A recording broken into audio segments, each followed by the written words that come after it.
There goes the pop through liquidations. Welcome back, YouTube.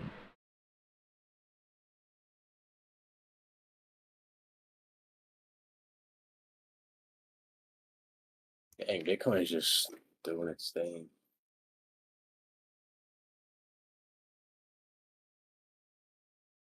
Others, yes. Break out a little bit for us others.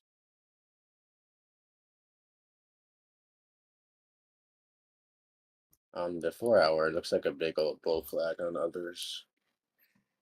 So, not gonna be playing it per se, but it looks like next few weeks are gonna be bullish.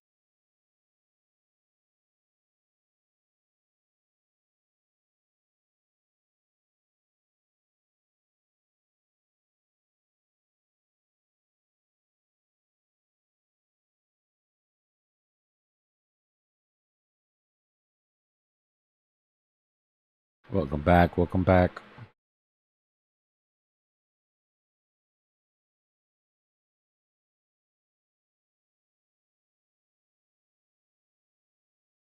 All right, Bitcoin's going to eat this liquidity, and then I'm going to eat my dinner.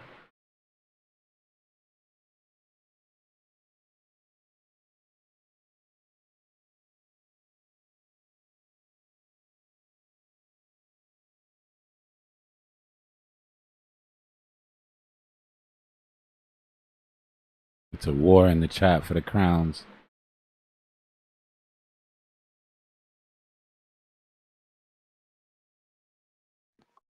Big buys coming in. Big buys coming in. There he is. Let's go. Let's go. Let's go. Yeah, new stream, guys. Let's get those lights going.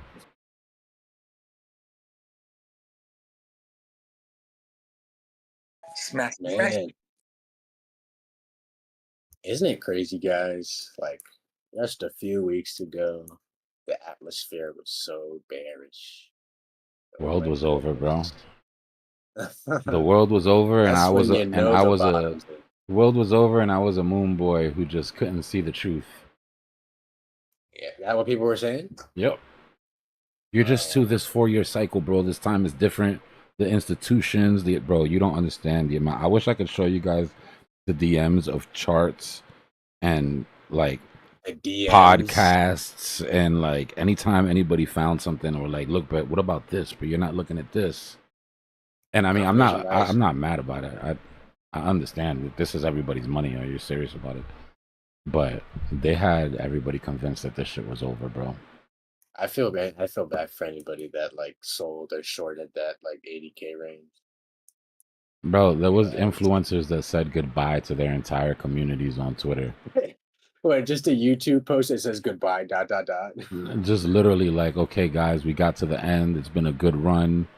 You know, just let this settle down now. We'll come back at the end of the year and we'll buy up the bottom and blah, blah, blah. Just, you know, calling tops, like literally calling the top of the bull market. Man, that's so interesting. That's what I like about the markets, like how fast things can change and the motions of all of it. But don't you guys feel that, like, even when it pumps, it's kind of a death sentence? Like, it pumps so hard and then it bleeds off and plays games for months. Yeah, we'll get out of that. We'll get out of that sort of move now. This last move shouldn't be like that. But even this last move is a death sentence, right? Because it's what triggers the bear market. Yeah, I was gonna say it might get even worse.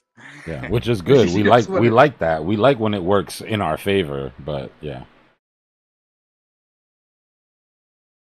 So let me ask you this, Dbloc. Do you think Isnar, that's hilarious, Isnar.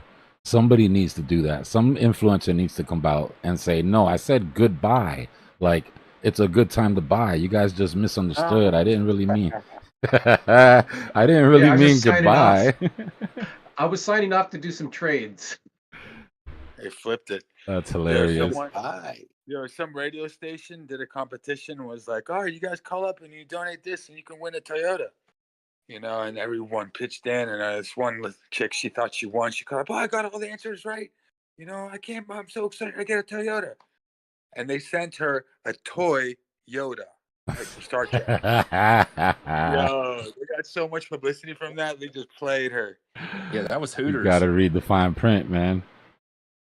She got a toy Yoda. There was no fine print. She ended up suing Hooters. I was gonna say if there's no fine print, then yeah, I was gonna say if there's no, you got to be careful with sweepstakes and stuff like. They take it very seriously. Wait, she won the case? Yeah, they had to give her yeah. I mean, unless what I read was like just somebody was just adding to the story. No, that sounds right, because you can't do, if you're taking raffles or you're taking entries, there's real strict laws around that. Mr. Beast got in trouble with that. Yeah, there are. Yeah, exactly. So I don't know if they took the like money or anything. I was just like, it's kind of like a little throwing that I heard, but who knows, man. That's good that she won though. I'm glad she won. Hey, those raffles are making big money, bro. My boy on YouTube he's really blown up. I always talk to him about crypto, and he always did his own thing. And I'm not gonna lie, bro, he found the money glitch. It's the craziest thing ever, bro. Well, he's got a big community. So what he does is he has these raffles for like Trackhawks and just different sports cars and shit. It's like $100 to get in the raffle, but he's got like 20,000 people in the community. So he's making way more money than it costs, right? So he's making tons of money on the raffle. The people still get their car. Everything's legit. It's nuts. Dang. It's a hustle. But look, you have to have people. Bitcoin is popping resistance. Yeah, we're coming through these liquidations. In Bitcoin? I'm sure you could do it in whatever you wanted. Well, people do it online. There's like even Ben Eth. When I was working with him a little bit, he was trying to get me to hustle some watch raffles. He's like, yo, just get it on your Discord and tell people we got these watches and just get them in this watch raffle. I got a Rolex. I'm like, yo, chill with that, man. I'm not getting involved in that. Yeah, it's a way to turn something into, you can sell it to one person for $50K, or you could sell $5 raffle tickets to, 10,000 people.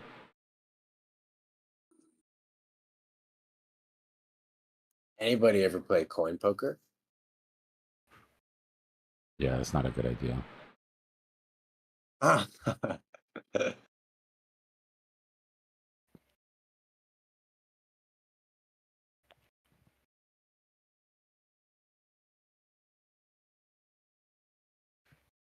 Looks like we're still getting limited buys. Yeah, I would not be stupid enough to lose any crypto at these prices. So don't worry, Dbloc. No, stranger things have happened. Yeah, I can't control myself. That's one thing. I'm teasing. No, it's a genuine concern because some people like really lose themselves. So like, yeah, real easy. Yeah. Yeah, these boys are pushing. We're cooking bear meat here. Did you make the call, Drew? Drew made a call. Oh man, I didn't have to, man. They just smelled the bear meat and they just kept on coming and kept on buying. Apparently, bear meat is sweet. Coming up on the daily open from yesterday. Let's go. Has anybody ate a bear meat before? Yeah, I tasted it before in Romania. It was gamey, but Yeah. Was it sweet? Like venison, gamey like venison. Yeah, basically. It was along that line. I'm not a meat eater, I just took a bite just to be like, I still eat meat like once in a blue moon, but I eat fish for meat.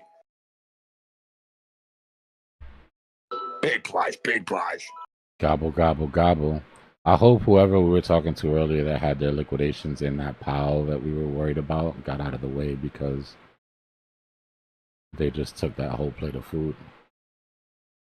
Gobble. Let's see what we get. Let's see.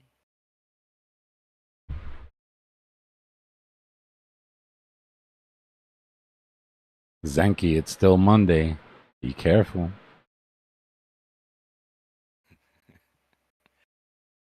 Good point. To break this local, we got to get above 107,112, and that would get us above this little local high we're approaching. Not too far. This thing looks like it want to make an all-time high, man. I mean, think about it, man. You know, if you got some weight and you got some influence right now and you're Bitcoin maxi, you're trying to push that. You know, people buy up here. Even you saw Michael Saylor. He just bought again today. He bought like not too long ago, like a week ago. So I mean, they're buying up here too, man. I think they want to break that all-time high. They have to shift the narrative that Bitcoin's solid and it's in the 100,000 range on its way to $1 million. You saw Kathy Woods the other day. She's like, "Hey, 5 years, $1.5 million, easy peasy." So I mean, dude, it's things are looking good in my opinion. Yeah, I really like Michael Saylor's conviction. It's so, bro, it's crazy. It's just he just keeps buying. He doesn't care. And he really must believe that in I mean, 20, 30 years, well, his it's not like investment's gonna pay off. it's not that he's putting his own weight in there. He's getting other people's money. So let's not get it twisted. And he doesn't Yeah, have to well, yeah, believe you know what much I mean. because it's working now. Right, you're seeing immediate results in his company. You're seeing immediate results in his stock prices. So it's easy to convince people to keep pouring money into something when it's showing results in real time. You know.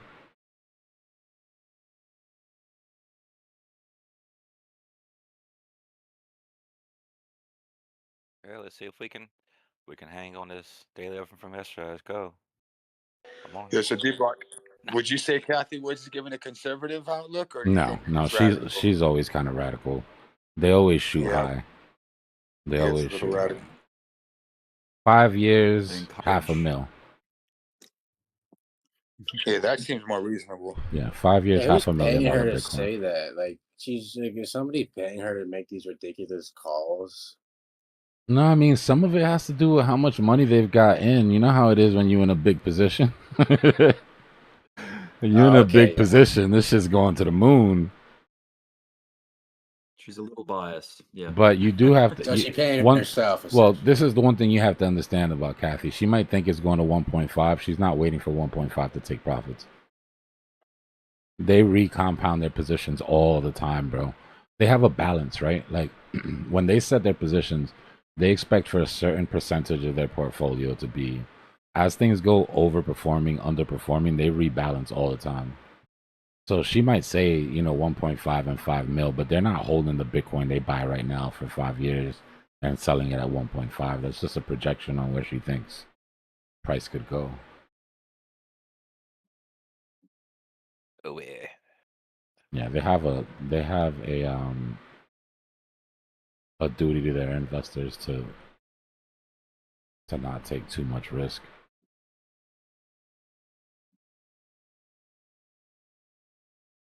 Drop it.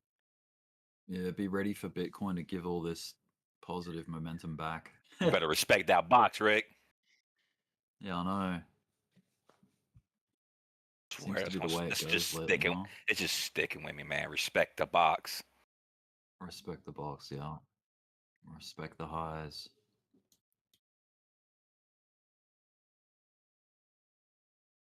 It's just, yeah, it's like it gets to a level and not enough participation comes to the table, so they send it back down again. Exactly what it It's is. like, cool, we'll just go grab the bottom.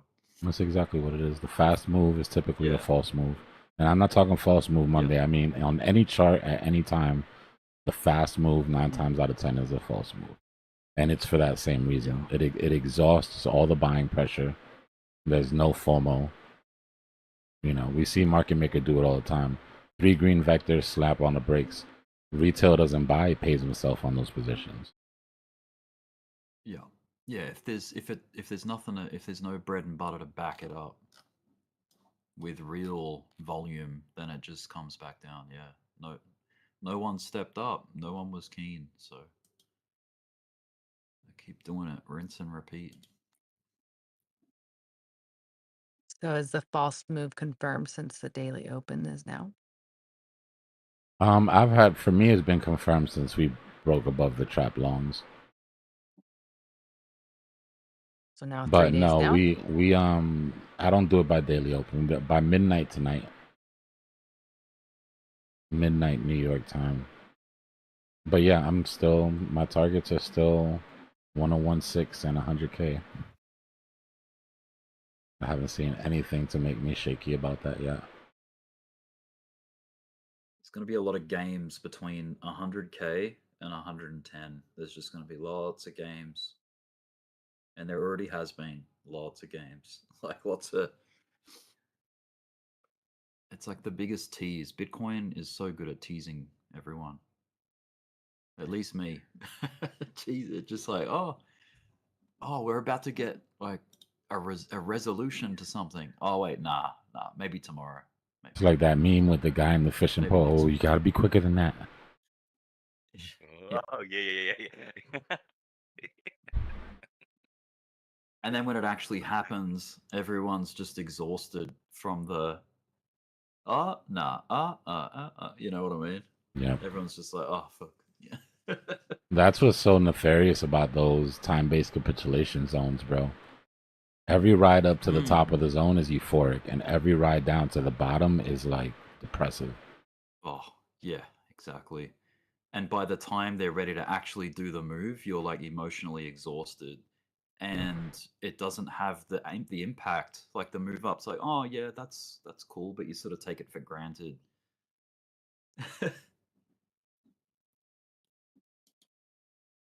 But yeah, it's amazing how we're back above 100,000, like very healthy, holding daily closes above 100K, and it just happened like under our noses almost. Like it, I mean, we were already looking at the M2 It's as always like a headwind. amazing We're like, just to oh yeah, see that it, looks though. good. I mean, you can have all Yeah, the oh technical yeah, reasons for it to go up in the world, but watching it happen always yeah, feels good.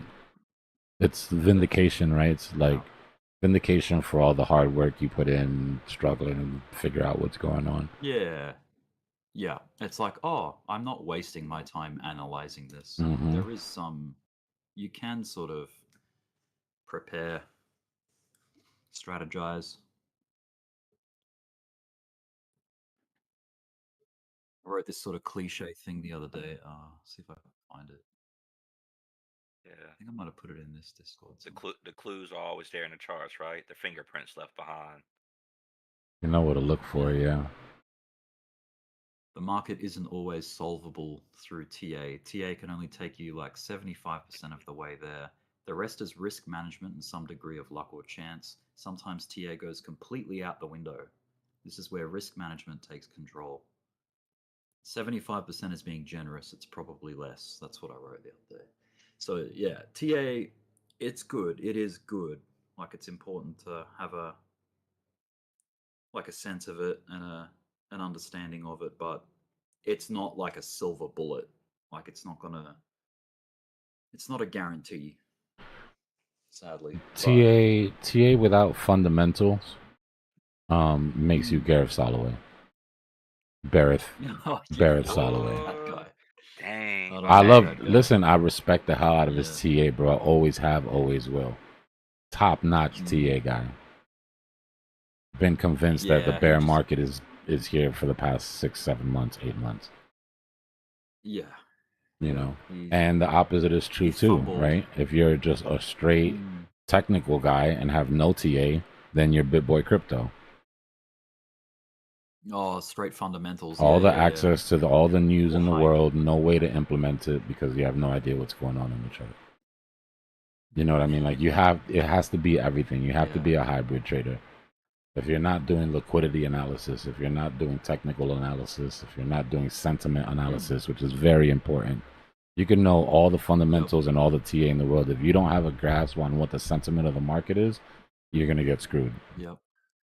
All the people that think that the Fed Reserve is boring or the FOMC meetings and CPI data, they think it's all just noise. No, it's pretty important. Like to be conscious of all that. And it is boring until you realize what the words mean and what effect it has, and then it's like a soap opera. It gets exciting. You know what I mean? Yeah, it is. Yeah. You start to understand how they speak and their lingo and what they use when they're pivoting on some kind of stance, in either direction. You can pick up on that when you listen to stuff as time goes on, Yeah. It's almost like voting, right? Like when you're young and you're like, voting is boring. I don't want to vote. But then you like, oh, why won't they let me do this in my city? Or why do they keep taking these and you don't make the connection until you realize, oh, this affects this. So I should pay attention to this, even though it's boring because, you know, it's the reason why everything else I'm upset at is happening. Yeah. Coming back down to this 50 on the 5 minute in the daily open. Yep. It's one of those like grabs of euphoria, grabs of excitement. It feels to me like some kind of ascending triangle, even though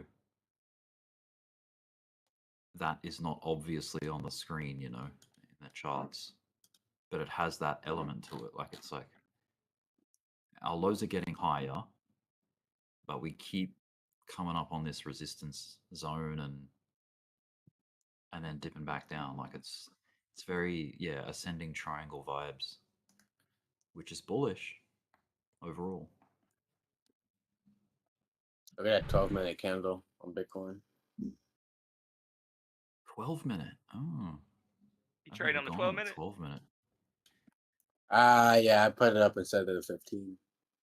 Okay. I do, cause I do keep it 12. I keep 1 through 16. And then I got start going to 18, 20, 22, 24, you know, all the way up to your one, you know, daily and weekly and monthly.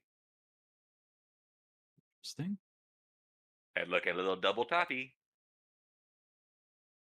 Dbloc, did we form volume candle on the minute chart? Hey, Rick. Check on Bitcoin here. Check right there at the 12th, the high of the 12th. See how we come down, we double bottom, come back up. We make that that lower high on the 13th. Yep. Looks the same structure we're making right here. Yeah, it looks right. Very reminiscent. Similar. Yeah. Very similar. Almost Yeah. picture perfect, really. That weak right shoulder, you know. So Yeah. we're respecting And the we're box. coming Come back down. We're coming up on a golden cross on the daily on Bitcoin as well, because you know how we death crossed, which is a delay. I mean, yeah. It is delayed by like 14 candles or more, but man, where that 50 is on the daily, yeah, it's such a good spot for Bitcoin to come back to, close to it. Yeah. Man, yeah, people trying to. Just gonna throw my screen up real quick because I want to show you something that looks very similar to what happened right as Trump was elected, basically. But you had the Wait, the Discord. You're coming from an impulse. Wait, I'll just go strictly with the moving averages. Yeah. So you had an impulse, a death cross on the daily. So this is the 50 and the 200 simple moving averages, SMAs. So you death crossed here, and then you ignited it again, like you turned it back on. So you flip the switch, and you got the golden cross, caused a giant rally. We death crossed over here, very similar to back over here. So you caused that consolidation. Yeah. This one was a bit more of a steep consolidation. Yeah. A lot more violent, which means I think we got it over and done with quicker, because this was a bit more drawn out and flat. Oh, yeah. Whereas, yeah, you can see like the approach to the golden again is a lot sharper and more aggressive. This was still like, this really took off. Like, of course, we know that. But yeah, like it just looks so similar to this area. This little They loaded up in that zone. They loaded up like man, yeah, they loaded up it's like there. a dip and rip. Yeah. Dip and rip. Crosses, they marking bottoms. That's man. what it looks like. Look, there was even another one here. Yep. Look at that dip and rip. Like you death crossed it and then you goldened it. Whereas I think in previous cycles, the market, like we were so lucky to just have one golden that took us the whole way. Whereas this has done death golden, death golden, death golden. There's like been so much We've had step back. we've had legit Yeah. stops along the way. You know, just how they Yeah, consolidate to pop all to these pop big, up. yeah, all these big giant reaccumulations that we've had. I don't think Bitcoin's done that before in a bull market. In See, look at 23, this one. This was the last bull market.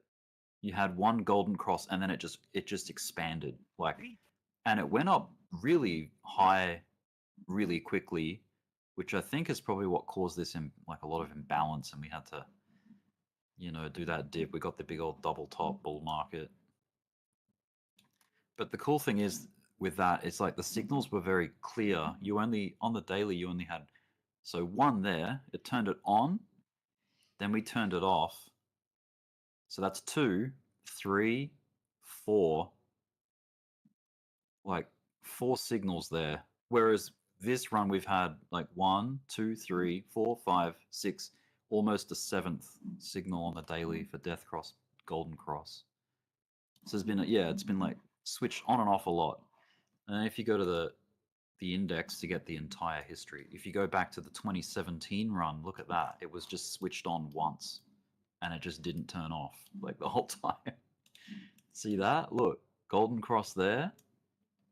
And we just rode it all the way up with no death crosses the whole way until you got the blow off top at 20K. well, And of course, like the death cross happens afterwards, like and very that's much afterwards. and that's the market cap too of that, or that price versus 100, paying 100K for a Bitcoin versus 5,000K. You know, we need a lot more money to, we need more money to flow in, obviously, to push this price higher. That's why we're probably seeing those consolidations that we Yeah. had the last couple of years, those ranges. To me, I We feel had to like build up this to means it. we can. I think this means we can go a lot higher than what we Yes. would have if it was just one golden cross. Yeah. Because that causes like a really rapid and violent up move, which is a huge deviation from the norm, like the average. Whereas now we're hanging out around the average while staying bullish, but we're sort of just buying our time, like biding time. Yeah, no, this go around is Yeah. looking different for sure. For me, it looks different, but Yeah. we still get to where we need to get to in the time frame. Yeah. Or at least that's still the Like look at on the theory here. weekly. Yeah. This is like just look, I'm sure many people have drawn this. Very but, like, it's just nice. a big fat staircase. Like, Very it's nice so though. Just bouncing, just bounce. staircasing. Whereas this one was just like a ramp. Yeah. Like, Yeah, this is not rush to straight say up. we are not rushing Yeah. this move. Yeah. And this was wild. To be around during that would have been crazy. Because this was like 3 bull markets in a row in a way, where the pullbacks were pretty decent, like, or the reconsolidations. Maybe that's kind of more like what we're getting, except that it happened in a much tighter period of time. Like you had, Yeah, true. it's just doing that stair stepping kind of thing. A lot easier to move that though. Yeah. From And then where obviously we're at now. this is just that's like that Genesis pump. This is like when Bitcoin first was turned on, It's just no one knew about it yet. Just think about it. These guys are like, oh man, $20, $50. Dang. Yeah. And we're over 100K right now. Circle. Oh no, it's crazy. It is fascinating to see the whole history just plotted out in front of us. Look how it's kind of like, you go back to log there, sir, how it Yeah. just seemed like it's just almost like it's, I don't know, curving over a little, but it's not, It does. It's It flattening does. out. It's flattening out. And I'm like, Yep, that's the nature of logarithmic trends. Like, so the amount of money it takes to go up 100% gets bigger and bigger as you climb, of course, which causes like a flattening or a plateauing of performance. but this would Not be the dollar. area where we need institutional money like that legacy money Yeah. So this is like the big stabilizer. The bigger something gets, the more stable it gets, kind of thing, you know? So it's still like from a linear perspective, from a price perspective, it's just ramping up like Yeah. every cycle. It's just things are just really exponentially growing, like as far as price, but as far as performance, it's a big plateau. Yeah. Which means if you get this shape, let me just draw this on and I'll hide these lines real quick. You've probably seen this drawn a few times before, but you get like all the bases linked up with an arc, Huh. like that. It's like a big claw in a way. Yeah. And I'll just duplicate that, put it on the top side. Yeah. But if you're just trying to get the touches happening, so you can see what sort of the trajectory. Like if we're to respect this sort of big pattern or this claw, we're just going to plateau into the the coming decades, which is still, I mean, look at the prices. If we do something like this, like it looks like this sort of would be natural, right? Something like that, and then that, and then this, and then that, and you know what I mean? Like that looks like it's kind of in rhythm with everything. But these prices, I mean, that's 200K, up here's like 250. This is just one idea. Like this is just going with previous performance, like the trajectory that it's on. I've seen some people suggest that it's going to do like that, like it's going to Oh, ramp the man. other direction, which would be Oh, like hell that's no. wild, like a big Wow. Wow. Yo. Imagine that. $175 million. No, no. Your original, the claw That's there, just for some By reason looks Yeah, 2030, oh my goodness. because yeah, we're talking about it's a bit. 200 Yeah, this. Bitcoin at 200K. We got some money. We're getting some money coming in into the you know. Yeah, Hey, that is. you talking I about don't even think you there's taking I don't think there's doing enough that? You taking gold's wealth on the market cap? planet. You know, like Yeah, yeah, I don't think there's enough wealth on the planet to take it there. Like, you would have to sell every house, that's sell gonna be every a ounce pretty of Can you gold. They're can gonna pinch. you They're gonna pinch it and drop it back to $500. Rick, can you Yeah, see what is the top of that yellow line on October 2025? Because you actually got that October really clean. 2025. Yeah, it's okay. Let me get an October vertical happening here. So That's about okay, let's just go 175-ish, right? smack bang middle of October, 13th of October. And if I get a parallel, I mean a horizontal. Okay, about 150. Okay. About 140K. Yeah. 145. Yeah, that seems pretty. I'm telling you, Reasonable. it's a proper. It sounds like a proper number, like, and we're getting confluence here on Yeah, things it's too. not. It More doesn't seem confluence. ridiculous. No. Yeah. Oh, it seems like a great target. Yeah, exactly. Some more However, confluence here if with this. that's because we're making an assumption that October has to be this time, right? True. What if it does get drawn out into next year, like say June of 26? Then you're looking at, and because of the exponential, like you're looking at more like 150. See, this is this plateauing thing. Like it's flat, the big flattening. I don't even know if this is, reliable, like to say that this is the path we have to follow. Because there were probably paths drawn out similar to this 5 years ago where we've deviated off those old models, you know what I mean? So it's like you can't put too much dependence on these. They're just fun to do. They're fun to look Yeah, at but and go, as oh, we look what go this could down in happen. history, it gives us more data to where, like, you know what, this is actually following Yeah. a path. Yeah. So we have some years on this. It's not like this is 6-8 years ago. Yeah. You know what's We're funny? getting a little bit of time on Bitcoin here, Rick. You know, I've seen, yeah, I've seen this. it's cool looking. I like it, the banana. Yeah, Banana. like this big curling back over. Oy. like it's gonna spill Yeah, at yeah, some point, yeah. which is insane. Oy. I Yeah, don't you think that's gonna can happen, stretch that. but Yeah, you can manipulate. You know. you'd Yeah. probably need a couple more points, but of manipulation. But you can. It's like, oh yeah, well, I can get touches happening here, and here, so yeah, we're gonna do this big dip back to where Bitcoin's worth $5,000 again. I was like, nah, I don't think so. I don't think so. Man, you you You talking can about make a it fit. V-shaped recovery on that? Oy.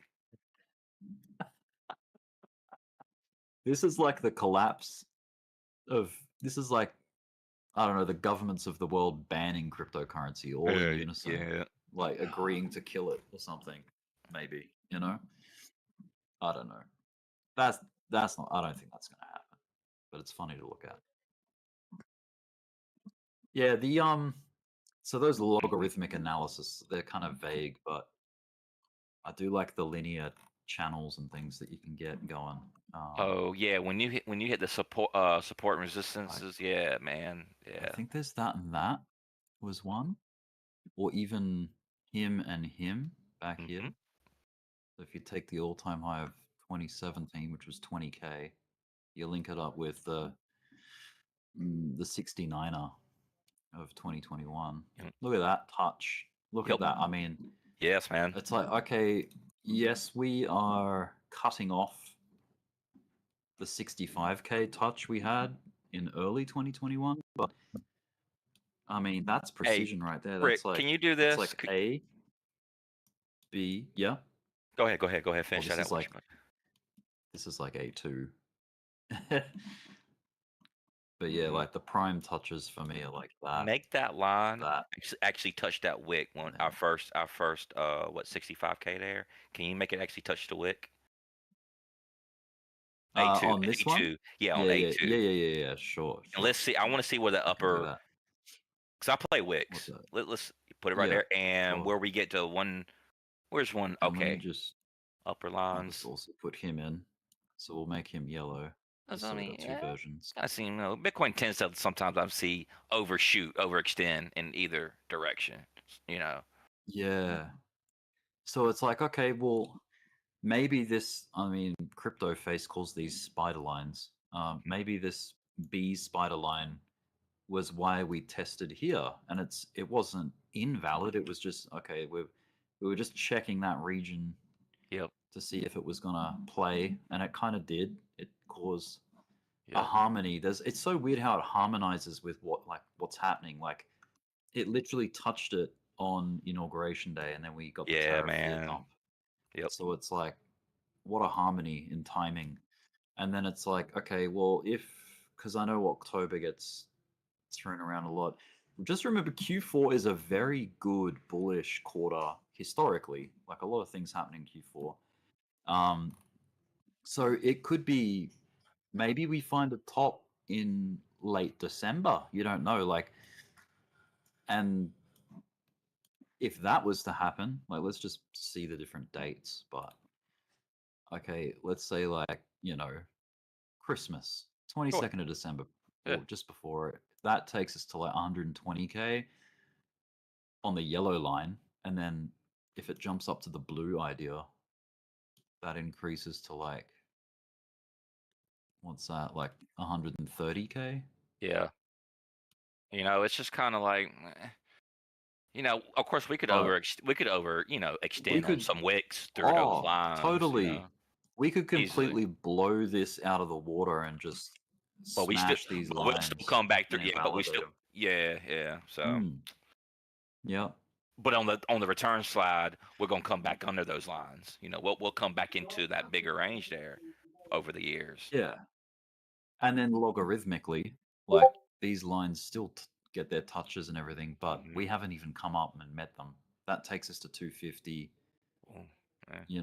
If you go to like October, the interception of that line happens at $250,000. That's interesting. As a potential top, or if you take it to the very extreme, like 340 or 338. I tend to do that with my trend lines, Rick. Wicks. I like wicks instead of the bodies. I know it's You know, people do either Oh yeah, or, I mean, but yeah. interesting. That's I interesting. mean, Dang, that would be some high targets. That meant me if we hit over yeah. 200K. I mean, Dang, hey, who knows, I'm not man? complaining. I wasn't gonna complain. You know, like if we hit that number, Yeah. but These exotic targets, like, see, the thing that puts this model blows it out of the water as like being reliable is that, okay, well, you had this peak here and that peak there. How come we didn't touch it there you in go. 2021? Yeah. And then also like, oh, we Spider had, lines. Yeah, we this start peak making over spider here and that lines, peak. man. Yeah. It's like, why didn't we touch it over here? It's because it's actually plateauing. Mm-hmm. It's not supposed to touch. It's because we're getting a plateau. Yeah. But yeah, that kind of analysis, I don't know, like, it's like, what are you supposed to use, linear or logarithmic? Yeah. And then you can probably find examples of either or exactly from the on past, both, where it's like, Yeah. oh, look, like just before we sort of there was a linear reasoning behind that, like we were pointing out before, and then this touch. But it's very impressive how it like nailed it straight on the did. nose. Like, Look at it. like It's completely, eerie, it's ain't like it? dead on. Yeah, and that's just locking the line from here to God, the man. 69K all-time Would high, they like the two really? all-time highs. Yeah, dude. Would they really try to Yep. pull that same structure again that they did last Yeah, cycle? I don't know. You know what I'm I'm saying? not We'll sure. get this little higher, this higher high. You know, to break 110, maybe go to, you know, one. Yeah, It, it's starting to look it's like it pretty a little wild. bit, but I think if you we're gonna find out. We'll find out. where's the previous one? See, this is where it kind of breaks, but if you were to use this all-time high and link it to the 20K, that's going to take you to this. I don't know. I think that's going to cut you short, isn't it? Yeah, it cuts you short. See, Yeah, oh, yeah. we went well beyond. We went well beyond that. So I must create like some support though. yeah, A little bit, so you it's know. like, It's for a maybe bit, that's a but logarithmic.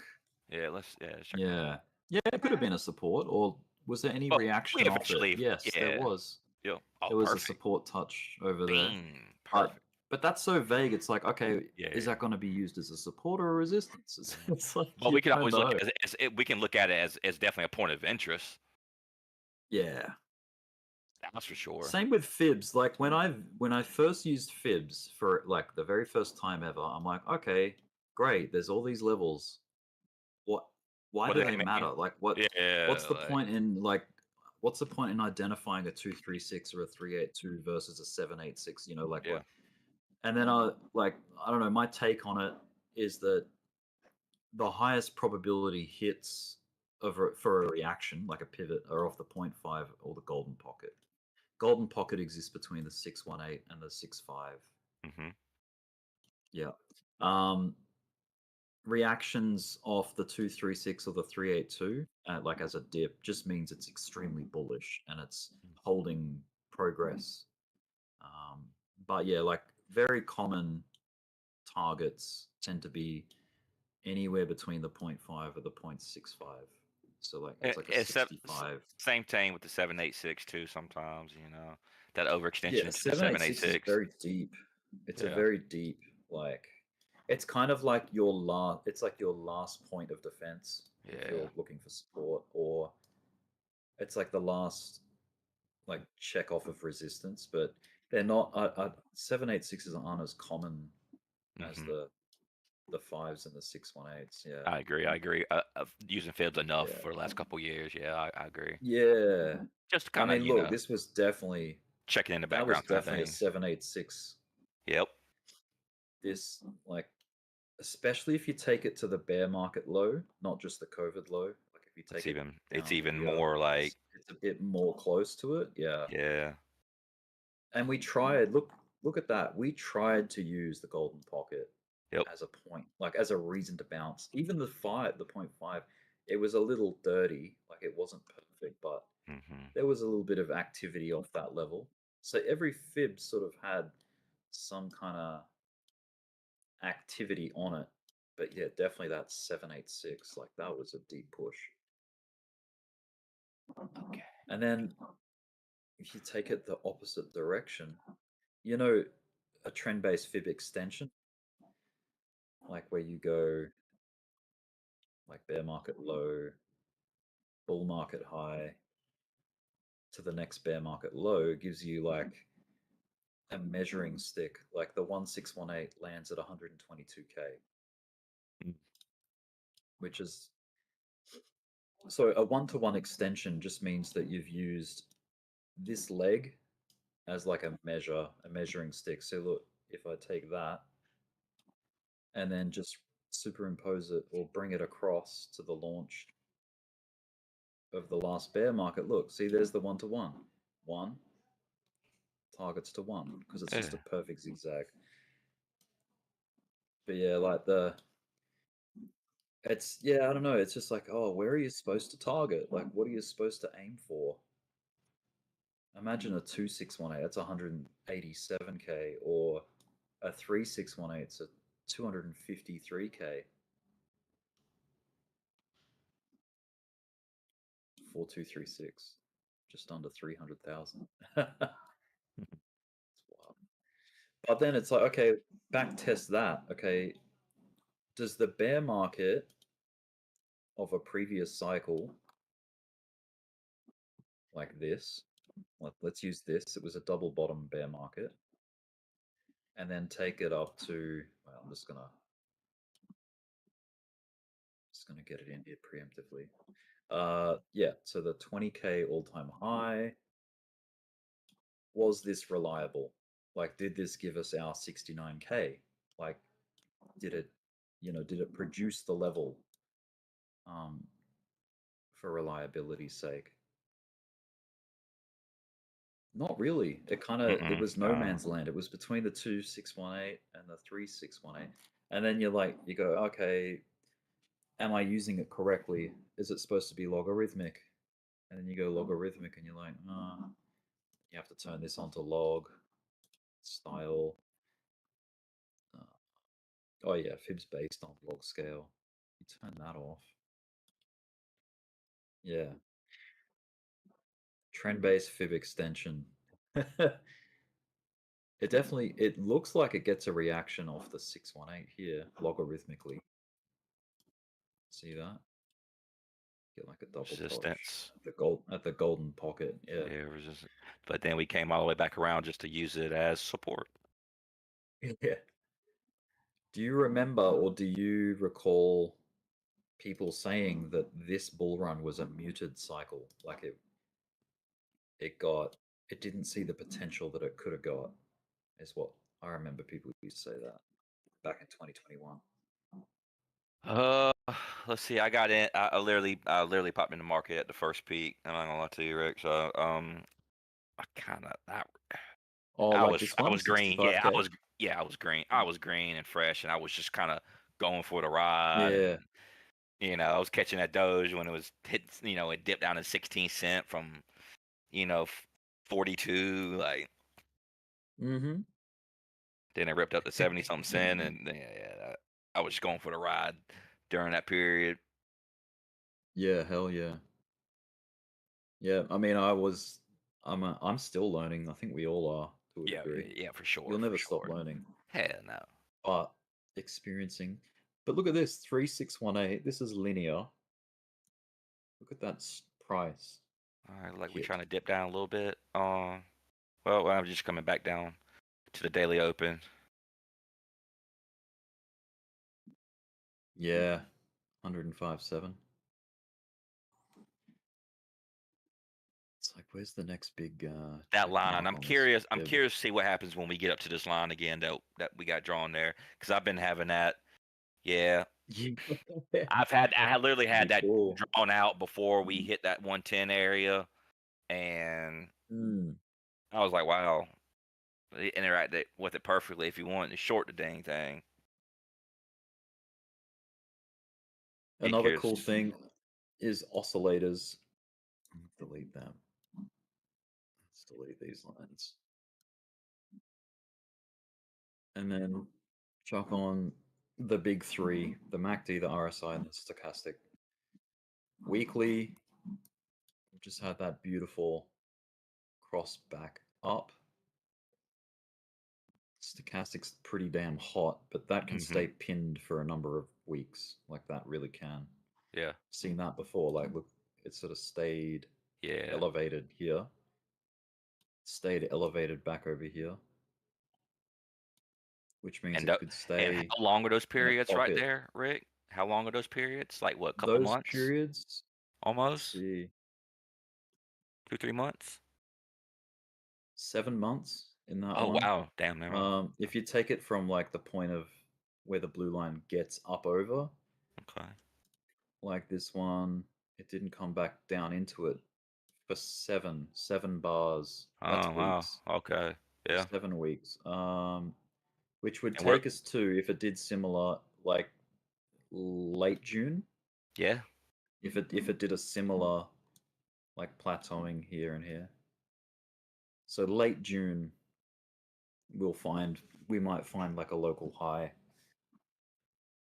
which is next month. June is next month.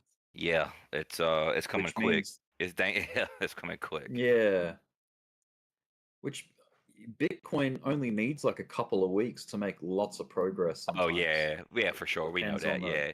Couple good yeah. 2-3 good weeks, we get up into where they want it, you know? Yeah. Yeah. It don't Look take how long much. these plateaus go for. Look at that one. That's Gee. crazy. Right there. That's a Ooh. big. That stayed hot for so long.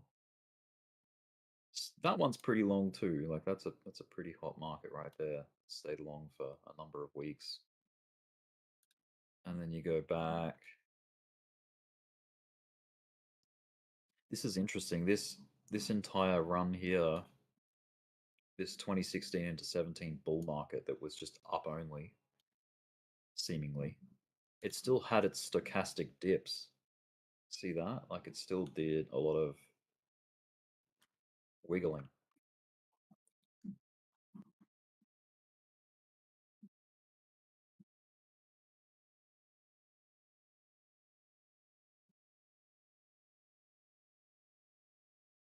I'm going to jump back down to the here and now. Let's clear the indicators. Go to the hourly chart. Yeah, that wick is kind of a bit sobering, isn't it? I hate wicks like that. I mean, look at it. Look what it caused here. A high, like some highs in that area. Yeah. Even that was a high. That wick is just very like concerning. But big scary wicks can get chased up with more bullish. Look at this one over here. See that? It's trying on the 5-minute. When you get down to the 5-minute though, it's Yeah, there's trying to still hold an its arm wrestle structure. going Yeah. on. Yeah, we're trying to hold this momentum Yeah. on the 5-minute, the 13 and the 50. Yeah, there's a trend line there on the 5-minute. I see it like that. Mm-hmm. Yeah, you wouldn't want to lose that locally speaking.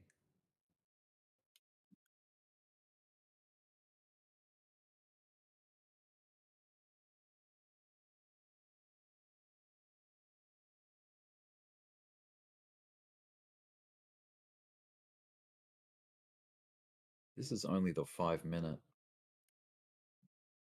But man, trend lines really do help a lot. They do. They Like do. if you can, Yeah. yeah, like even if it's just a few touches of something, I'm telling you, man, it you just tells go, you you when, take some time and just start yeah, drawing. Depending on what kind of time frame you want to trade look on, at you just this start one. making some trend lines before you start trying to trade. And yeah, they help Yeah, out, man. They definitely do help. yeah, like this to that to this, like it started really depending on that line. It's like, and Yes, then when it exactly. Yep. broke convincingly, it's like, oh, cool. You Yep. could have shorted all of that because that idea broke. That trend line broke down. The same as the opposite direction. Like when look at this one, like probably like from up here, or maybe even more shallow than that. Like these ones. If you were tracking these two, like when it broke, There's better examples, but yeah, this one it still gave you something. If you use that point of the break of that trend, We came up, tested that, it. We whipped back down, that but we got came you back. on. Yeah, we back up quick. It was like, yeah. You could have Yeah, easily so played it's that. kind of like, yeah. And then there's this one. This was like, oh, we're climbing. We seem to be climbing. But then as soon as you lost it, you knew to jump. Like, get out of here. Like, look at that inverse head and shoulders right there too. Look at this. Exactly. Picture Beautiful, perfect, man. beautiful. Bing. Yeah, Boom. that's a good Yep. one. Resistance trends like that. Broke up through that. That's pretty good. There's a nice one there. Look at that one. It's fun to identify them. And it's cool to see when they get on top of them and then back test and find support. There's like a double bottom at that level right there. Double bottom, and then you just change the season of what was going on, you know? It just, yeah, that was like the point of confirmation that these higher lows and higher highs were the Hey, check this change of the out. weather. Yeah. Go to the 12 high right there. Right here. Yep. Up to your right. Over here. Yep. The Yep. high. Yep. If you take that and go to right, take a trend line from Steeper. right there and hit the high right before the 14th. Yep. It comes down to that double bottom we just made. What this morning, late last night. Oh, if I bring it, Yeah, even you see, oh you see yeah, it. You see how yes, just I do. boom, Yeah. it comes in it. Yeah. That's what I had drawn on my chart. So I took I took that little trade. Just yeah. It's true. It's interesting. Just I like that. start drawing some little trend lines, you know, and see how price reacts with them, and you know. I like falling wedges a lot, like because it gives you a pattern, right? Yeah. The best, like my favorite falling wedge, was the tariff fear dump falling wedge on the daily. Like, look at that thing. This is on the daily chart. This is big time. This ain't a small time frame. This is very, influential of what's going on. And then bam, you got out of it. This little period here was such a serious bull pennant right there. If you got long in here, congratulations. Like, that's so cool. The thing that scares me about this climb is that you could see reason as to it being a rising wedge. We've got the green part of it there. Just have to like sort of bring it, I don't know where, to there maybe. These ones. Yeah. To there. The thing is, I don't like when it excludes. Like there's some information back here, but maybe that doesn't count. I don't know. Like you just try to get as much harmony. Yeah. You just want as much feedback as possible. Yeah, as much activity to cause, like to say, oh yeah, that line is being seen by the market. Like the market. But you're trying to, but you're like you said, you said you're making a reason. What's your reason? Yeah, that's right. We're trying to give ourselves reasons to get into our position, you know. Exactly. And then, yeah, this channel, like it's either a channel or you can say it's a wedge. One thing it's not a falling structure. It's a rising structure, which is rising structures break down eventually. Like that's just what happens. It's the flow of markets, right? If you boil the markets down to their simple form, they're just this. That is all markets do. They just wave. They go up and down. They mark up, they mark down, they mark up. They have peaks and troughs. So falling structures like falling wedges exist on the downshift, and then you use them as a way to find the entry to the change in direction, like the trough. So, that gets you into the next long. Whereas when a market is rising, like we're doing right now, it's passing off to a rise.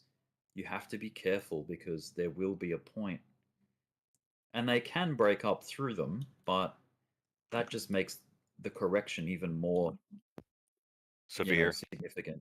Yeah, like, so this rising thing, it doesn't mean that we're getting thrown into a 12-month bear market. You know what I mean? Like these rising and fallings.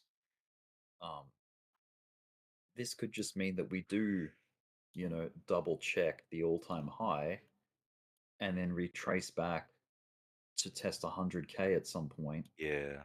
And then go later, because then it's like, okay, you've resolved the rising structure.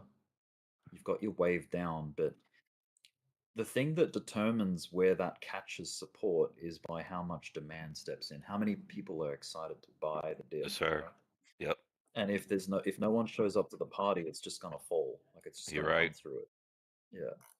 So it just depends, man. Cool thing is, people came to the party when it broke out of this falling wedge here. Because it could have just done this. It could have gone, oh yeah, you got your technical breakout, but that's all it was worth. It just got this little blip of a run, and then we're back into the misery of the correction. But yeah, it's good. I don't think we could have asked for more than that at this point. It's done pretty amazing to double you back up to, within an arm's reach of price discovery in crypto. Yeah. That's a big deal. Doesn't happen every week. Doesn't happen every month or every year. This is a very unique time. Or I shouldn't say unique, it's just a rare time because it doesn't happen often that you're knocking on the door of price discovery. And Lord willing, hopefully we'll be here to see it through. I hope it. Yeah, I hope it. And we get to have all the fun conversations in the bear market. Yeah. The cool thing about bears is they're the setup to the next bull. You know what I mean? Yes, Like yes, sir. Yes, if you didn't get to participate in this one because you missed the boat, like let's say you weren't paying attention after FTX crash, or even after here, Yeah. or even after here, and you got in like on the Trump the Trump pump, basically the Trump election pump. You wish you were around through all of that. So it's like you're having to wait for the macro to turn around so that it can throw you an opportunity again, because that's what that was. This was like the big opportunity, give a dog a bone. The big opportunity bone that came. And then this one was an opportunity bone. Like, give a dog a bone. Yeah, give a dog a bone. Like, come on. Give us something. And then you get little. Ready for that. I wasn't ready for that downslide. I was just like, man, I was still fresh in the market. I was just like, I got my butt kicked. I got my butt kicked. I'm not gonna lie, and it's maybe better for it. And look, that's yeah. I mean, it just hones you in and makes you better prepared for the next time. But look at all the opportunities, even in the last almost 3 years, that the market has thrown us. There's one there. There's that. There's that. There's been a lot of pullbacks. That even just all of that, all of this. These are all like just big avenues into the next long. Just like this, we'll do some kind of pullback at some stage, like whether this becomes double top. That's another avenue of opportunity right there. And it's like, I think it's identifying the pivot. It's like use as many tools as you need, like structure, oscillators, trend lines, Ishimoku clouds, whatever. And once you use this stuff enough, you can flow through it really quickly.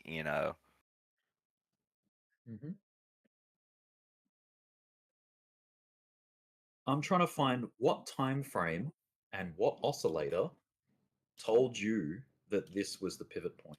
There has to be one. It has to exist somewhere. Maybe the 4-hour chart tells you that was the pivot. let's circle the pivot. It's right there. Arguably, I mean, it's not very clean, but it's like a messy double bottom because you had a W, right? It's a messy double bottom. I'll take it to a more clean chart, maybe this one. So oscillator. Okay, what evidence? The 4 hours way too noisy to sort of say that that was the bottom. I think, like the big pivot. Maybe you could argue, yeah, no, you can find cleaner than that. Let's go to the daily. Okay, stochastic did like this double dip on the daily. Let's go weekly. Oh, okay, look, it's starting to get clearer now. Yep. Stochastic Rising right off, stochastic, went rising oversold. stochastic when we were actually ended up dipping down lower on Bitcoin. Yep, and then look at this. You had how many? Because this is the weekly chart.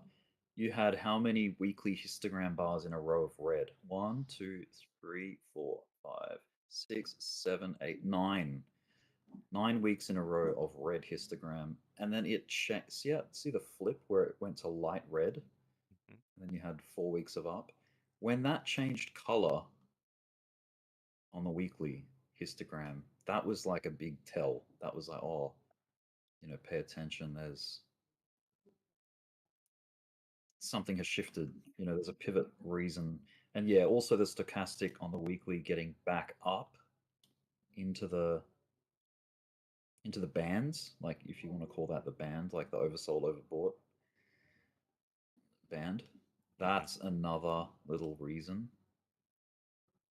And then candle structure, like just plain old candle identifier, is you had your first bullish engulfing candle right here, like that guy there. It's the first, the body engulfing the previous week. That was a hint.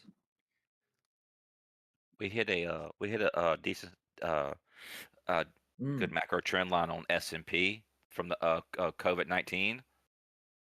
Oh yeah, pulled from COVID-19, and we came down and we interacted perfectly, and that's when we got that's when we made that second bottom there on Bitcoin, and we bounced out. At it's exact same timing. Same timing. I think it doesn't matter the time frame, like whether you're on the daily, the hourly, whatever. But if you zoom out, this was probably the most obvious reason, for a pivot, and that's the SR flip, where we had resistance back here, becoming support over here. It even got front ran, like it didn't even touch it because so many people saw that and probably jumped at it. That was a big deal. But look what we're dealing with right now. If that's like the floor of some big structure, this is definitely the ceiling of it, and we're at the ceiling right now. Yeah. So it's a make or break moment. It's like, do we get rejected by it? You have to respect the rejection. If it happens, it happens, and you have to respect align with that potential box right here that we're in. Yep. You don't want to make it's like, okay, maybe it would really suck if we traveled all the way down. Yeah, that might crush sentiment, man.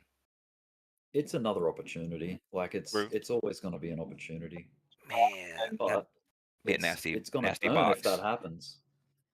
Yeah, that would be nasty. But that is a big range. That's like what, $35,000 or more? Yeah, 35K range between 74 and 110. Let's say 75K. Yeah. I'd like to say we've closed that chapter. Like, for now, I think, I don't think anyone should be thinking of 75K. Nah, yeah, we got some strength up in this upward move. Yeah, something would have to crack. You know what it took? It took, you know, a record sell-off in the stock market, a tariff fear trade war, to push Bitcoin all the way back, and didn't even really touch. Well, we'll just say it did. It touched the old resistance. If that tariff thing never happened, we probably would have held ground, and maybe we're in something more like that. It was You supposed know, to have, if the yeah, tariff but thing never happened. yeah, I don't know. That's speculative because it's already happened. So exact, yeah, like in it, it's just the timing of it. it's Once like, again, it's perfect who timing. knows? Yeah.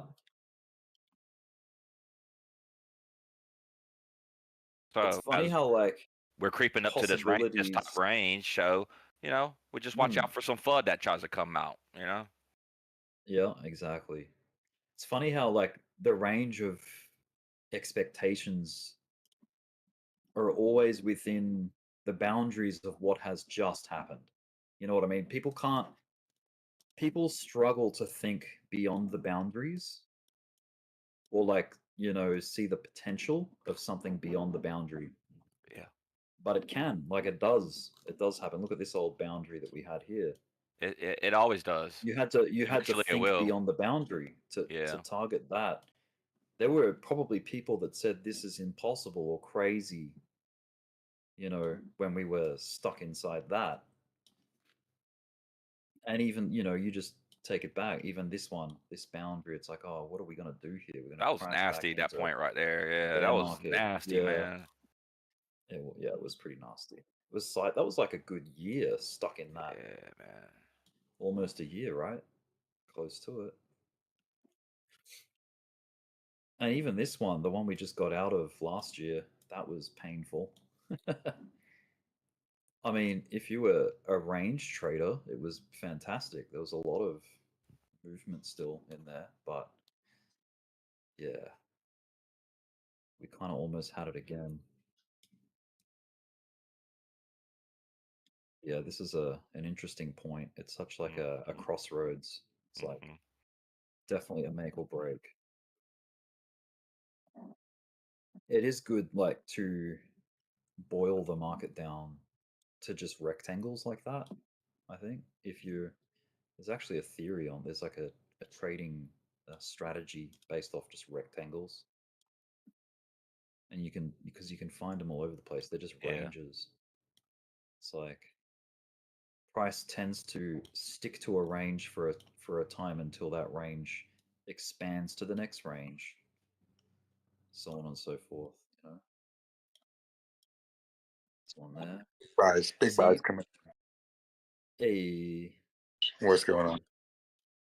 yeah, just looking at these ranges and things, and you could even say this was that was another range box there, and then so was this. Yeah, looks like it's trying to pop out. Trying to pop out of this range. Yeah, come on. Let's go. I hope so.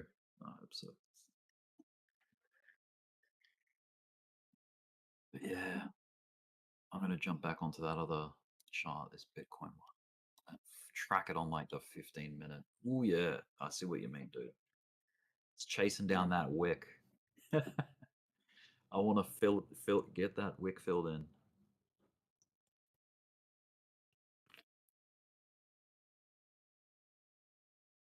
Yes, I mean if it gets over 107,116, that's kind of the wick it made on Binance right there. I think that's what the Bulls really need to push for. Once they get that, Yo, you could even retrace straight back down to like 101, 600, 102, and that'd still be fine. But like, yeah, they need to just make that higher high a little bit, like slowly creep, because it shows that the Bulls, they're here and they're prepared. They're keeping it above 101, so if they keep on making smaller, higher highs locally, it should be good.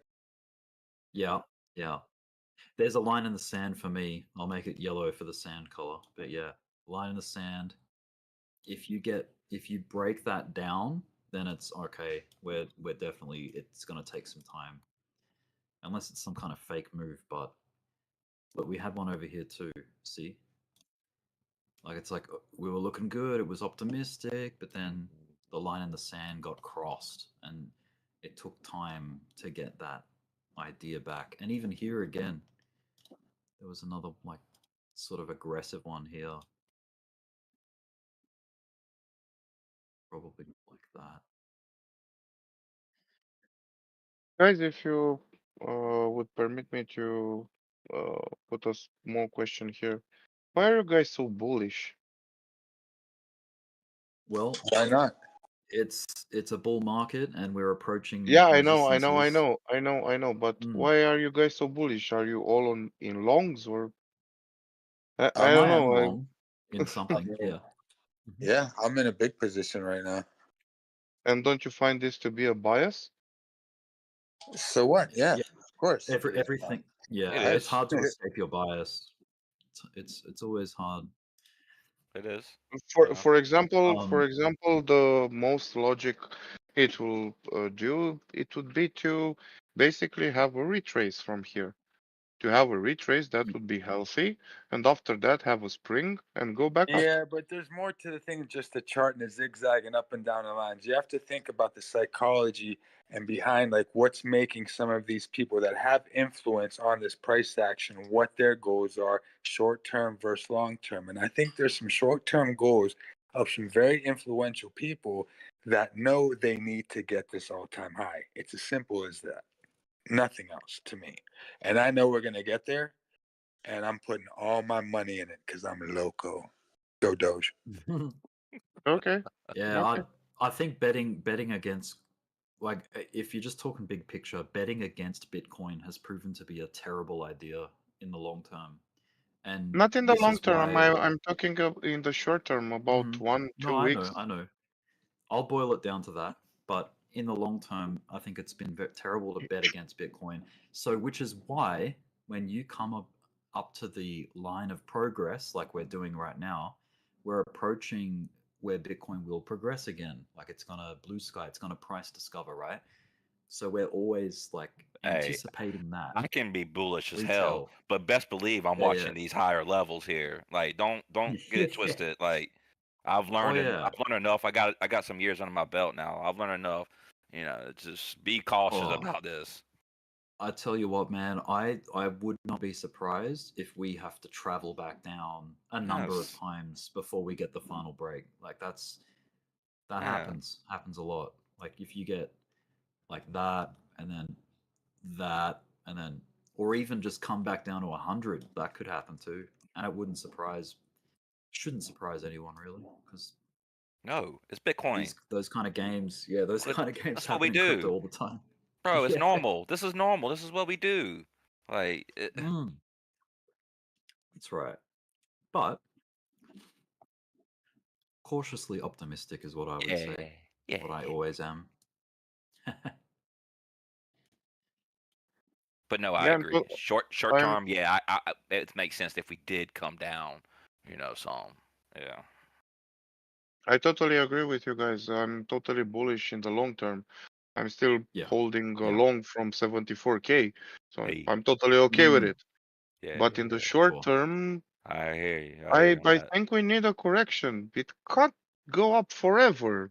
It's It I hasn't don't been know. going Maybe it up will forever. break We I had can. the rules of the wait, market if it wait. goes up forever.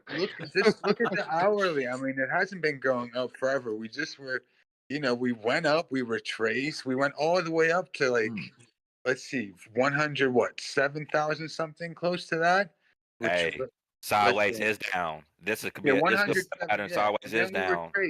we were traced from 107,200 all the way to do an almost double bottom at 102,000. So that's pretty good mm. retracing, I think, for this local. Like in the macro, It is good. we're still in a bull flag, Yeah, and as for a long as we local. stay in that structure, then we could bounce and range in here because I think the market makers want to keep this tight range, and you can see it in the charts when you look at the 1 minute. Every time you think that Bitcoin, is about to break and does a lower low on the local, someone steps in there with like a $1.3 million buy, $1.7 million buy, 1.3 million, and they just push it right back in range. And they're going to keep it in range until it breaks out, in my opinion. So we should retrace. I agree, we should. But I think right now the market makers know that a lot of people are going to expect a retrace. There's some, of course, expecting all-time highs. But let's see, where do we have more liquidations right now? Do we have more liquidations on the downside or the upside? Yeah, you do have on the Mm. downside. You have a lot of I think liquidations on the I think downside. a, Till the a So, gap. help a helpful thing to do is to analyze. Okay, what's the last time Bitcoin broke into a new paradigm? That was like when Trump got elected. Not the inauguration, but the election back in November. When we found out that he was elected, it's like, oh, okay, we're gonna start cutting prices we've never seen before. And it's like, how does it do that? Like this, like these are common in price discovery. You get ascending triangles like that, like where it's you find a level of resistance, but the bulls show up every dip, every new dip that comes, more buyers show up, like, you know, and it gets higher and higher until bam, you crack the resistance. So I think there's elements of that happening right now. Like if you go to now, like all the way over here, you've got, I have to jump time frames here, go the 4 hour. So you've got, this is the level to crack at the moment. We're going to come up and meet it. Could we come down again? Yeah, sure. But look at the lows getting higher. Like these are the two local lows in this macro view. So that the common trend here is that you've got an equal level of resistance with a growing level of support. And that is what an ascending triangle is all about. Like it's just happening on a big scale. I totally agree with you, but keep in mind that we also have the 92,000 gap of the CME. Mm-hmm. And No on one a is local actually level, taking that into consideration. Well, this is my consideration. Like on a local scale, this is why I've got these yellow lines in, because when that breaks, my expectation of a new high being made get parked. Like I put that aside. I go, okay, no, it's not going to happen right now because we've just busted down on the local level, and we're gonna. Oh, okay, I understand. You know, okay, I understand your yeah, thinking. Okay. That's all. Yeah. So it's like for now, like because we're holding this little idea here, maybe it does like erupt, and I stay optimistic until proven otherwise. Essentially, Yeah. I'm also Oh, optimistic, but I'm no, mostly I know. trying to be realistic in the sense that It's in a good. smaller time frame, it can basically go down and wreck a lot of people It because we can, have a lot and of liquidations in the downside. you need that in a group of people. You need like both sides of the spectrum. You need a lot of reality talkers. You need people talking potential and bullishness, and you also need people talking danger and like warning of what could go wrong, or like where it could go wrong, like that kind of stuff. No, don't get me And wrong. that I'm not all of talking that. danger that we go down to 2000 I or know. 0 or I BS like that. No. I know, But but a it's healthy in a retracement, group to it's have healthy.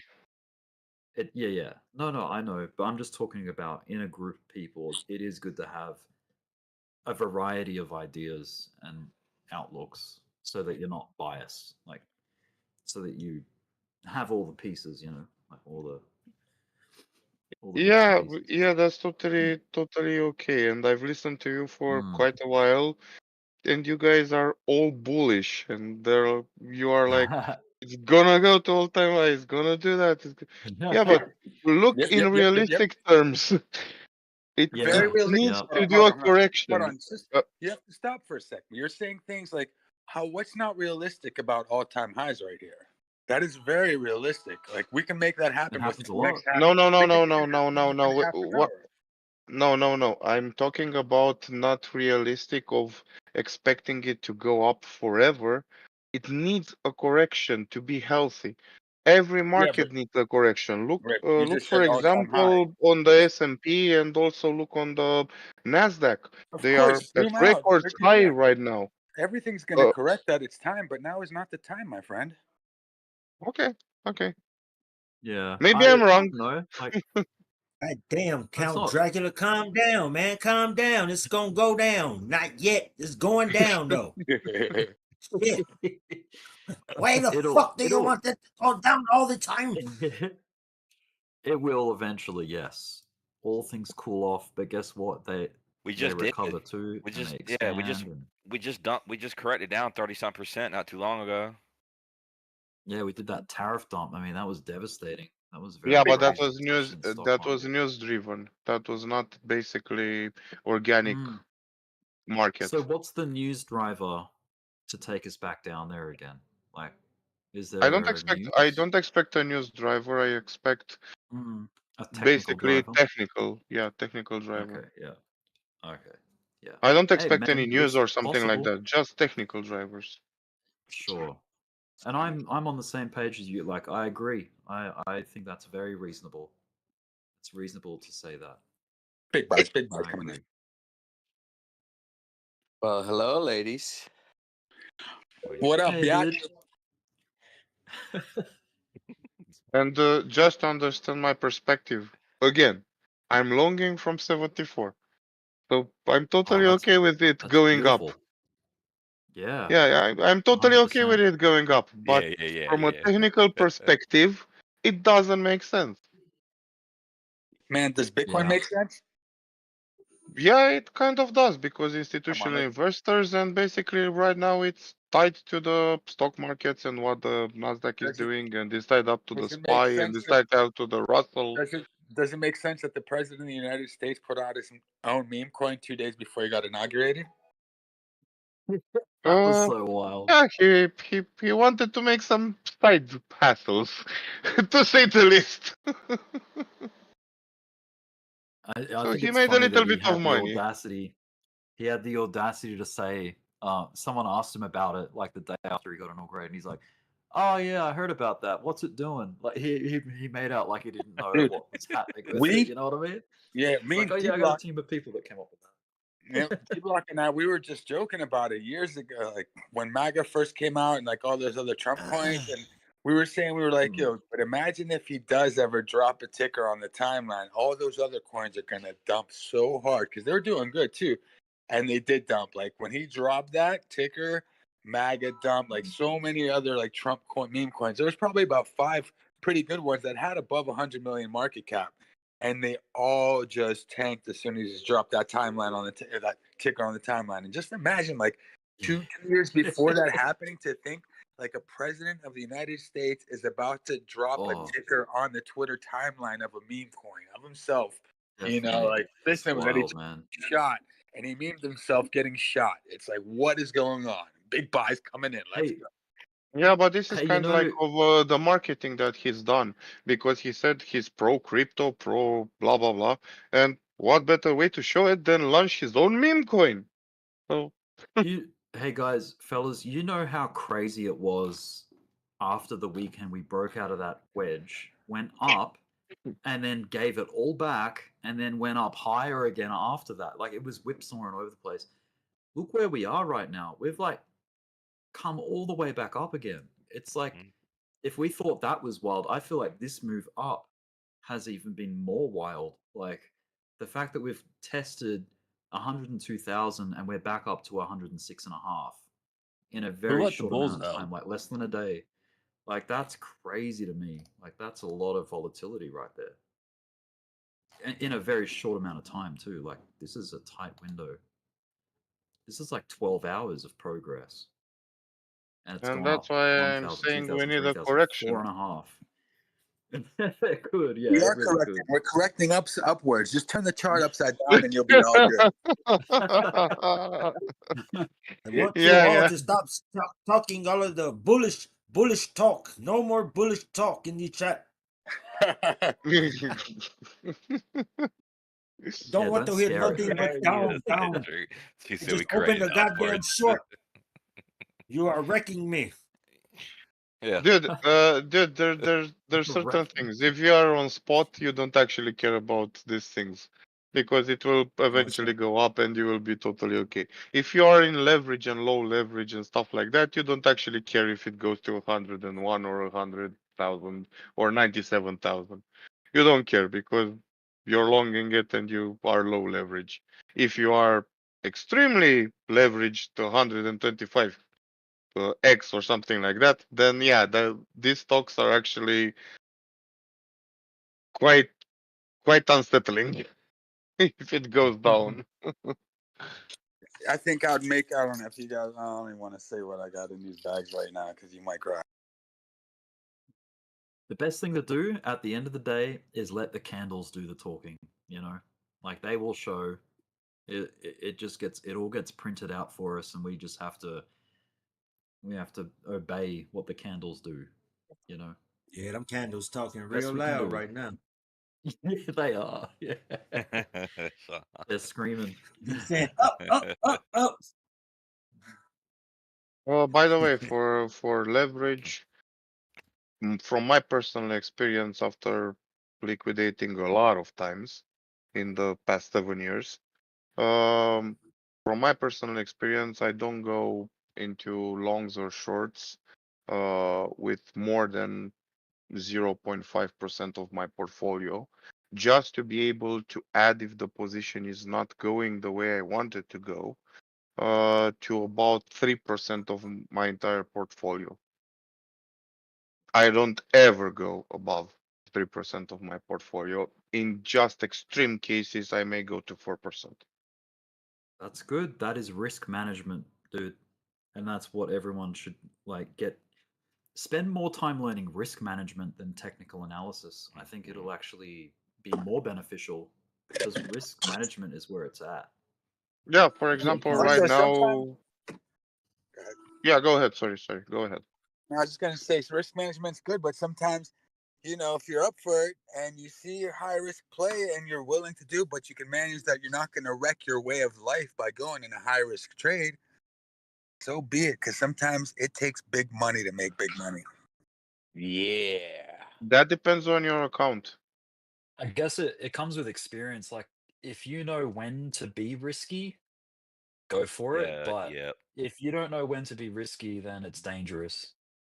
And Yeah. also one more thing I have to add here is for most traders, day traders, or I don't know, weekly traders, if they have a small account of, I don't know, $1,000 or less, they are more willing to go into high risk trades to get that instant gratification of profit in the short term. But if you have a big enough account, you don't quite take that risk, because if you open a position and, for example, Bitcoin goes from 106 to 106,500, you made 3K, and that's perfect. So would you say it's high risk if you're a spot trader, and let's say you have a nice No, family? I'm speaking just about leverage trading. I'm not speaking about spot trading. Okay. But if you have a Guys, I big gotta. enough account, if you make 3K per day, for most people, that's totally acceptable.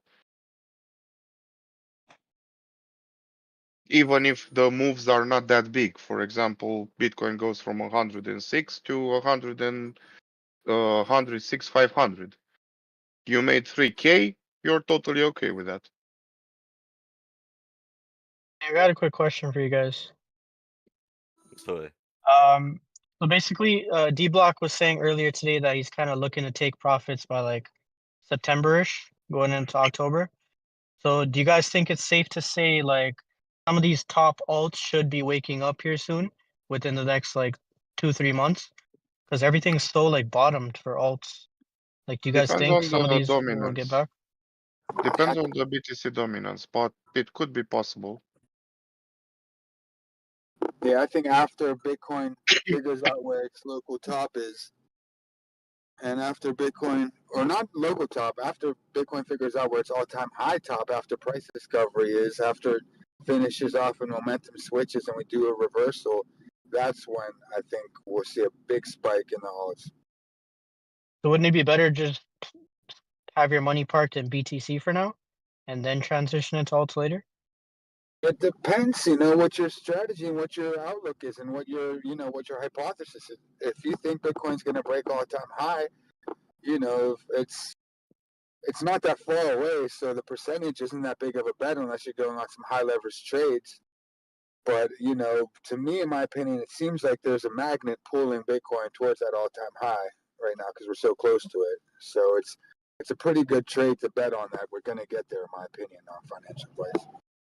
Yeah, I think we break it this week, probably. You sound like you're on a landline, Drew. Yeah, no, I'm driving right now. Yeah, Oh, that's what it is. Okay. I mean, I can hear you. It's just Oh, he sounds like he's in a car. Yeah. What Yeah, I'll AI be right picks back.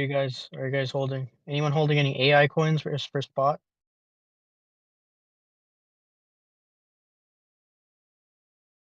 I'm not. I'm just holding the bigger caps. Okay. I went into Kita, but that it's still paying off quite good. I've heard of it in another group, and it's still paying off a lot. Some of I these took AI it. ones, they rip Yep. really hard when BTC goes up. Yeah, a couple of not actually AI coins, but different coins that are on dexes. I went into Kita and also Arbitrum, and they're Okay. still ripping, but Kita is the one that ripped the most. I took it at about 0.028, something like that, and now it's about 0.75 or something. Yeah, like Tau looks really good. Virtuals, Goat, Yeah, yeah. Farcoin's a friggin' beast.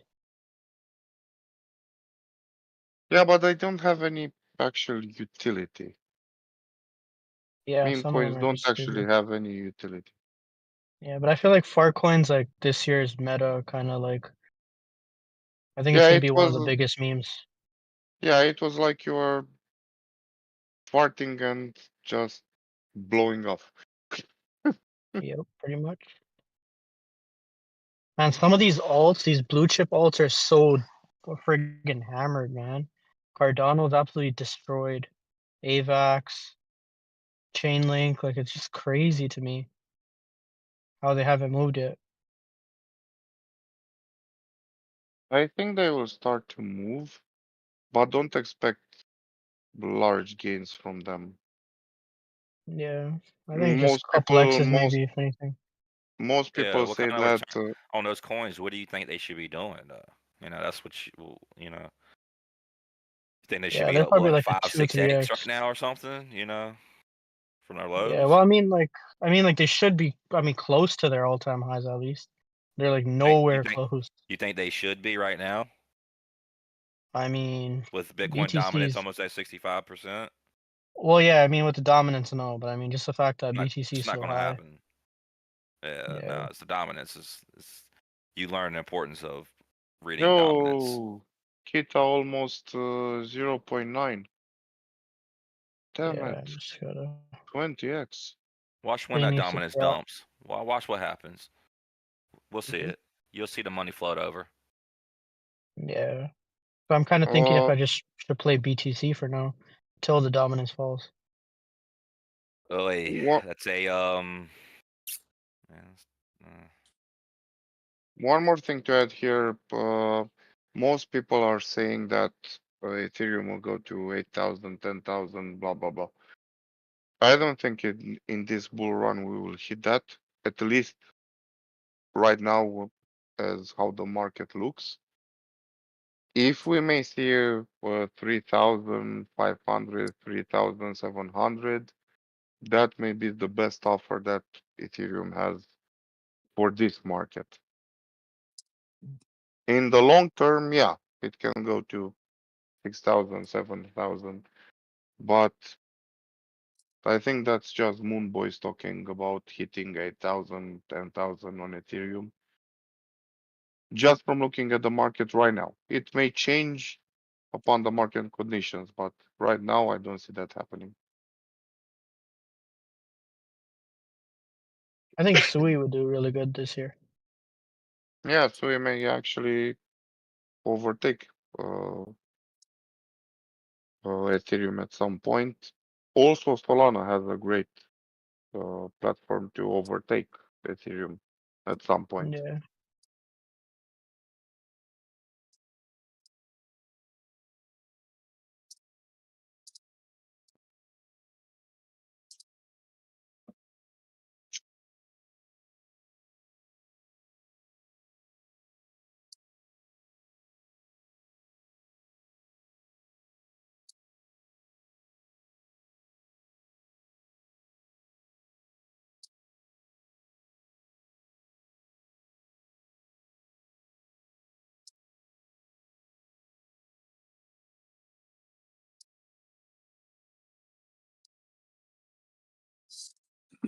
So we just had like a little micro structure swing fail where the high got higher than the previous one. Just by a wick though, like a tiny little bit. Yep. And now it's heading back down. On the micro, this is the 5-minute chart. So I think if you go out to like the hourly, you can see that we're still in contention to go test the high at what's that, $107,108, like the high from yesterday. Rick, please stop being so bullish, man. Yeah. It's funny, Well, like one more, when you just one talk the more, facts on the chart, it sounds bullish. one more thing to note here. We usually need to take into consideration also the sentiment, because we can backtest it, and usually when most retail traders think that we were going to see all-time highs going back up, blah blah blah, we got wrecked. Then when we got into it's the bearish market, no, we're gonna die. Yeah, it pumped up. So it's basically, if you right now, I'm seeing it like this. If you right now think we are going to all-time highs and we are going to do whatever, it will do the reversal. Just for a short period of time. Just to wreck everyone that has a little bit of emotions left from the market that we are in now. As well as looking at Google Trends and stuff like that, retail basically didn't come in yet. We are still at bear market lows of trends on Bitcoin, Ethereum, alt, whatever you want to call it.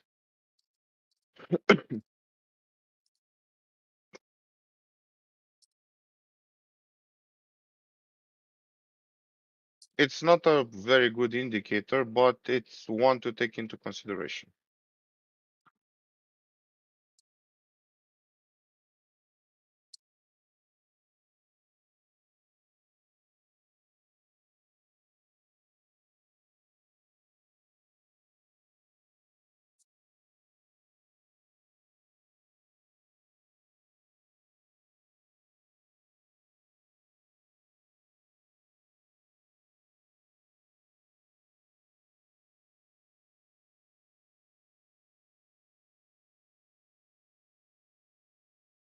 Bitcoin's trying up here.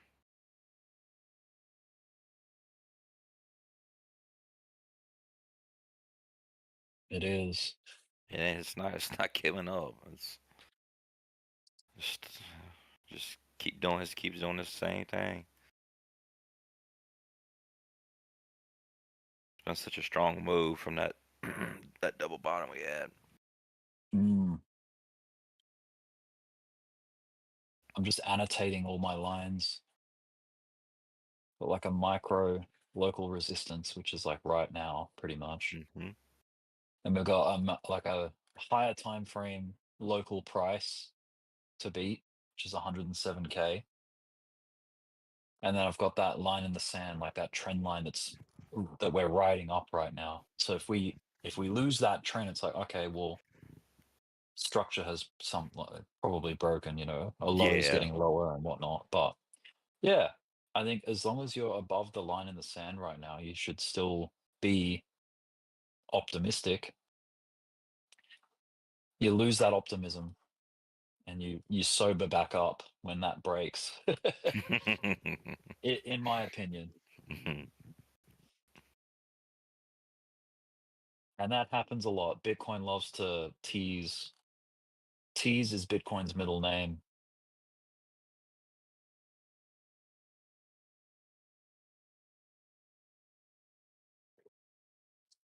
Okay, where is? Ooh, come on. Yep. Pop, pop. Is this just Wix? Wiki? I'm on total one. Come on, bring the candle. Be the candle you want to be. become the candle that we want to be.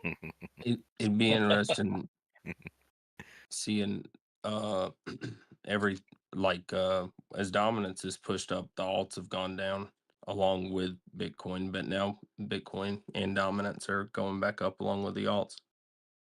Yeah, yeah. Okay. Just touching last week's high. Yeah. Quiet progress. Don't spook it. Just it's like, okay, see, okay, Bitcoin, I see. I'm still, yeah, like I wouldn't be surprised if we do like a swing fail at the local price level 107. It's kind of a big deal. We're getting into that devil number territory, 10666. You guys number of thought the I beast. wasn't listening. I'm listening. I can hear your voices. You're still talking that bullish shit. My target is about 106, 750.5. 106, 666. 750. Okay.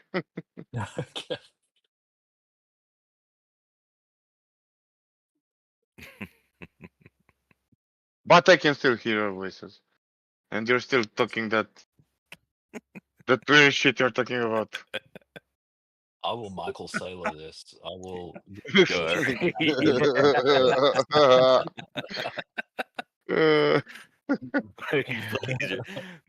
You want to hear a big bull?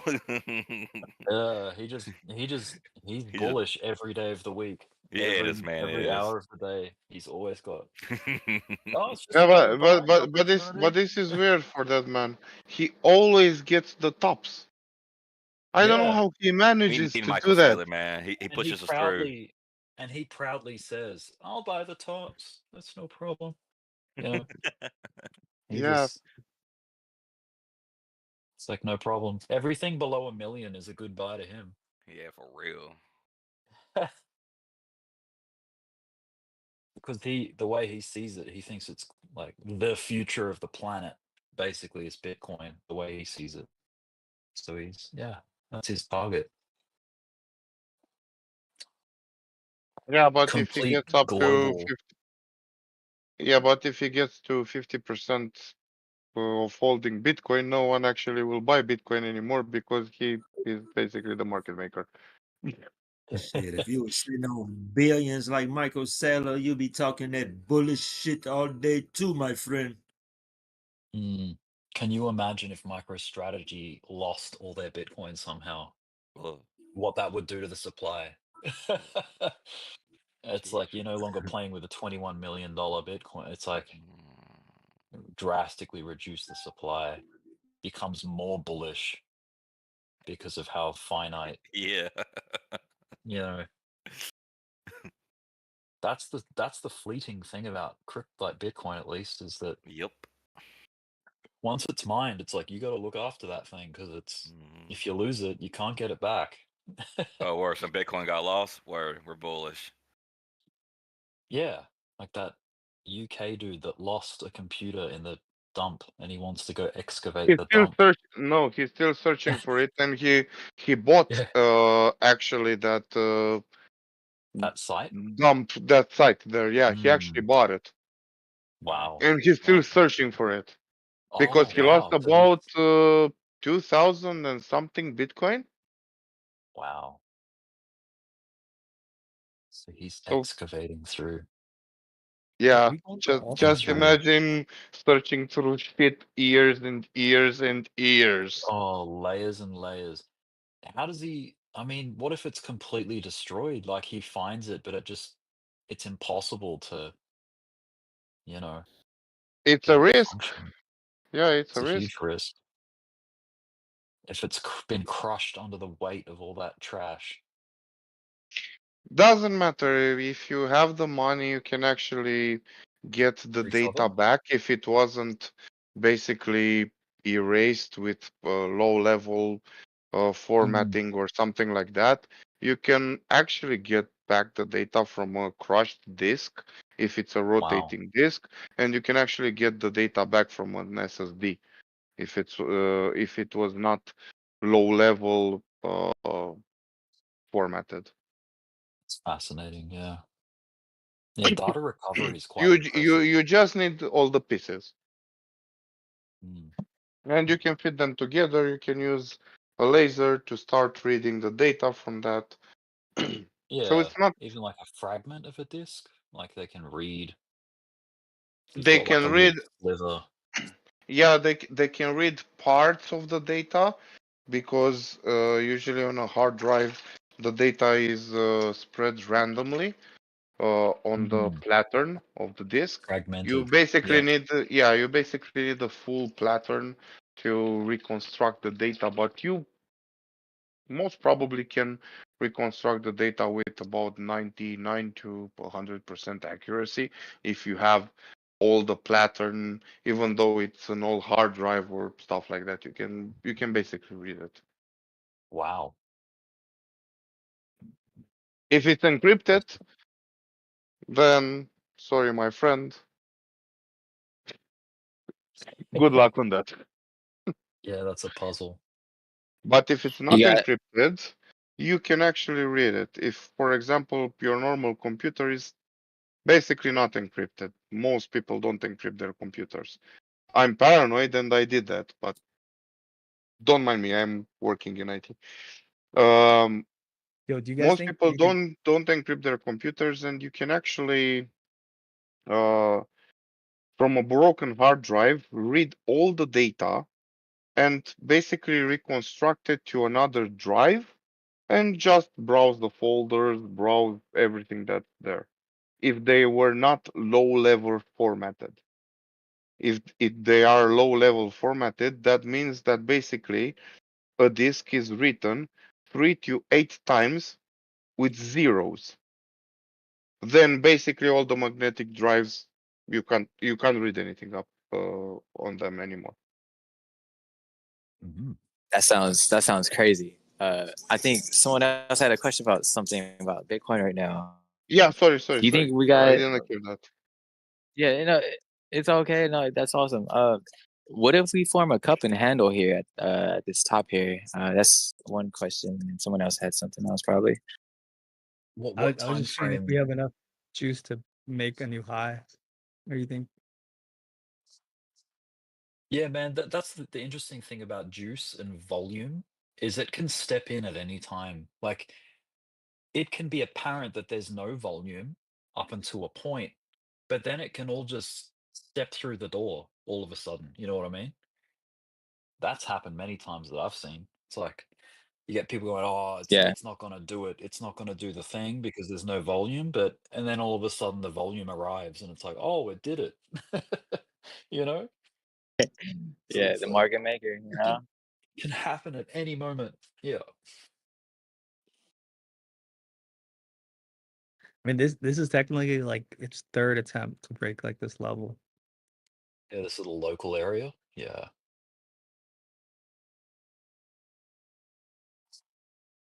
Yeah, and I think there's a lot of people opening up their shorts right here. So, I think there's gonna be some push up to try to get some money. Yeah, I opened up a short just because I was like, I don't think it's gonna make that high, but that's all I was trying to see if. Yeah, the shorts are opening up here, but that's when the pumps start to come usually, right? So on average, on the hourly time frame, the volume is actually turning down on average. But there can always be a second wind, right? Can always pick up. If the volume comes to the table, it just that's what happens.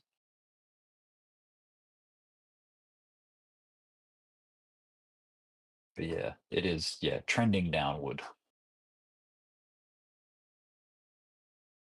Yeah, the one thing I see different about this push than Sunday's push is when we were pushing up here, alts were already like starting to sell off as we were approaching this area. But today they're going up on this push. Like Solana, ETH, Sui, they're all pushing with it. that was like when I was watching the push on Sunday, I was like, man, this sucks. I'm not that it sucks, but I was in alts and I'm like, my alts are just bleeding while Bitcoin is just pushing. Right now, alts are actually pushing with Bitcoin, which I think that's bullish.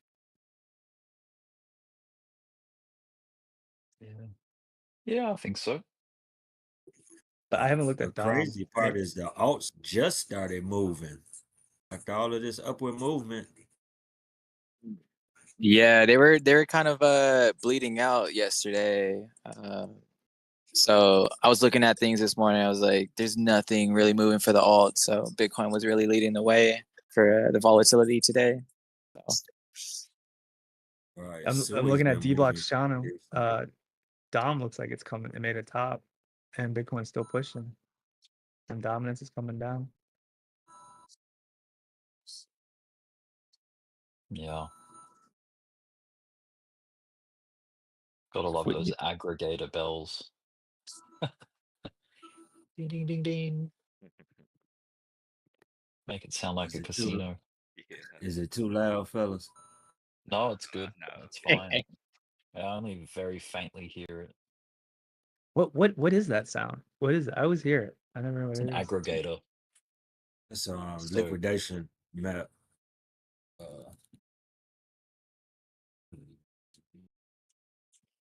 I'll put a link to a Bitcoin aggregator in the general chat for whoever wants to see what the hell that sound is.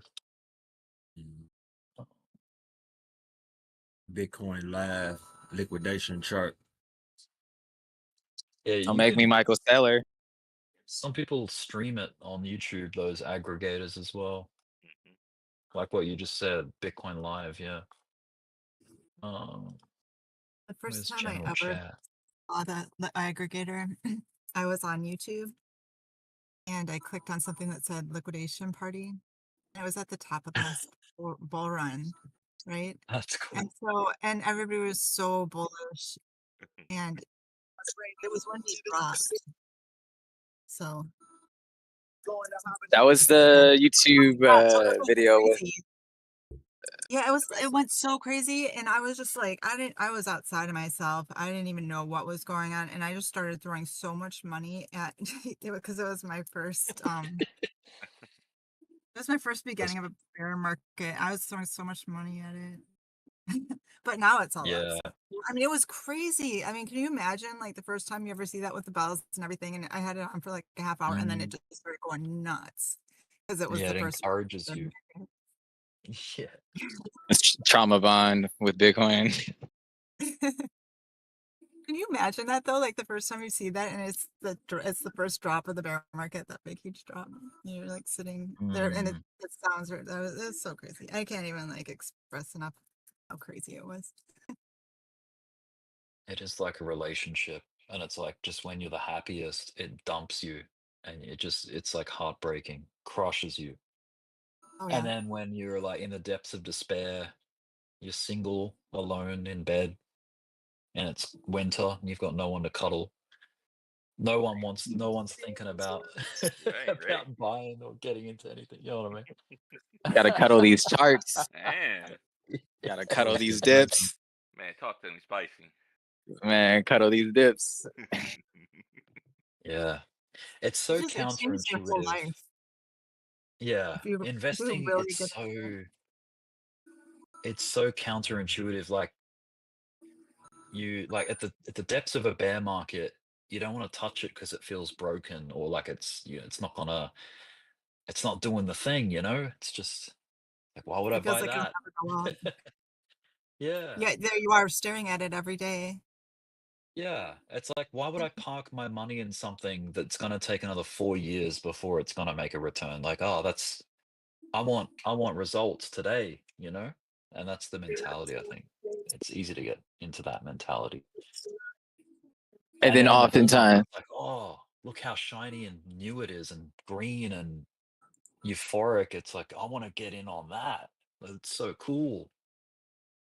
You know, it's GTA 6 just got released. It's pushing here. Let's see it.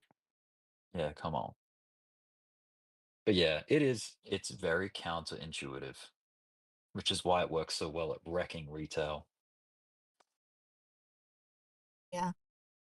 Yeah. I spent the whole bear market studying and learning.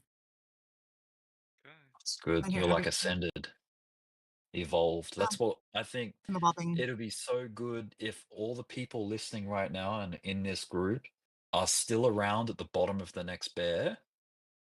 Like, hats off. Like, that is where the money's made. If you're around building in the bottom of the bear market, that's, you know, just be patient, plant those seeds, and then harvest at the top. Easier said than done. It takes a lot of patience, but that's where the big money's made, you know? And you can't just leave and then come back. You have to be Yeah, you have to you have go to be through there the for it. market. You have to be into it every day, just like you Yeah, are right now. that's right. It needs Even your more. commitment. Yeah, if you It don't does. commit, then Yeah, it's not yeah, gonna come back to you. that's right. Discipline and I'm committed. commitment gets rewarded big time, and patience.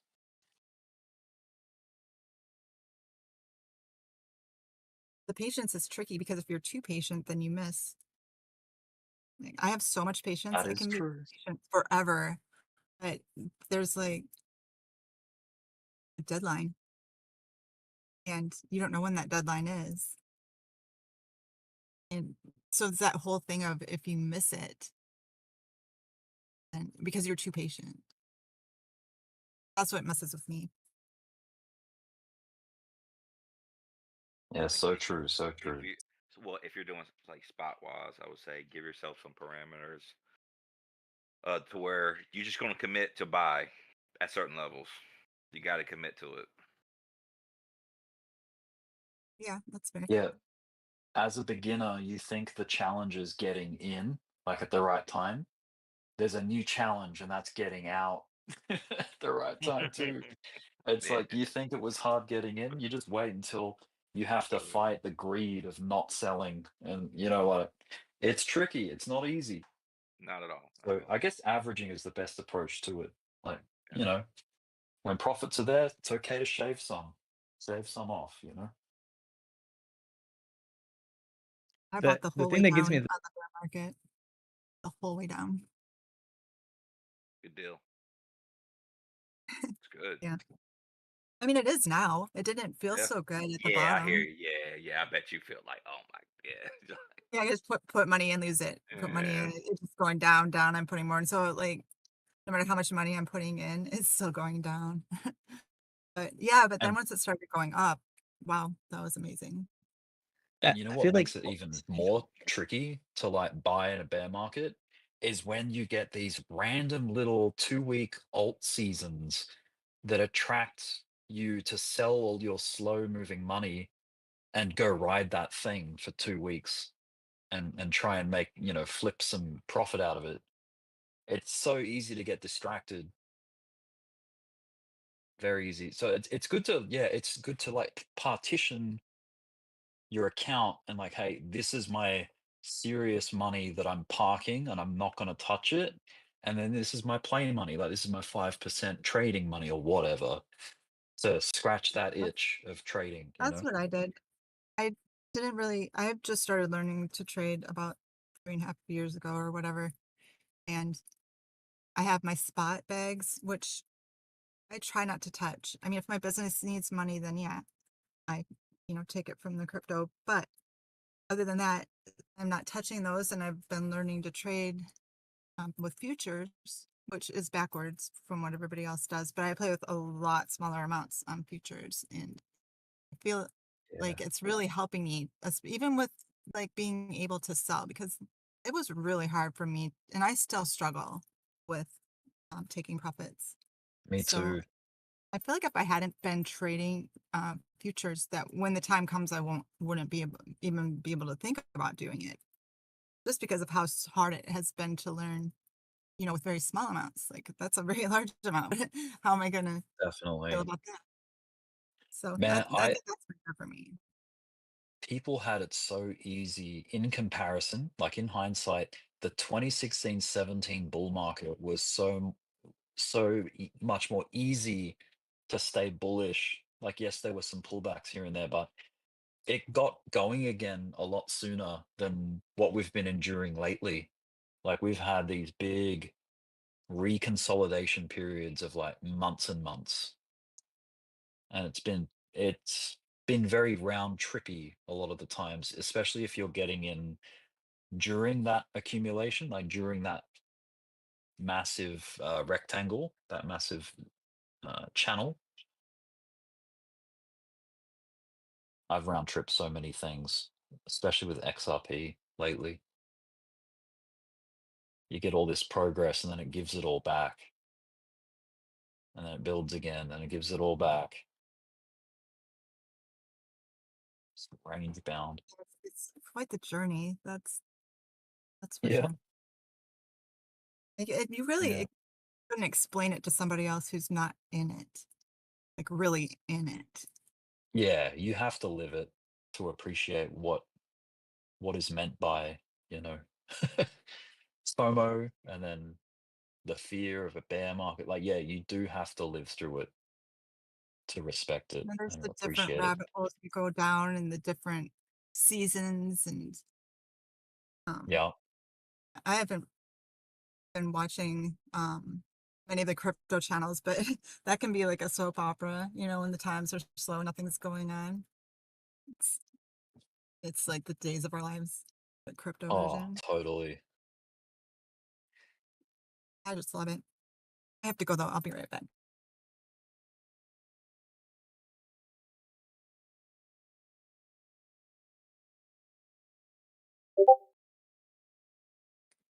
Has Dbloc mentioned if the false move is still a thing or no?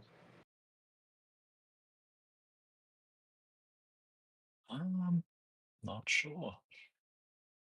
I think he still has like a possibility reserved for that 100K retest idea. I think he's still like saying that could be a Dude, midnight is when it expires. 2 hours from now. That double bottom was so clean. It just looks so clean on the charts. It's kind of scary how clean it looks. Which double bottom? The one we just had around Early this morning. Yeah, like okay, 102. Down near 102. Yes, gotcha. It looks Yeah. so textbook. I was just It's like, really nice. okay. Yeah. Big W. Dude, alts are running right now. Let's go, Look alts. at Chainlink. Chainlink is just going straight up. Some of my Doge orders are filling up here. Just scalping, selling some up this way. Look at dominance. Love it. Solana's looking cool. Dogecoin. Ethereum even. And BNB. So ETH needs to make another leg up though, honestly. It should like maybe at the all-time high it'll test 3K, but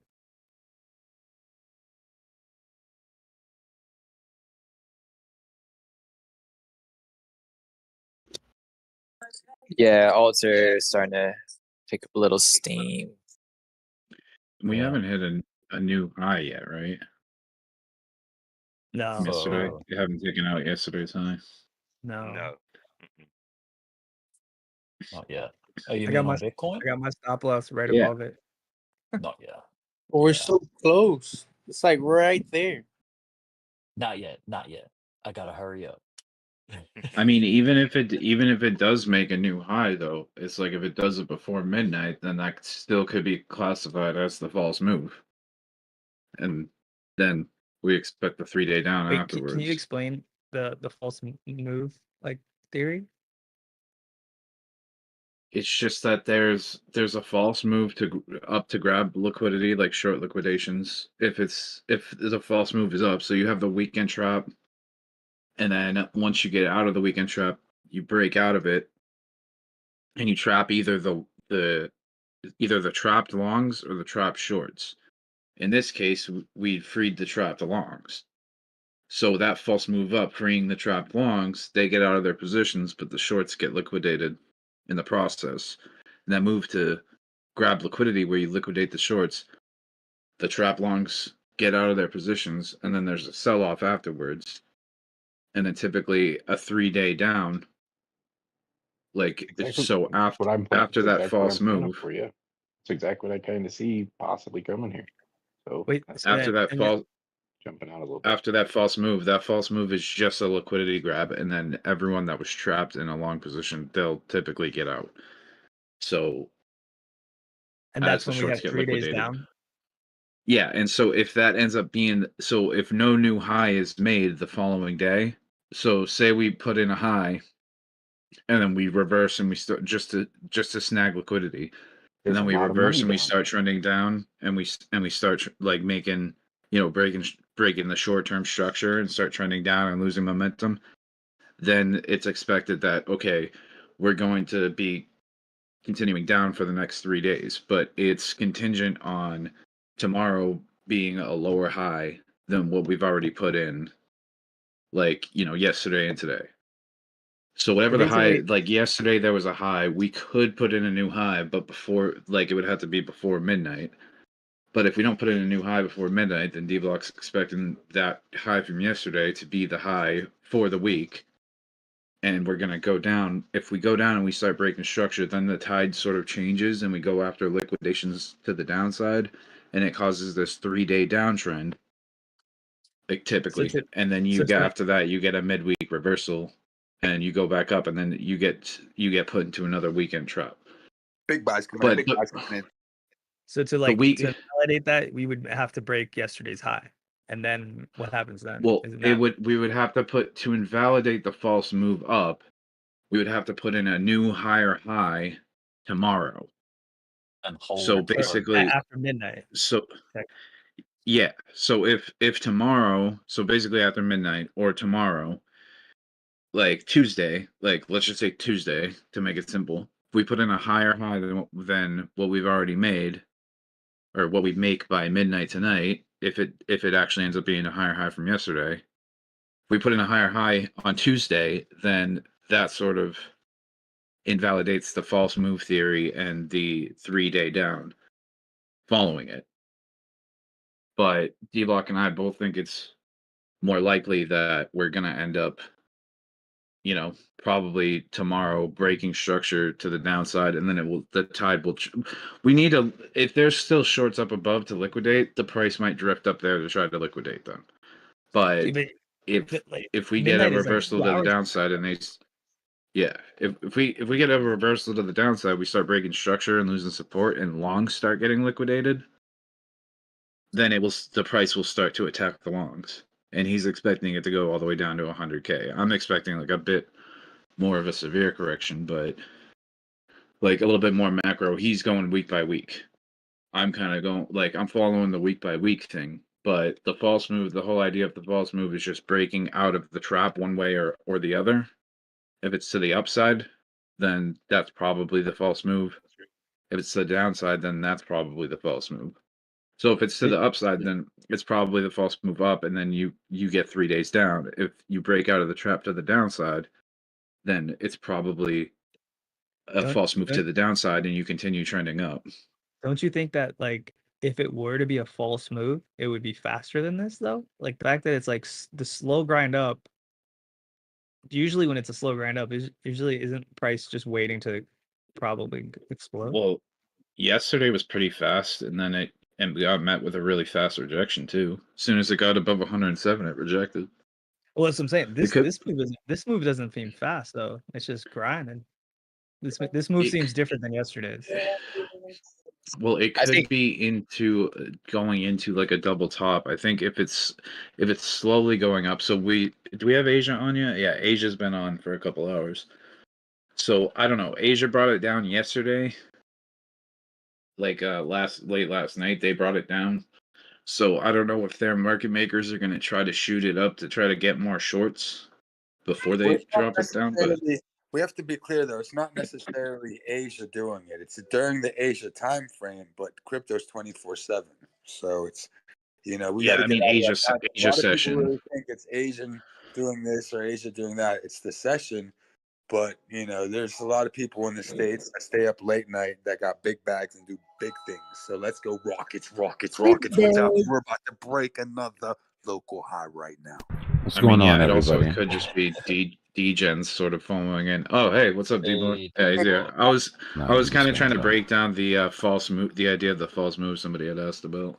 Okay. Cool. What we I thinking, don't know. D-Block? Wait to see what plays out. How many of these liquidations are gonna get taken? Our 4-hour W target is 108.6. But if we're gonna get that and we want a nice predictable week, we want to get it in the next 2 hours. Next hour and a half. Yo, Dbloc, if we do get it, so does that invalidate us going down for the next 3 days? No, that's why I said I want to get it by tonight. If we wake up tomorrow and we're still at these levels, then we're gonna have to play it by momentum and just trend.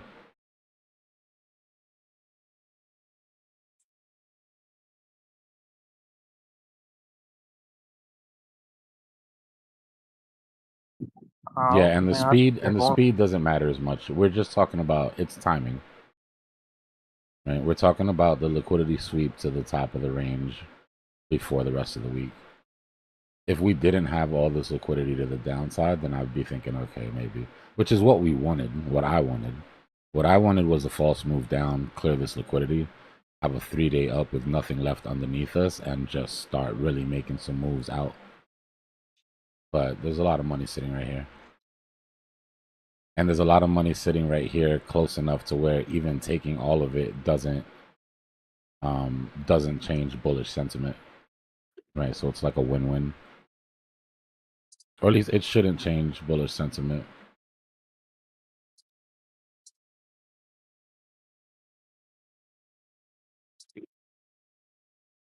Right now, your alts are probably recovering some of the dip from earlier. Bitcoin's breaking support. I mean, Bitcoin out dominance is breaking local support levels. We want to break this damn structure on Bitcoin dominance, which is good that we're getting to the bottom of it now. We'll have a little test of it.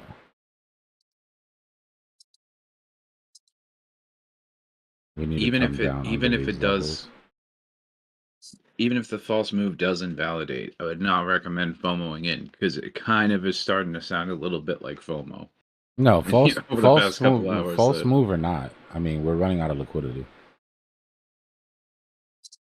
All a perfect weekend trap gives us is a blueprint for the rest of the week. That blueprint can be drawn day by day. It doesn't, And what we want is to get to the point where these weekend traps become unpredictable and just get out of control, because that means market makers not really needed for running the show anymore, which is usually when we're going parabolic.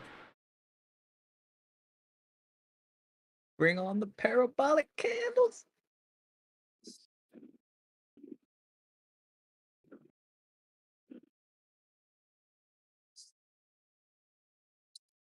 Come on, That is Dom. a pretty impressive move from that double bottom that it made, but I'm wondering if this is going to be a double top. Yeah. Could just be one last attempt to get some money. Everybody, it's like, even people that are in want to compound at 100K. Everybody's like, oh, the bears just won 100K. No, some people have money in the game and they would love to take some profits and put it back in at 100K. It's not just bears. It's bulls who don't feel like they have enough Bitcoin. Some people just don't have enough Bitcoin, yeah. Sometimes it's just that easy. They just want more.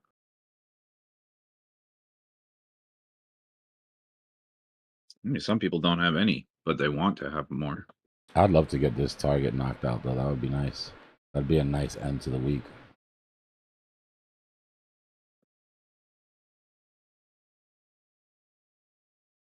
That's the target from the larger W pattern that we never invalidated early on during the week. I don't have it drawn out because we've done so much since then, but it's this W right here.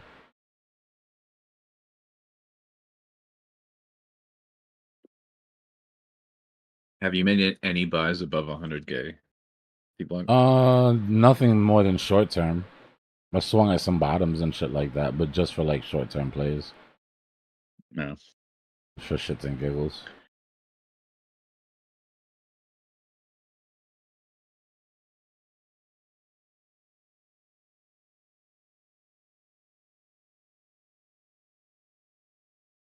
I've made plenty of alt buys with Bitcoin above 100K though.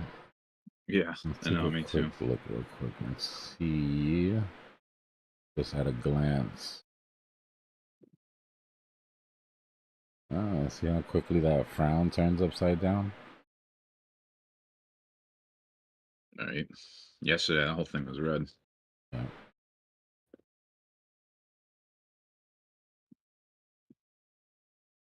Take a quick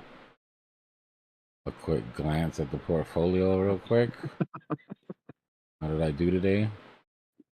Okay, it was a toss-up. My favorites list on Bubble is just what I'm holding in my portfolio for the most part, or things that I plan on putting into my portfolio. What's going on with S Fund? Is that still a keeper? I mean, I'm holding on. All it takes is 1 or 2 launches to come out.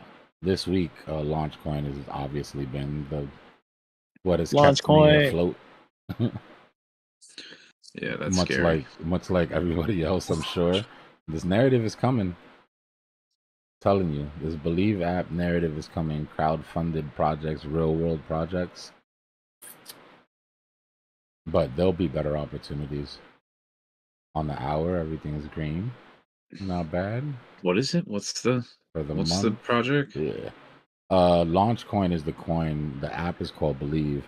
The narrative that I was talking about like a week ago is the one that I think is kind of bubbling up underneath the surface right now, which is crowd-funded projects for businesses. It's like crowd-funded VC.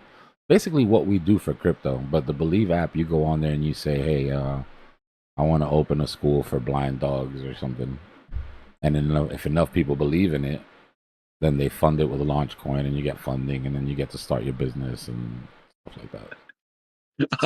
Open a school for I mean, I don't, whatever dogs. you're into, bro. I'm not trying to,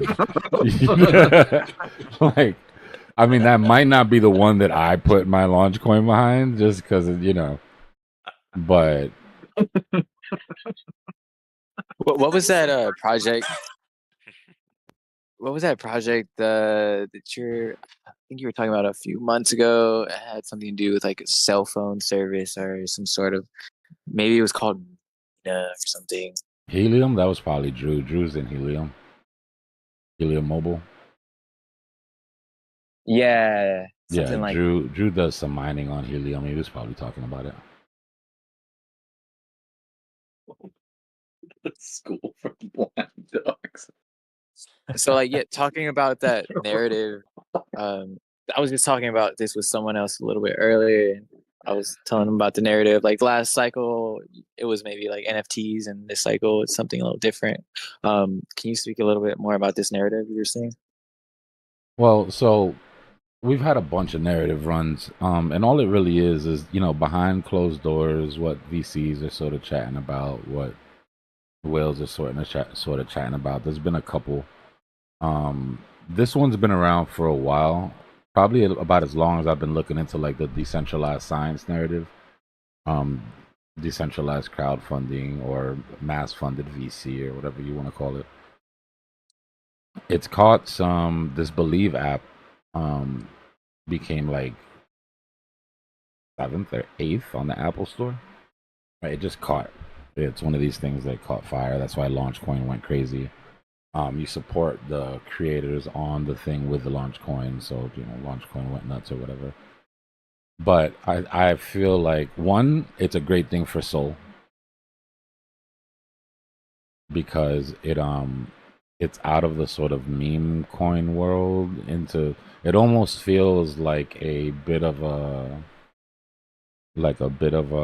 cleanup act on them, like trying to like clean up the look a little bit, like a slight like pseudo rebrand, Hey, like there's actually a reason for this. But Solana's really been pushing it sort of, and you can tell because the things that pop to the top of the narrative list are usually the ones that get supported by the blockchains.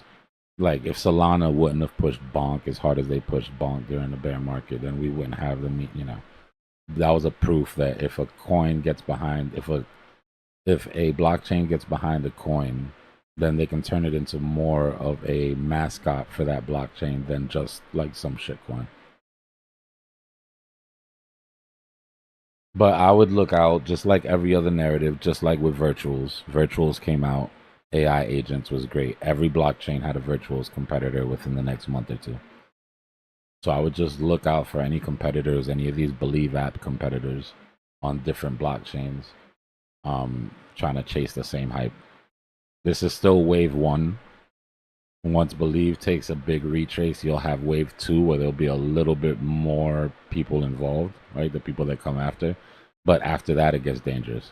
Once you get to wave 3 and all of these coins start getting on exchanges and all, you have to go look for the next narrative. Narrative runs are only really hot if you can catch wave 1 and wave 2. And even on wave 2, you've got to be careful.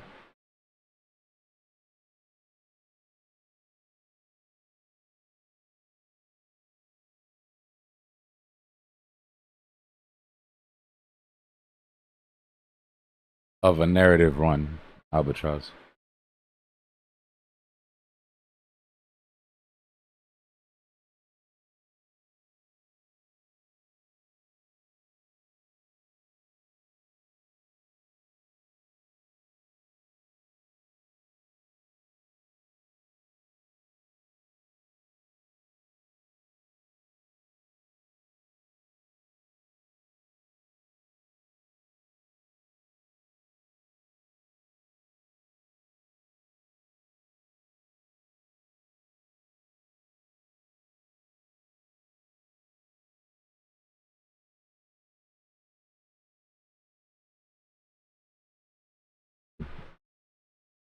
What's one project that's been really kind of exciting to you lately?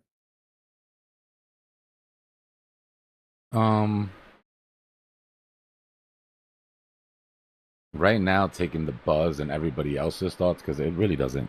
One of the things that I learned, bro, is that the shit that excites you means absolutely nothing if nobody else cares. You can ask anybody who's been holding utility coins during this run. You could be in love with the tech. It could be the next best thing, and if you're the only one that feels that way, or if everybody that feels that way but isn't buying the project, then it doesn't matter. But like taking everything into consideration right now, I think Guns has the most buzz. Guns, G-U-N-Z? Gunzilla's it's Gun USD. But it's just because the game's launched, it's going on to mainnet, more and more people are playing the game. Like, it has a lot of mind share right now.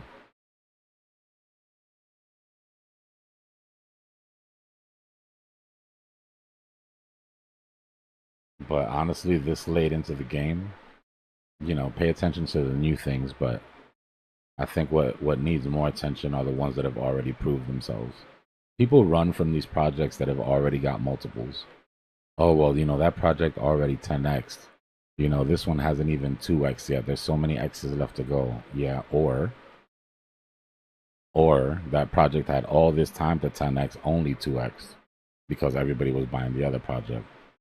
And that project at 10x just went down 50% and gave you another opportunity to buy in. You want to take a second risk on the project that didn't 2x or didn't do more than 2x when everything else was flying? Or do you want to put your money behind the horse that has proved itself? It's just risk tolerance, right? Your riskier people are going to say, no, screw it, I'm going for higher ROI. These are the guys that'll draw a measuring tool from the top of all-time high down to the price and say, look, it's still down 76%. While I look at the same thing and I say, damn, this thing is still down 76%. You know what I mean? Yes, sir. Like a different perspective. This late in the game, totally. It's not time to play it like that. Early, yeah. Early on, when you still got a year, 2 years left of the bull market, and you pick up coins at super low, ridiculous valuations and shit. Half of them don't do what they're supposed to. The other half do, and it makes up for it. Cool. But this late into the game, I think everybody basically knows what horses they're gonna put their bet on. So I don't know if you want to. I don't know if going for the underdog is the best idea. You can do that with a portion of your portfolio, right? Just make sure that the majority of your portfolio is sitting in some solid projects.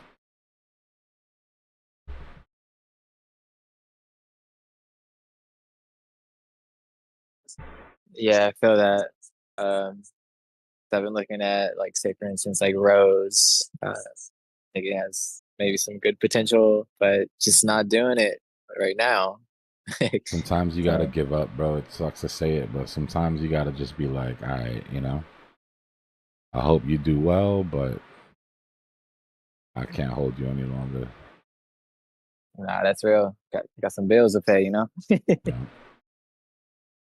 Don't fall for these communities, man. These communities, or we're gonna hodl together and da da. Like, bro, nobody's gonna pay the bills when it's time to pay the bills. And the last thing you want to do is be in a bear market in a community like a meme coin Discord or something where everybody's holding the bag and everybody's just massive hopium about what's gonna happen when so and so, you know, does a community takeover or whatever. Shit is depressing, bro. Yeah, it's scary too. It's ugly real quick. Yeah. Yep, and sitting around hoping and praying and crossing your fingers is so much opportunity loss. Like you're wasting your time, you know?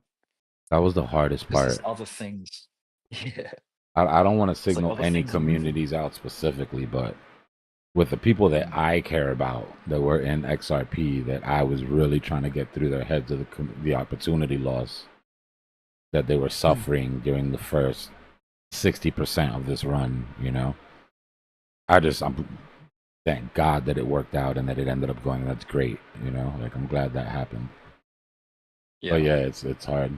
It's hard. Even just the opportunity loss of simply sitting in Bitcoin and then selling your Bitcoin for XRP at the right time. Like just something as simple as that would have made a huge difference. Yeah. That goes for everybody. Doge people. Plenty of people all in on Doge. And it's not like Doge didn't do anything, but compared to what everything else did, you understand how frustrating it must be to be all in on Doge during one of the biggest meme runs that we've ever had in the history of crypto? And all you got was the Yeah. percentage that Doge gave you, while everything else did tens of thousands of percents. Like, it's frustrating shit. I feel sorry for the ETH army recently. Yeah. How they just got hammered after that tariff fear dump, you know, and like a point of it was when that Lazarus hack happened on Ethereum, like all the staking Ethereum, the staked ETH. And it wasn't good news like at the time. They had the last Just laugh, hurt. though. They're gonna have the last laugh too. Yeah. Look at my chart. This is the these are all the guys that were saying Ethereum was dead.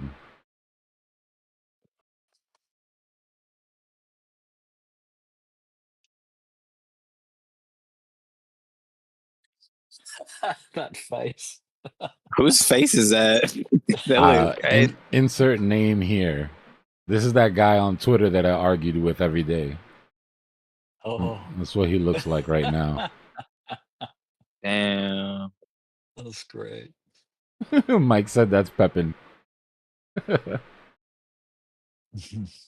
got liquidated. Definitely a fantastic opportunity to pick up ETH if you missed it. Beautiful Before the- move. Unpopular opinion. I think ETH goes above 7K. Why not? Yeah.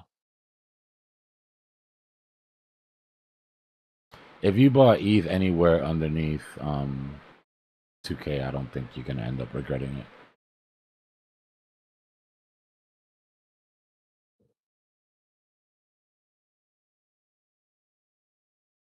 It's also a lesson about trying to micromanage the bottoms and catch the very, very bottom of something, right? Because all the TA I was looking at really had ETH coming down to like 12.8, 12.5. If I wouldn't have bought any of that 13.7 because I was waiting for that 12.5, you know what I mean? It's like things like that. It's like, okay, you don't get the very number you want, but at some point you've got to ask yourself, is this a good value?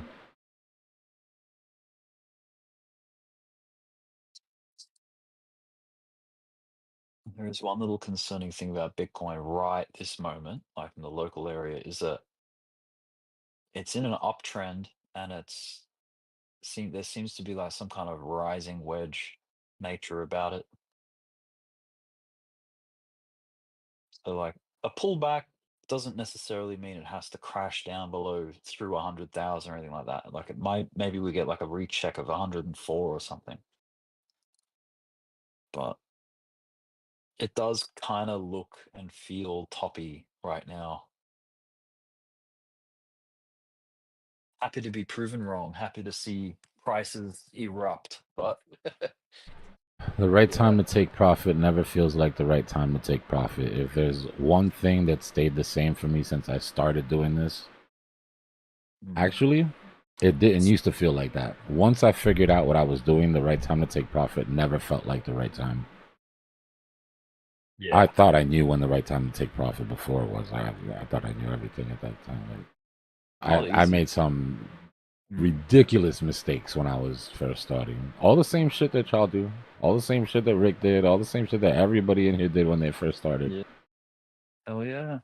And we blamed it on all the same shit. Oh, they're watching my liquidations. As soon as I take a trade, they go against me, and this is manipulation. This is this. This is that. The funny thing is, they know your trade before you even open it. You know what I mean? That's true. Because they're cooking it. They're like, they're creating the traps and setting it all up for you to fall into it.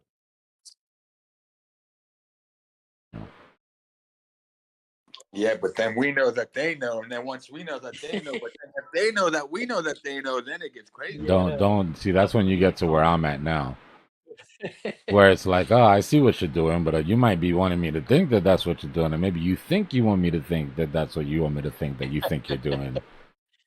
And then by that time, your entry's gone. It's like analysis paralysis. And everyone's pointing fingers at everything. The funny thing is the whales, right? Watching the whales, because whales are like the enemy when you first start, right? They're like whales. And then you go through a couple cycles, and then someone that just started is mad at you for taking profits. Like a trade that you were in for 3 weeks, and you've had this take profit forever, and you take profits, and then someone in the chat is like, "Die bears!" Like, whoa, like, bro, can I not pay myself for a hard day's work? Like, whales are just you 2 or 3 cycles from now, guys. And I promise you, when you get there and you've got, you know, some ridiculous amount of money on the line, $100 million take profit that hit your mark right on the dot, pixel perfect, you're going to take that profit. At the very most, you'll take it in chunks so that you don't get slippage.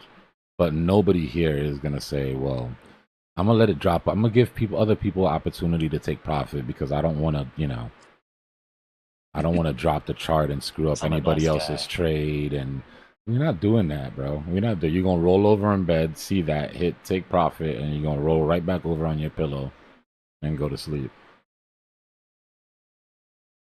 Yeah, and it gets dirty because the ones that have the pool, they know for them to be able to make those kind of maneuvers, they have to create that height, that buy pressure, so they don't get that slippage, you know, and they can still unleash, and then it still dips, but the dip isn't because really, you know, it's not them causing the dip, it's slippage. It's just because everybody bought, and there's no one buying after that, and then it just slowly dies down everyone, so they can be like, hey, you know, we got out at our price, we're good. That's why I tell a everybody. little bit of a breakdown right now. That's why I tell everybody here: August, September, October. I love you guys. I am taking profits. I'm taking profits. Between those 3 months, I'm unloading. There might be some times that I'm taking a shower, an alarm goes off, and I jump out and I take some profits, and I'm not online, and I don't say, "Hey, you know, I took profits on so and so." But just know that during those months, I am reducing my risk and my exposure. See, I don't jump out of the shower to take profits. I do it while I'm in the shower. I'm gonna get one of those waterproof tablets, bro. I can just like suction cup to the side of the shower or something. Wait for like full voice order, like voice command trading module. Jarvis, to it, like, yo, Jarvis, take profits on my Ethereum position. Buy this dip, sell it when it gets to the top. All right. I mean, it's got to be super simple because with all the trading bot APIs, algorithms, and like coding there is, like there's got to be such a simple code. Just like, all right, let me hook up a clapper at least. So 2 claps I buy, 3 claps I sell. Nah, look, guys, if you really want to automate this shit, go check out Kekbot from Based AI. They've got voice command trading. Like you can literally tell it when the RSI is above 90 on Ethereum. I want you to take 30% of all my ERC20 positions and rotate them into Bitcoin.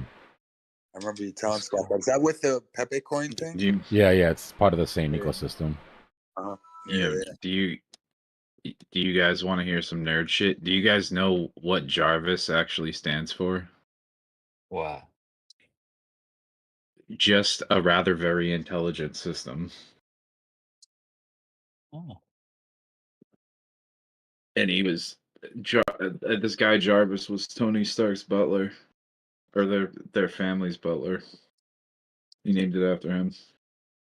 Beautiful. Probably get all the girls at the bar with that little tidbit of information, huh?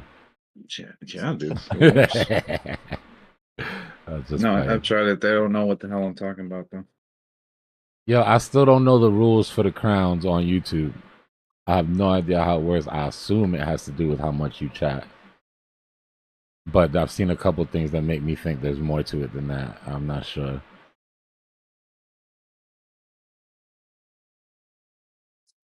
Like right now, I don't know who number 1 is. Number 1 hasn't talked for a while. I think Duck was the last first place that I noticed. See, this has been 2 and 3 going back and forth. Like why hasn't 2 become number 1 yet?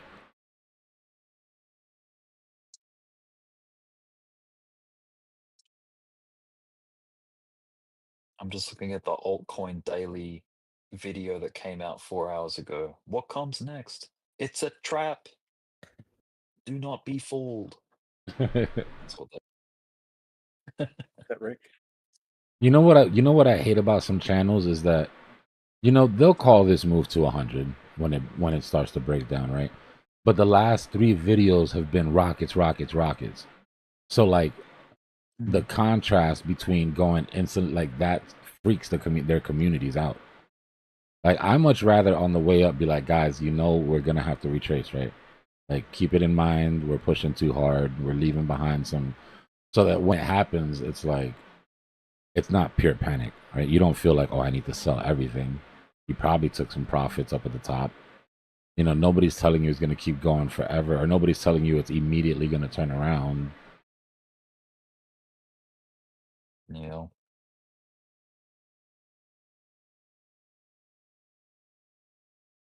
I just know that they freak people out, and then those freaked out people go on Twitter and they start posting shit that other people see, and then now it's just all bearish charts, and the FUD starts to pick up. That's why your channel is the greatest, bro. I mean, I do agree with you, but it is my channel, so I'm biased. Actually, I can't lie. I'm surprised that half of y'all are here and that y'all not watching those 2 Indian dudes make mansions with sticks and mud. Those guys with the stick and they create a hole and they create you ever seen these guys? Yeah, man, I've been watching that. Bro, this dude did a 3 primitive technology. Yeah, this dude did a 3-story underground with a water and a lagoon and all types of shit. They got a gang of people. Yo, it's a lie. They got a gang of people working on this. Bro, Drew. Of everything that you've ever said in here, I've never ever threatened to time you out. Do not ruin this for me, okay? Let me live my lie where these 2 guys are going to town with that stick, okay? There's got to be some innocence left in the world, bro.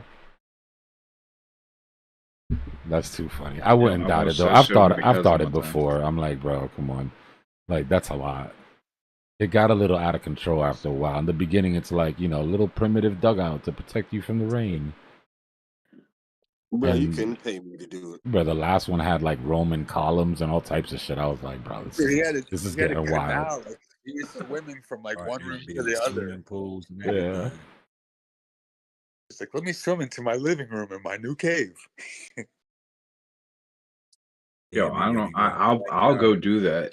It's just if I could either buy a property with water in it, or I could go and like find some place that like nobody's gonna find me, like out in the middle of the woods or something. Like it might not actually be my property, but I would totally go and build something there. All right. The thing So is, what in about this? the U.S. it's hard because it's like illegal to live off the grid. Oh, it's But in not. whatever country if I he's dig a in, hole in the it's backyard, you want me to dig a pool? That's easy, bro. I just got to dig a hole in my backyard, and that shit will immediately turn Yeah. into a lake. Yep. I'm like right on the water. yeah, because you're in But okay, Florida. what You about got to dig this? down a few feet and All you're right, hitting give water. me this then. Give me this. They actually started alone, but they made so much money off the YouTube videos that they're like, we're not gonna keep doing this shit. Yeah, that's what happened. And then they Like, got some people, and then it got big. Like I'm down with that. I'm down with that story. Yeah, the first few ones were organic and like natural, and then they're like, all right, let's up it up a little bit. You know, we got some loot to hire some big boys to come move this dirt for us. Let's do it. That's funny. They're like, Americans love this shit. Watch what we do next. Yep. I'm not mad at that. They got Most of the ones I saw, though, it showed them doing the whole process. They just sped it up. It's like time elapsed. That's what you think. You see these videos that keep popping up with different people like living in the woods in the US, and then they get like super chats and donations and all this stuff, but yet they have no way to get the money. You seen this shit? No, I've seen some people on Twitch, but they can get the money. They know why they're doing it. Nah, it's like a thing where like a lot of people who ain't got no, or like I think a lot of people choose to do So how this, are they like, even go sending to them the the money woods. then? You cats don't be having like cards or nothing. They be out there living like off the grid in the forest, like in the US somewhere. And like, yeah, there's a couple people that keep popping up with these different videos. I'm like, oh, it's a trend now. But they're charging their cell phone every day? They can take videos? Bro, don't ask me, bro. I saw one dude, he had Oh, I got a electricity. hand. I'm like, how? I got a hand crank charger. You can charge it with your Yeah, hand. there's a will, there's a way. You can get electricity when you're off the grid. Yeah, I mean, for sure. Who knows but if it's they're just really off the not grid, not man? just They just, anybody. Well, technically, if you're not using a Starlink and you're online, you're pretty much not off the grid.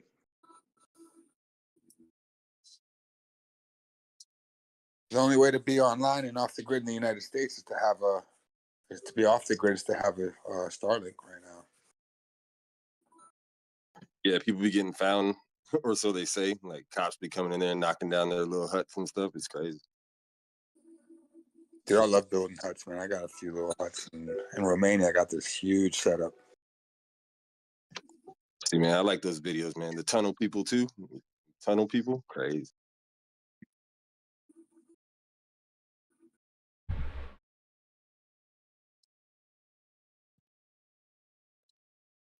I like primitive technology. That's good stuff.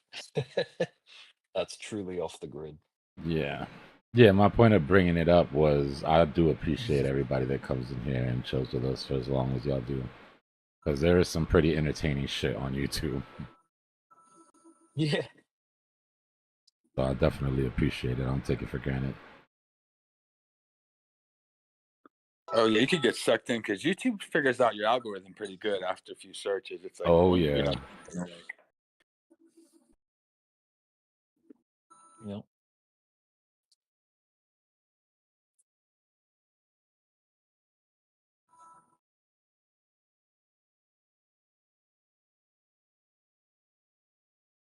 $106K retest. Bam. See if it holds. Yeah. This is also, like I was saying, the top of this wedge that we're in. So we had one deviation. We expected possible another, but for the most part, that's the top. And that Looks measured like it. move, if it was to break down, I don't want to keep beating a dead horse here, but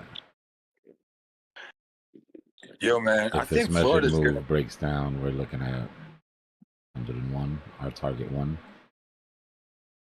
Yo, Dbloc, it's crazy, man. I'm thinking your Florida is gonna be like the new capital for capital. Like straight up, like New York is companies just leaving so quick, and they're all going to Florida right now. It's crazy. The crypto laws are getting kind of, first of all, it's the state tax thing.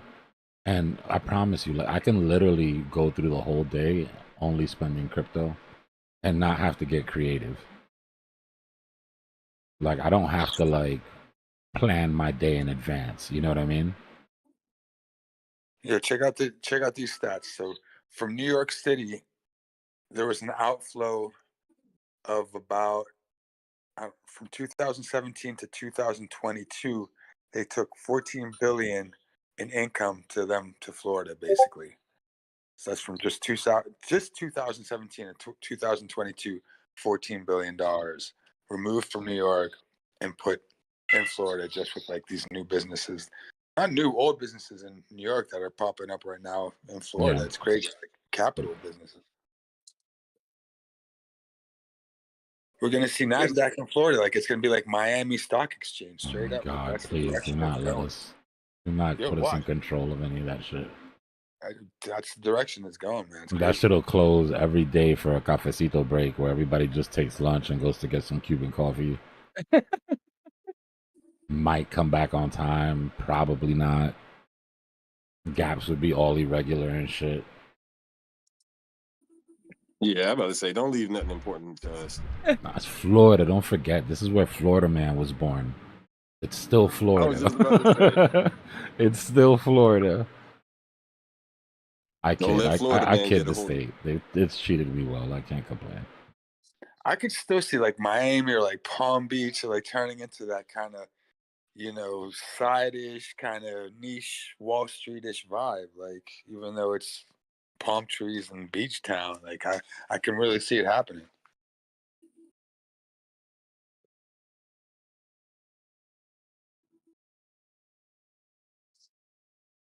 I'm actually thinking of checking out some properties in Florida. I mean, it's not bad. Bro, Not very the hood, bro. restrictive. It's just kind of The expensive hoods. depending on where you decide you want to live, but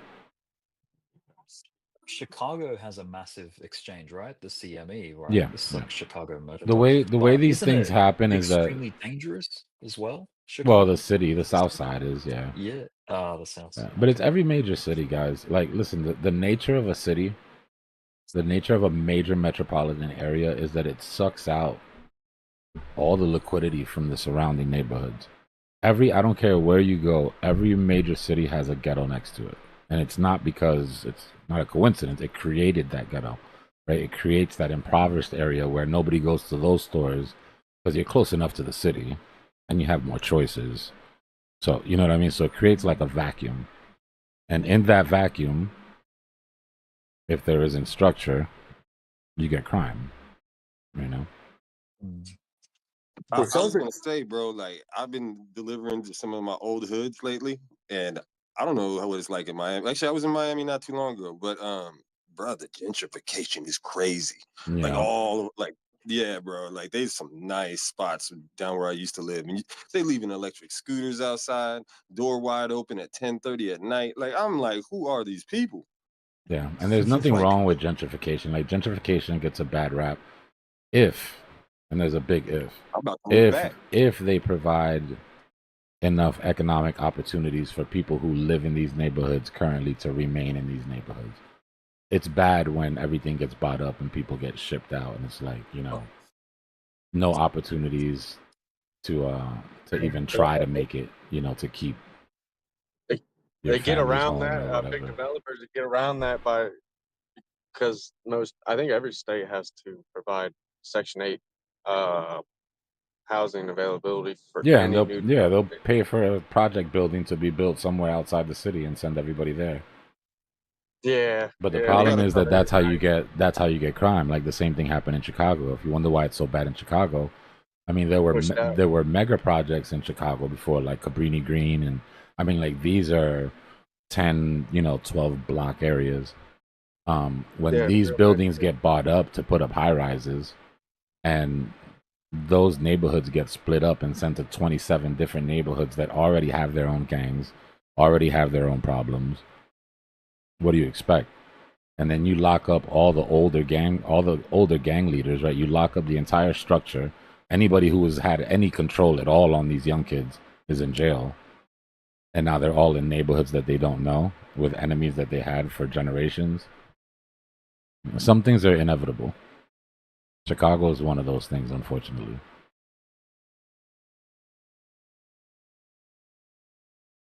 Yeah.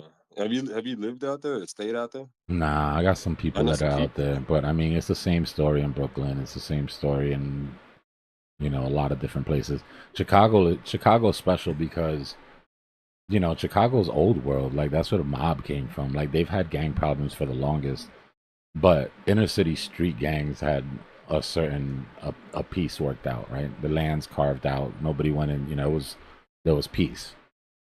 It was the disruption of that and sending everybody out, shipping everybody out across the different neighborhoods in the, I believe it was the 90s, if I'm not mistaken, that sort of set the powder keg on fire again.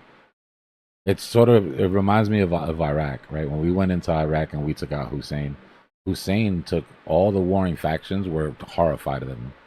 So they stopped fighting. They didn't fight. When Hussein got taken out, all war broke out because now there's a power vacuum.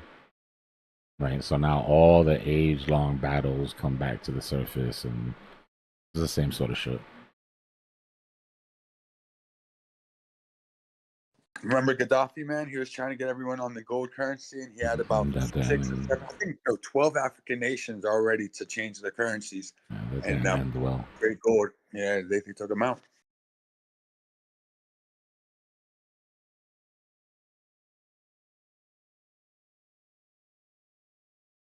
They would have been chilling right now. Imagine if they would have all just done what he said, stock up on that gold. They would have been hanging. Nah, but then African resources get expensive. We need those rare earth minerals nice and cheap. Yeah, right. So they can't be too successful.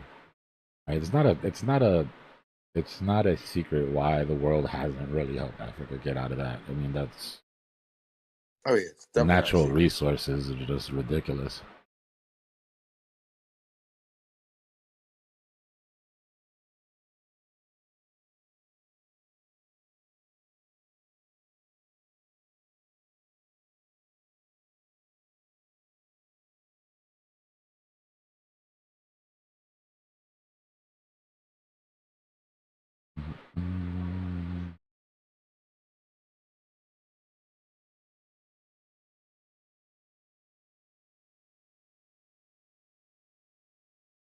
I've probably only seen like 2 alligators in Florida. And I was in a place where alligators should be. You know? It's not like I was at the store and I came out and oh shit, there's an alligator in the parking lot. I was definitely somewhere that you would expect to see alligators.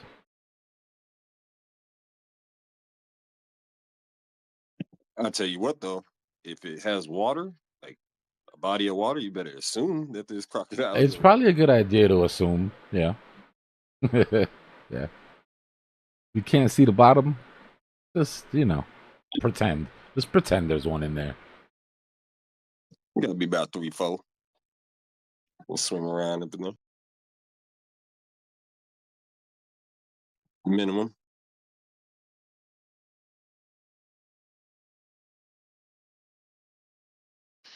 Are they hanging out mostly South Florida, or do they get up there by Jacksonville too? It's like the Everglades mostly, right? The Everglades and then all the canals sort of coming off of the Everglades.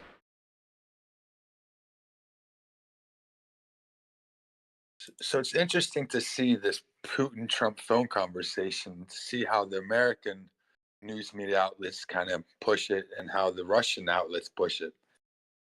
And it's interesting. Russia, like they're down. It seems like they're really down, and they want to come to a solution. And of course, Putin probably sees there's an angle now with Trump involved that he can make some loot skis out of it, in my opinion. But it's just wild to see like both sides of it and see how like the Russian media is kind of treating it. And I think it's a good thing for us not to be enemies with Russia anymore and to like treat them like Cold War enemies and the boogeyman, how it used to be. And yeah, it's crazy how wars and countries attack other countries, and it's almost like imperialism. But it is what it is. There's other stories that we don't know about why these things happen, but I always think there's some kind of valid reason why they're happening that we don't know about. That's just how I look at it. But I do hope that they come to peace. And if Trump, helps make that happen, I think that's going to be pretty bullish for U.S. Yeah, I'm kind of done with the whole the Russians being the boogeyman. Like I'm just kind of. If he can wait until gold gets to 4K, I would appreciate that. I mean, not that I don't want peace and all, but maybe just drag it out a little bit longer.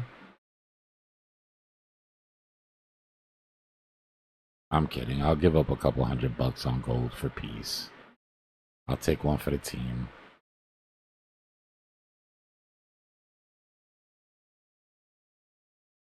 So the Kremlin spokes guy said that during the phone call, the U.S. and Russian presidents discussed the restoration of direct contacts between Moscow and Kyiv, laying the groundwork for further negotiations and the development of an initial memorandum aimed at resolving the conflict. So they're going to draft this memorandum, and I guess once they get the draft, they got to both agree to this draft, and bang, bang, bang, boogie, woogie.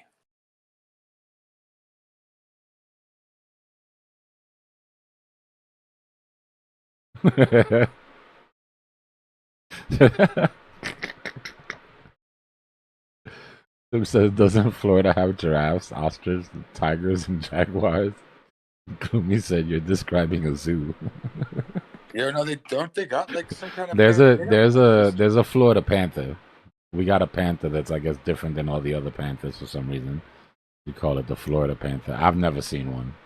I don't really be in the woods out here like that, though. I mean, like, if anybody's gonna see any of these animals, guys, I'm not the one. I'm not who you go for wilderness alpha. I try to stay out of those places.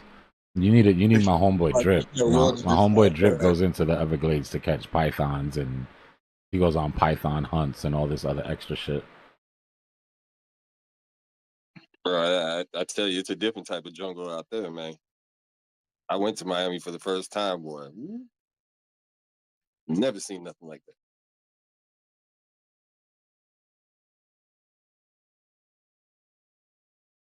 I don't know if that's where you're at. I'm just saying, like, I know it's like South Florida. Yeah, there's just too much city around here, bro. We pushed all the wild animals quite a distance away from here. Yeah, I don't even think I saw trees. We still have wild crackheads. Plenty of them. Hell yeah. Plenty of them Richmond. Yo, not to drug shame or nothing, but to be a crackhead in 2025 is nasty work. Like, we're 25 plus years into the crack is whack era. Like, it's not a new drug where nobody knows how it affects you anymore. Like, I'm not saying I would understand somebody that's on meth, but at least it's like you haven't had that long to really, but. Well, the same with cigarettes, right? I'll tell you one thing, bro. They're not easy to take out, though. Like, there's some good old boys out here, D, and they call the dudes that are on crack. They call it no on meth. They call it cowboy crack.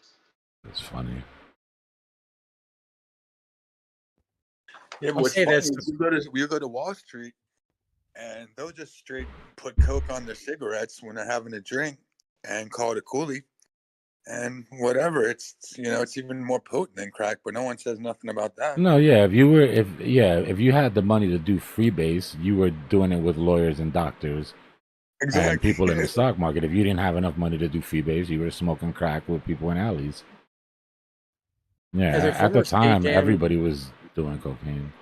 As a former stagehand and roadie that has went around drugs and that show business life for 20 years, with people working on drugs, I would rather work with a person on meth than crack or heroin or anything like that. Oh, I'm sure a lot of work gets done. Yeah, because they got more energy. I'm sure a ton of work is going to get done. Less accidents than the other drugs too, especially heroin. People fall out on heroin.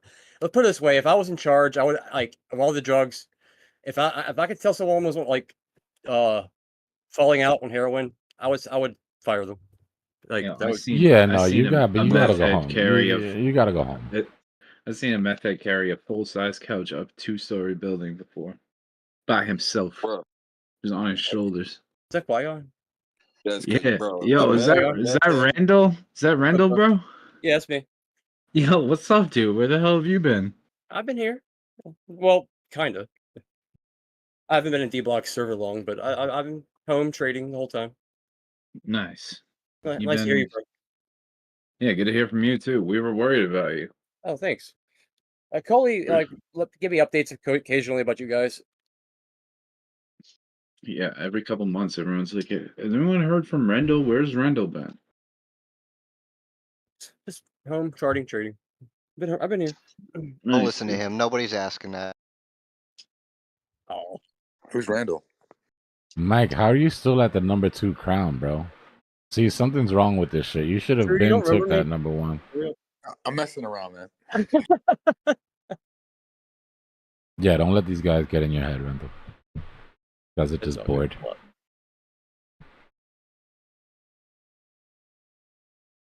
There was another Randall, I think, or there was another Randy or something in whose server was it?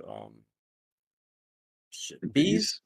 Yeah, Randall is he's got the face. He's got the cat face on his. Yeah, I've never his met the guy profile. or whoever it is, but like I noticed that I was like, oh, another me. He's a cool dude. Soft spoken, but he's cool. He's a Doge maxi, or at least he was. Then he started playing with GME again, and I'm like, why are you doing this?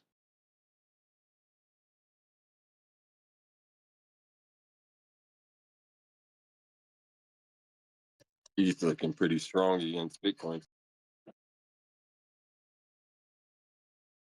Well, Is I it can't say time? that. I'm just looking at the 2 charts. Let's go. Maybe it's time. We shall see. Midnight's coming. I feel the Count Doja creeping into me. Oh, I need to take a break. Oh, there you go. See, Banshee just stole it from Mike. Yo, that's crazy. You got robbed, Mike. Nah.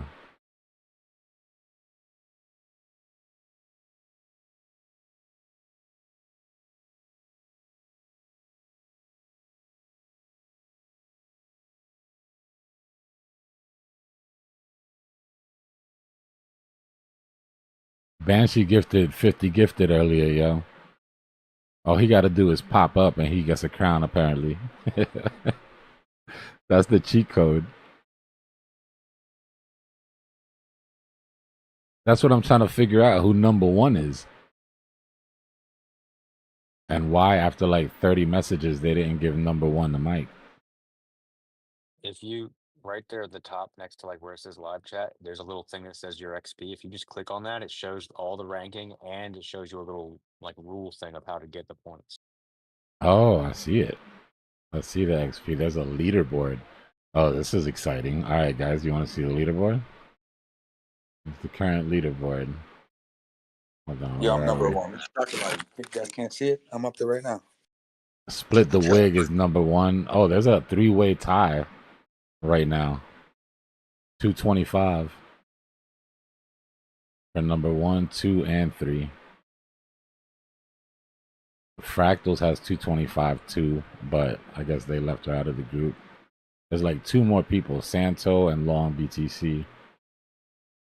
So Split the Wig, Banshee, and Mike got to go at it.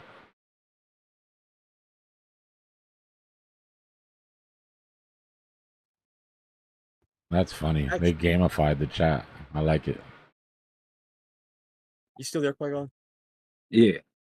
So actually, to answer your question, where I went for a while, I got really deeply involved with the Helium project, and I started writing proposals for Nova and stuff. And I Helium? just got I just got really deep in that project, and my trading too. But between that and my trading, I just got lost in it. Are you running Yeah, some we just miners or anything? Helium? Yeah, I have a few Helium miners still. I have a few mobile miners, but I actually started writing proposals for the project to like change the system, if you will. And I actually succeeded in passing a few of them. Oh, nice! Congrats. Yeah, I got a hotspot. It's actually paying for itself, man, and it's paying for my net and my phone bill. Is it a mobile hotspot? Yeah. Okay. Yeah, if you had to register a CDR that to get it to work, that was my fault. Oh yeah. Super It's chat. in the Appreciate you, indoor. Mike. Mike trying to buy the crown. My bad. Go ahead, Yeah, Joe. it's the indoor hotspot, but yeah, I got two phone lines, two helium phone lines connected to it, and I have some friends. Sometimes they come over and they got helium too, so it's just like bang bang. How long have you had it set up? I'd say already about 7 months, maybe 7 months. 8 months. The 2 times that your payments went up, that was me. Oh, well, thank you, sir. I gotta take you Sure. out for a drink. I eliminated about half the network. If you noticed, back in September, that's because about half the network was fake miners. It was all gamers. Oh, for real? Yeah, that's why I created that CDR requirement. That sell report requirement. I don't know if you know you had to do that, but you did do it if you have a phone. So why did they switch back to HNT? Because I liked it. I was getting some mobile, and then it just spiked, dude. And I was feeling it. Because And then after that, they switched to HNT. it was So causing a lot of market confusion, and they were getting a lot of complaints from investors. Like everywhere they went, it was constant questions. What do we buy? What do we invest in? And they noticed that it was, yeah. And so it wasn't Nova that did that. It was a person named Farabee. It was his idea to shift it back to HNT, and the community got with it. And Nova, they ended up supporting it because of all the pushback they were getting on their side. And it passed. So interesting. Yeah. Good stuff, though, man. Yeah. It wasn't Nova, just Nova. A lot of people blame Nova, but that was the community that did that. Yeah. Damn, so you've been on the friggin' case. You've been on the grind with that. We all thought we were all just like, oh yeah, he must be on tour or something. No, I never went to work. I'm still full-time trading. Yeah. Oh man. Thank you though. And in bees, there was like when I left out of there was a lot of constant arguing going on. I forget what kept being let back in there. I'm not trying to bring up drama or anything, but that's another reason why I stopped coming in there. Yeah, there was multiple people, but it's whatever. It's not a big thing anymore. I usually like we splintered off again, but there's a lot of old heads meeting up here in Dbloc server ever since. I love that Dbloc everyone made a ended up server. in this room right here. Between everyone and Thames and Bees, everyone's in here. It seems so, or at least almost everyone is. So, yeah. Yeah, some people hang out with Turbo over there too. Sometimes I just got the it'd be invite for fun. that. Yeah, I was about It's to. actually like it's kind of like coming full circle, and we've gone back to our roots, like Hey, going Rick. back to Dbloc. Hey, what's up, brother? What's happening, man? Yeah, not much, just driving to work. Yeah, it is. It's like full circle. It's like the 2021 gang. It's like It's exactly what it back is. up Nah, to it's great, bro. That's what I wanted. What I That's what wanted people was to said end earlier. off. I wanted to end off this bull market with everyone that we started it with. You know what I mean? Like that was the goal. yeah, all the OG, the legit people. Yeah. Yeah, and I was saying earlier, I was like, we were all wondering why Dbloc didn't do it earlier, because it was like Tame server was always kind of Dbloc's anyway. I was always waiting for Dbloc and Drew, like Dbloc and Drew. It was always their server. Oh yeah, it's too much work, bro. I was working. There's too many things that I needed to learn, and I mean, my hand was forced, so you do what you have to do. D-block, strings. But Drew, the plan was to do it during the bear market. Either way, however it would have gone, the plan was to do it during this bear market. Well, we I'm made trying a to server. hard on my short, bro. I got a short. I stuck in at the bottom. Like you, Trying to PCA down so I can get the fuck out of it. You got to open mic, JDM language. Open mic. It was like you, Dbloc, Drew, like Rick, Adam, Pisket, like Chennai, I mean, who else was big in there? I mean, there was a few like really big people that were in there all the time, just like providing value, like for the audience. You know what I mean? And he didn't do shit. Like he didn't really do shit, especially in the later days. I mean, he dumped his coin on some heads. Yeah, and then he got Shield mad Hex, about. he shield Hex for like months. That's what I said. When the whole thing went down, it was like I was like, yo, he's tight about Gummy. I'm like, look at Hex. Like you've been Bro, freaking I'm not gonna add to the fire, but I'll tell you the one thing that I don't miss is 1/3 to 1/4 of my day being dedicated to debunking whatever freaking crazy theory was floating around for the day. Like, that's literally what I would get every 5 seconds was, Dbloc, do you agree with what Tame said with da-da-da? And then I was... I remember. Everybody has their own way of doing TA, and again, I'm not trying to step on the man in his own kitchen, you know. So I'm It got really bad trying to when he be claimed day one of the bull market. very balanced and still give my opinion so people don't end up getting wrecked. But It was worse when you were having to explain why it's not exactly the beginning of the bull market yet. When he said it was day one. or There's a new. it was just bad, bro. It was just there's a He lot said of different ways. it was a new bear market to him. There was a new bear market every 47 days. There's been 3 Like- bear markets since 2023 for him, at least from what he called. Do you remember that day I came in and he was like, "Yeah, we're going back to we were at like 30, we were at like 48K or something," and he was like, "Yeah, we're going back to 15K." I was like, "What?" I'm like, "Can you tell me why you think that's gonna happen?" I think we were even above that. I was like, "Why the hell do you think we're gonna go back to 15K?" No, I thought we were going to 40 when we were at 60, and we went to 70, and then it was 40, and then we went to 80, and it was still 40, and we went to 90, and it was still 40. We got to 110, came back down. It's like, haha, I told you it was going to 40. Hit 74, went back up to 100, still 40. Last week he said it would be 200. Oh, well, there we go. We got a pivot finally. That's good. I got a notification from him saying I'm still shorting BTC, and he entered at like 103. I don't know how he wrote it out, but because we went up to 107, so he must have had serious margin behind it. But Yeah, Long, you can short MicroStrategy. I had plan on it. there's an ETF for that, right? There's an app for that. I thought I found it. I thought I found it one day, and I was like, "Yeah, funny joke." Showing MicroStrategy. The MicroStrategy performed better than Bitcoin and Nvidia and like everything else in the last 2 years. I'm not gonna jump in front of that train. Is it? It's approaching its previous all-time high, isn't it? I haven't even looked at the chart in a long time. What is that, Qui-Gon? MicroStrategy. Oh, okay. MSTR. Yeah, Tame had a 4 chart setup. It just wasn't 4 charts you ever wanted to look at the same time. ETH-W. The Hex chart up for months. Hex. It's like Bitcoin, Doge, Hex, and ETH-W or something. And Tame token. Tame token, yeah. Dude, that was the funniest shit when he was like, unicorn see, something lately. Unicorn ETH proof of work. he's like, if you actually want to see what a healthy chart looks like, this is a healthy looking chart, and he brings up the Tame token chart, and you and then and it would magically go up 200% while he had it pulled up. Oh, look, somebody must have just bought in. And then Cocaine White Films would take profit as soon as it went up and go right back down because he was like the biggest whale holder. I got him to split the screens when he switched over when he was trying to show SHIB, and I was like, put Doge back up there. And then I was like, all right, put Doge on half and then SHIB on the other half.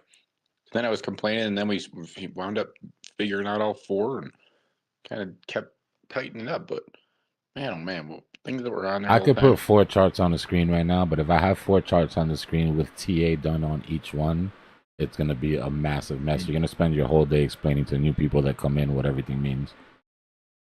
Was there not a Tame VR fund my overseas travel GoFundMe thing? Was there at one point? I don't know. I wouldn't put it past them. He did have a GoFundMe and a Patreon. The GoFundMe was some weird sort of just send me money. Yeah, it was exactly right. So you could like go overseas and travel and stuff. Yeah. I'm not going to speak out of school, but I feel like somebody was... Dude, that's right. I remember that. And he actually ended up going on a trip somewhere and met up with some chick and some dudes. Fuck, what state that was that? I can't remember. Yeah, I do remember him being like, "Go fund my vacation." I remember basically.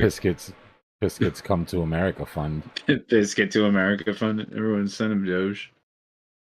I send Doge to that wallet. Yeah, so did I. I'm not proud of it. He was like, if anybody wants a refund, they'll refund it. I'm like, dude, come on. Look, what even happened? All that Doge, for real. If he sold it at the top of the SNL, then that's still a pretty penny. I would imagine that living in Benghazi or wherever he lives, it's in Libya, right? Man, he So probably That's lives in funny. Brooklyn. I imagine him living in San he probably lives Francisco. pretty rough. He's in Brooklyn. I imagine he was in the U.S. the entire time. Maybe took a couple of trips or something, but Yo, he's hanging with Aki at the listen, the one thing I could No. tell you is that wherever he's at, he's not suffering. Right? Because when he started streaming and he made that little Hollywood setup to look like he was kidnapped in a basement somewhere where the walls were all dirty and there was like the painting was like half hanging on the wall. It was like what you would set up as a background if you wanted to look like you needed help. Except the Afghan sweater he had on was at least 15K. His setup was very nice. His monitors were all top notch. Computer was top of the line. So I don't know. Whatever.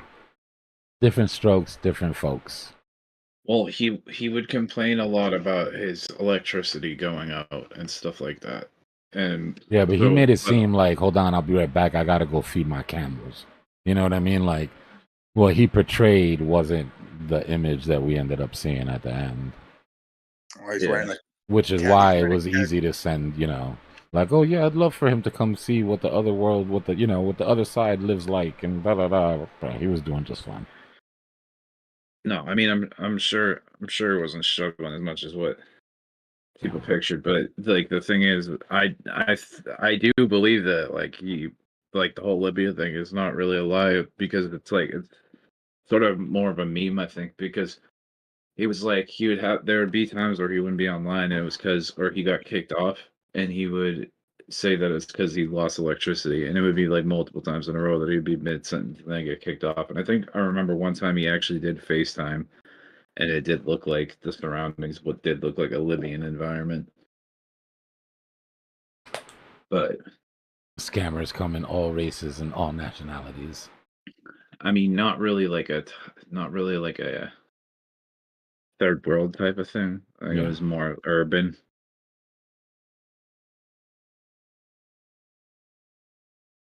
he had the hostage set up, wearing a cashmere sweater. That shit was crazy, bro. I would tune in every day just to see the sweater collection, bro. It just kept getting flyer and flyer. I was like, yo, I'm a guy who likes to dress for the cold. I know what these sweaters go for. He did. He got caught slipping with the sweaters. He also got caught slipping saying he's eating pizza because pizza in Libya, man, that's like saying you're having caviar in New York, straight up. I kind of wish that this wasn't as extractionary, right? That this industry wasn't so full of like get rich quick, willing to sort of turn your back on your community type of people. But I don't know. I guess what industry isn't, right? I just feel like it's a special breed, like the get rich quick. That mentality. Part of that get rich quick is shit on everybody to know if I have to get it. Kind of comes with that. You know what I mean? People don't value personal relationships.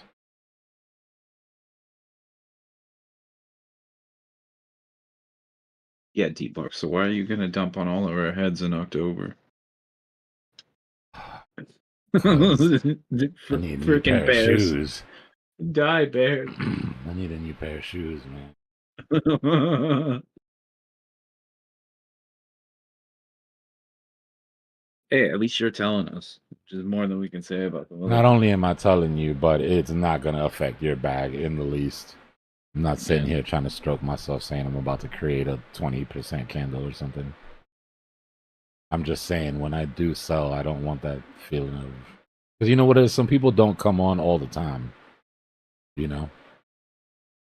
Yeah. And then it's like, you sold your jazz... You did what to your Jasmine? It's like a betrayal. What about your guns, though? You think that's going to have a little bit of slippage? I don't know. We'll see. It's chunky. It's chunky.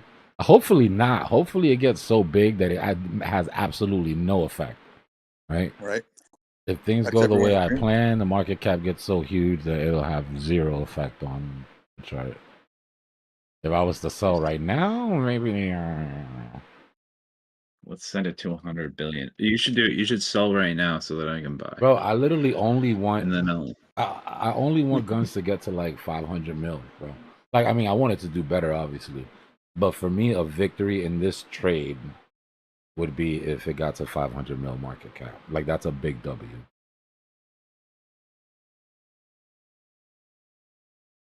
Anything else Yeah, I on think top of with that what is I've seen from the game too, though, like I think it could probably hit 10 bill. Dude, come on! If Whiff can hit 4 bill, bro. Axie Infinity went absolutely stupid, and that shit wasn't even enjoyable.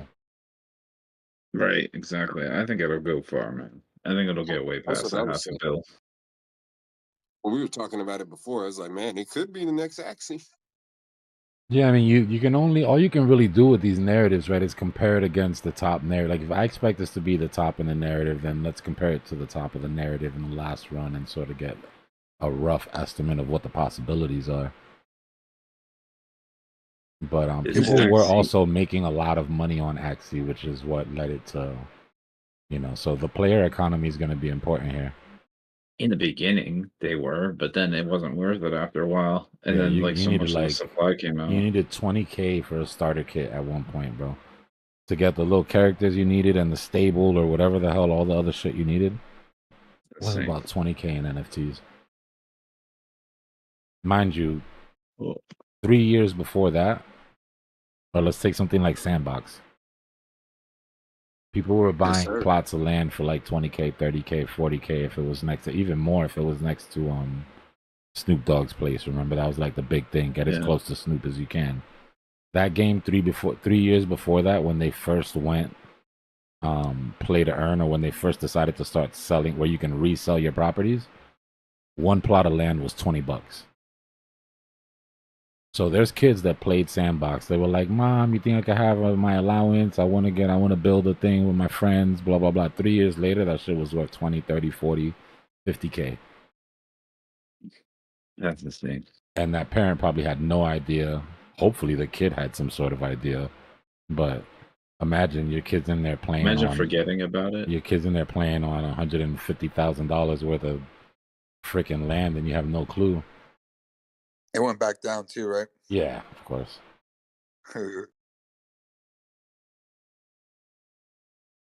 Yeah, NFTs, man, they had a ride.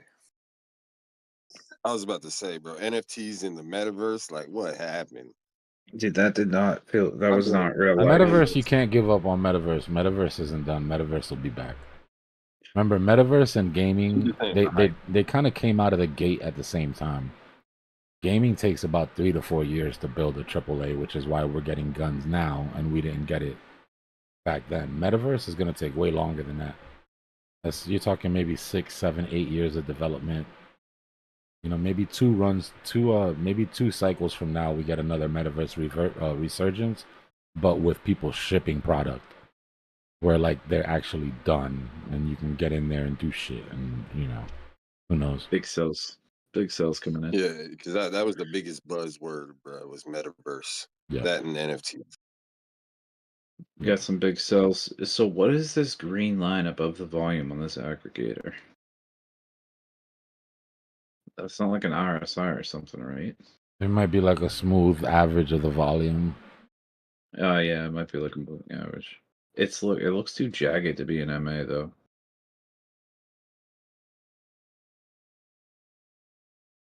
Yeah, that's true, Devilfish. What Devilfish said, Metaverse sounded really cool during COVID. Yeah, because everyone thought they were never going to leave their house again. Yeah, we're outside now. It's like, isn't Xbox Live the Metaverse already? So it's like, what are we doing here? well, the true idea of Metaverse is the not having to leave, right? The true idea from where it came from, the book that it spawned from, was an interconnected world of games where you can literally move from one game to another, to another, to another, bringing your assets from one, you know, like going to Fortnite with your guns from Call of Duty, or going into Sims with the car that you bought in Cypherpunk or whatever, or Cyberpunk. Xbox had that though with some of their internal games. There's some. The closest thing I think we've come to a metaverse has been something like a Second Life, at least how people picture it, right? Where you can live your whole life. You've got a house. You go and you work in the metaverse. You play in the metaverse. All your friends are there. All that type of shit. They had a player economy that was for cash, but it wasn't on a blockchain. Because Xbox, you can have your avatar and you can go into like a poker game using your avatar, car race using your avatar, all types of stuff. Mike S with the victory lap super chat. You work for that, brother. Congratulations. My man was grinding for that #1 crown. Now he's gonna be up all night in the chat trying to keep it.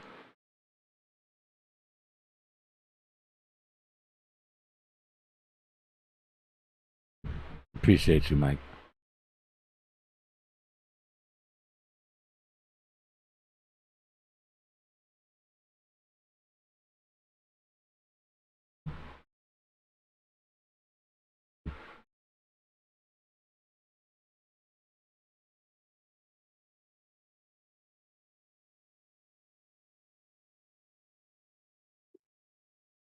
I'll be right back, yo.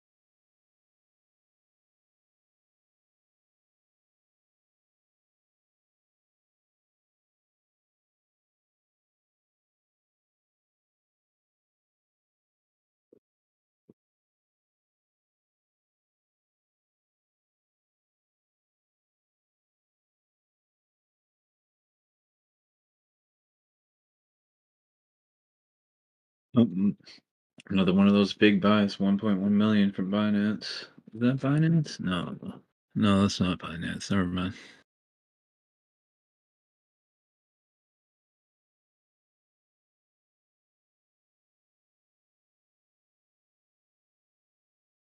That's not. Yeah, it got me a little short, but I'm like right on the flash close.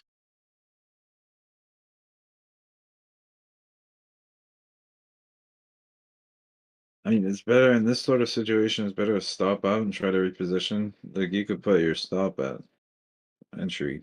Yeah, I got one in profit, but I'm still just kind of like watching it. Yeah, I don't know. I I mean, want the whole thing. if I commit to trades, it's like, yeah, well, I'll have a risk to reward ratio, and then I'll try to hold it to that if it's risk to reward. But if it looks like, oh, maybe this isn't the best trade, I'll just stop out in the profit or at entry, and then you can usually reposition and get a better entry. One, either higher up,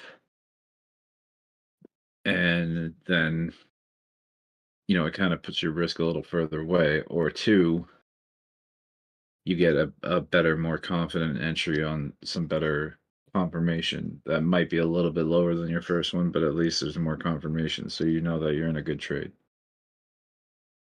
Yeah, absolutely. This is literally what I've been practicing. It's working out.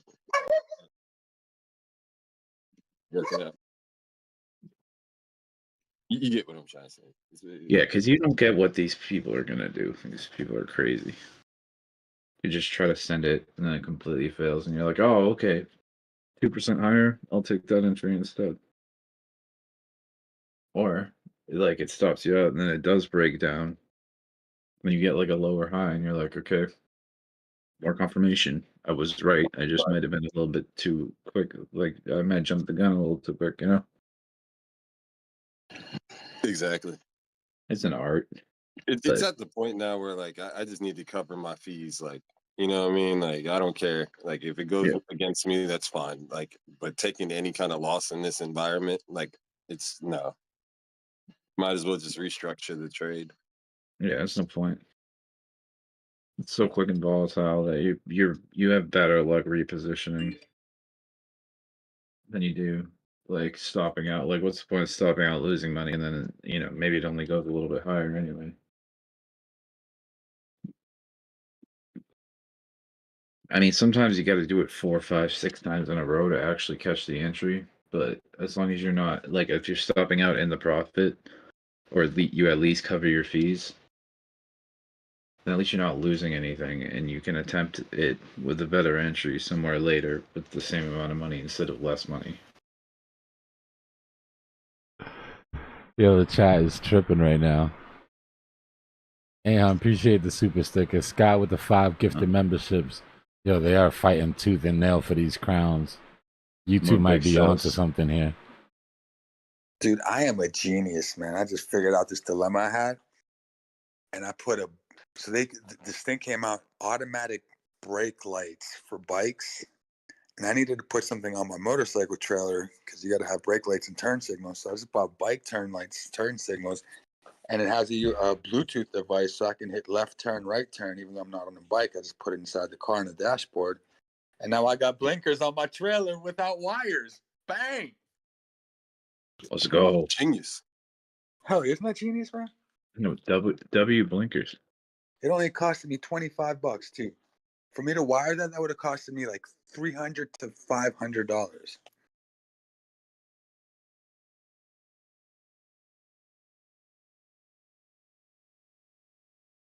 Nah, for real, that's a W, bro. Right? Yeah, that's slick, bro. Thank you, appreciate that, man. I just did it right now. Actually, man. It works, man. Crazy.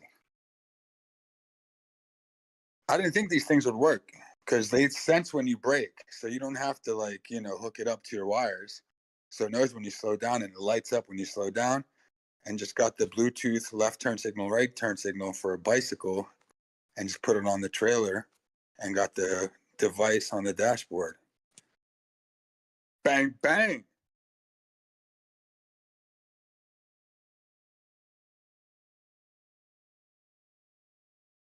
Now I got to figure out where to put this license plate.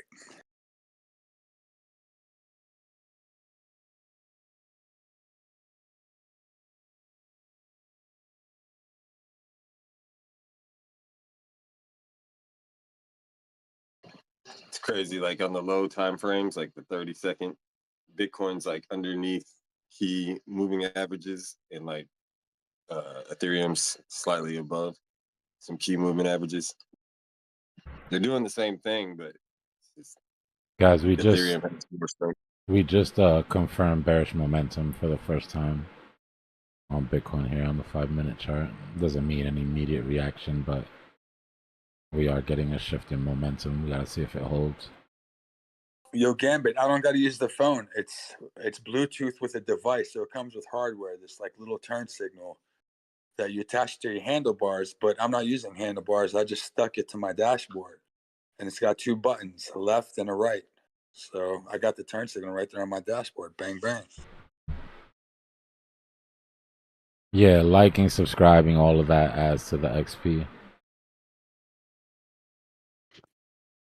Yo, Dbloc, you said that legit 1 second after I added to my short position. Nice. You were like, we just confirmed bearish momentum. I was like, hell yeah, let's go. What I'm saying, sometimes waiting for that confirmation, it's like, screw the Pico top, bro. Like, if you're trying to catch the very top of this thing, man, it's been a rough couple hours trying to short this thing down, even though we know it's going down for the most part. Wait for that to start to flip.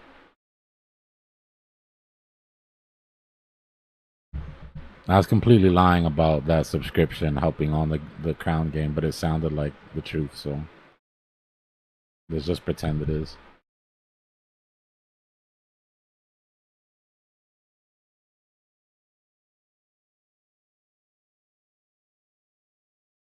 Yo, Scott, so check it out. The brake lights, there's these things, they're called smart brakes for bicycles, and it senses when you brake. So you don't have to give it a signal. You don't have to trigger it with a wire. It knows when you're braking. So I just stuck that on the back, and it actually works.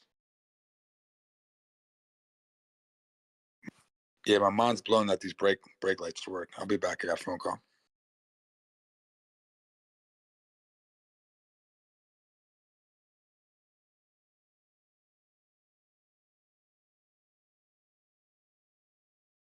I'll step away and do a little bit of research if we can sort of lock in this drop here. Been waiting for a quiet 30 minutes to sort of dig in. Yeah, it's almost midnight. 10 minutes to midnight.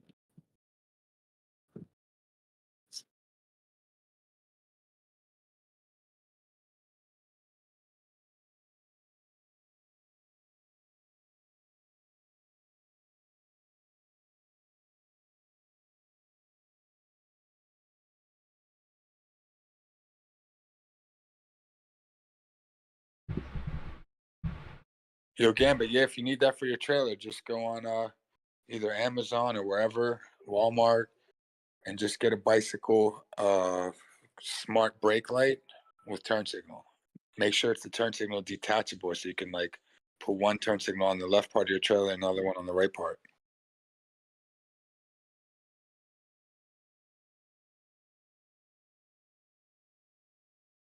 Amazon have like $14. Still a little bit of short liquidity building overhead. A little bit concerning.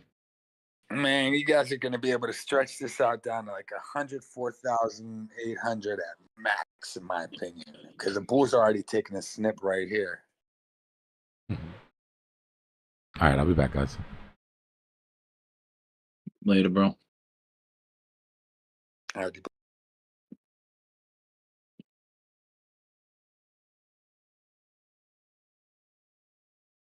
We're just too close. There's a magnet pulling us. We're too close to all-time high to do these normal corrections that we would do at a normal market. And I think we would have to do them if we weren't so close to all-time high. But that magnet is pulling us there, and that throws everything else out the window because we're so close to all-time high. Leverage will do things that are unnatural for the chart.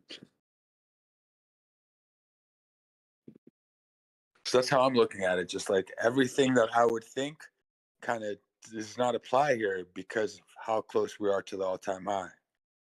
You know, and it's something with a huge market cap like Bitcoin being up here so close to its all-time high. It's just that magnet is going to be there unless we go under 100K. But that was also the case in April of last year. March and April, it was approaching its all-time high. It fell just short. Again in May, it did the same thing. And then July did the same thing. Well, there's times and there'd be like a month separation and it'd rip right back. If you look back, let's see, like how many years? Bitcoin, bang.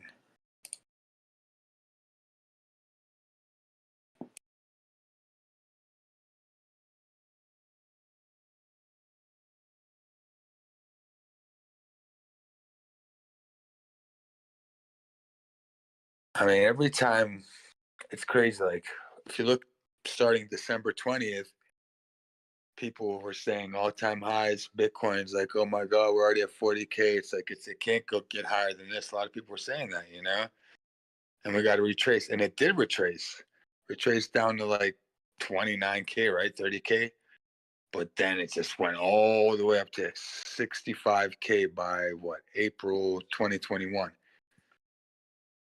So look at, it can just keep on going.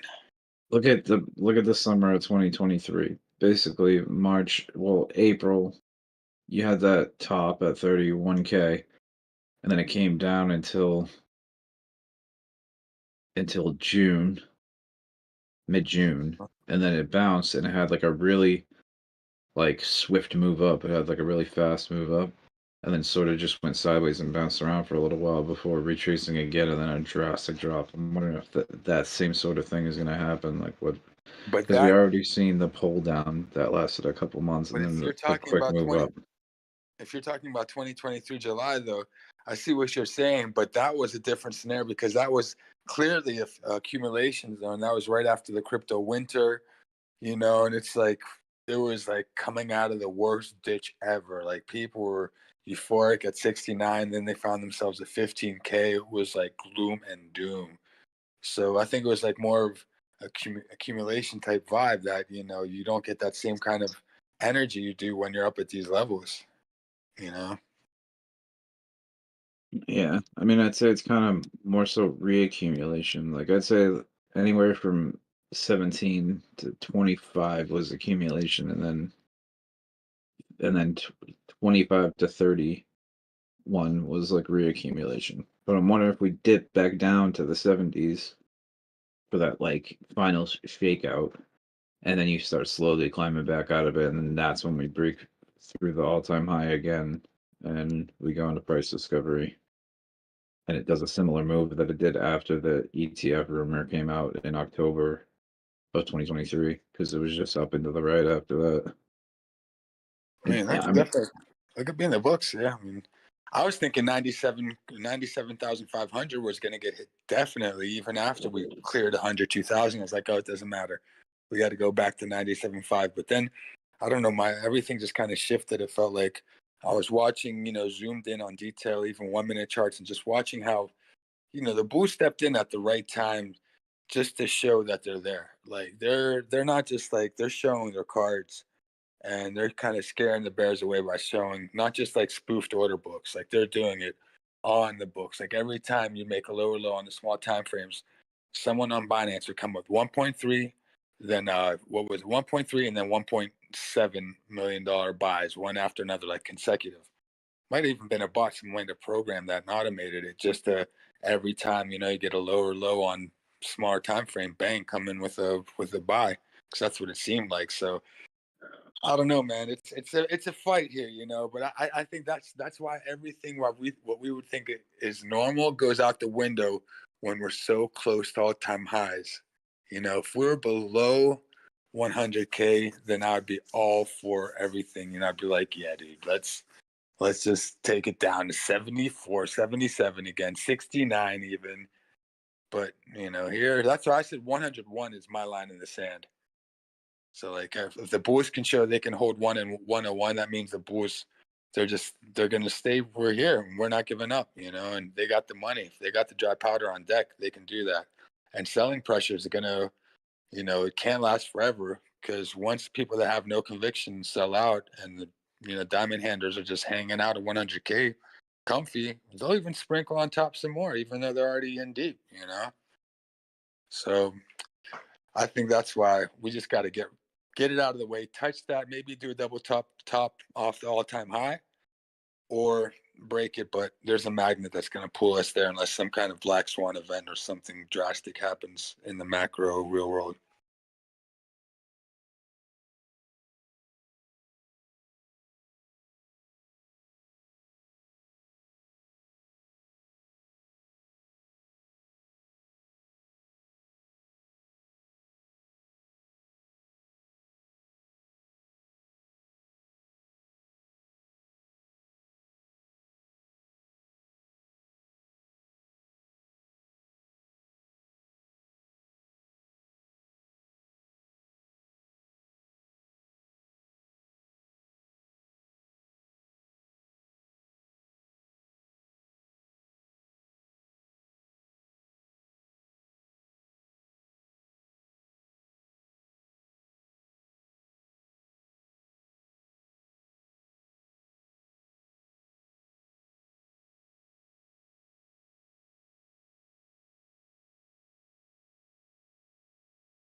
yeah. Well, I'm kind of in the camp that we come back down again, and then when we break through 100K for the third time's the charm, and then we go into price discovery.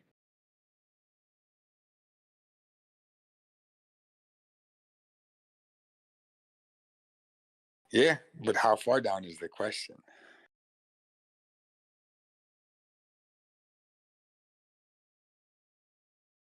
I don't know. If it mimics 2023, then even back down to the 70s. But it'd have to be there'd be something weird. I think something weird was going on back then, where it dropped below the 200 daily EMA, and everyone was freaked out. But I forget exactly what it was. August of 2023. There must have been some sort of news event that happened. I don't remember what. because I'm seeing without the blow off tops that we had in the previous highs, like let's say early January 2025, I think the real resistance was 102,000. Basically, that's where the body of the candles really were on the daily. I think we went above it a little bit, but it seems like the technological resistance, not just like the higher highs, but like, you know, that pivot point where the W, we had a nice W pattern in the midpoint of the W, that like apex of the W on January 6th, 2025. That's the real resistance we have. And now we got to use it as support on top of a bull flag, beautiful bull flag that we just bounced off of perfectly. And that just made me so bullish to see us bounce off that 102,300 area on the daily chart. It's just like, psh. And right now we're doing a stair step. It's like, why even just fight it? It's like, you know, the trend is your friend till it's not. I know, but it's like doing anything here to do a, you know, a long-term short, I think would be not that smart yet, in my opinion. Maybe some short, you know, swings and short little scalps, yeah. But until you see some kind of reversal pattern on the daily, at least, it's like, man, we're bound to keep on going up till we shatter that all-time high, in my opinion. Yeah, there's no confirmed reversal on the daily, but a lot of times they're like when it happens, it's like too late to sort of enter. But yeah, Well, I yeah. do agree with that. Like the whole thing is there's no confirmed like break of the uptrend on the daily yet. But I don't know. I mean, I think it's more of a instead of a let's short this, it's like a take profit zone. Like take profit on long. It's like I was saying that earlier, more of a take profit zone than a like short this area zone. A lot of But main pivot. Go ahead. I was just gonna say I'd already taken profit on long positions that I had, so I'm sort of shuffling some of it in, slowly averaging into a short ETF. What I In case, noticed, like a lot of bullish moves happen, like, you know, with major pivot points. So, like, if we say the pivot point of April 7th, which was 75K ish area, I'm looking, you know, at every other pivot point on Bitcoin, not all of them, but most of the major ones. We usually just doubled, you know, from like, let's say September 9th pivot point, which was at 54,000. We doubled up. We went a little bit above 100,000, what, to 100, 708. That's almost perfectly double from the pivot point. If you look at the pivot point back from August 22nd in 2023, you have 26,000. We shot up to 50,000 and got rejected around there on the pivot point. So usually it seems like Bitcoin likes to play off daily pivot points a lot of the times, or maybe even close to monthly. I'd say a 3-week chart would show it better. But I mean, you double off your pivot point. So I well, think I was the $150,000 Bitcoin is so easy to chart out from the pivot point of 75K that it's just like, I think it's, you know, it's probably not going to reach 150K because it's going to get front ran. That's why my number is 137. But that move from 75K, it's like the target's up there, man. It's, you can see it's just stair stepping to heaven right now. yeah, on the real though, the like my bullish side, I did put when we were down at that pivot, I posted something in my server and I said bullish divergence on the daily results in 100% move to the upside. So, and that's happened every time this cycle. Every time there's a bullish divergence on the daily, Bitcoin went up 100% from that point. Eventually.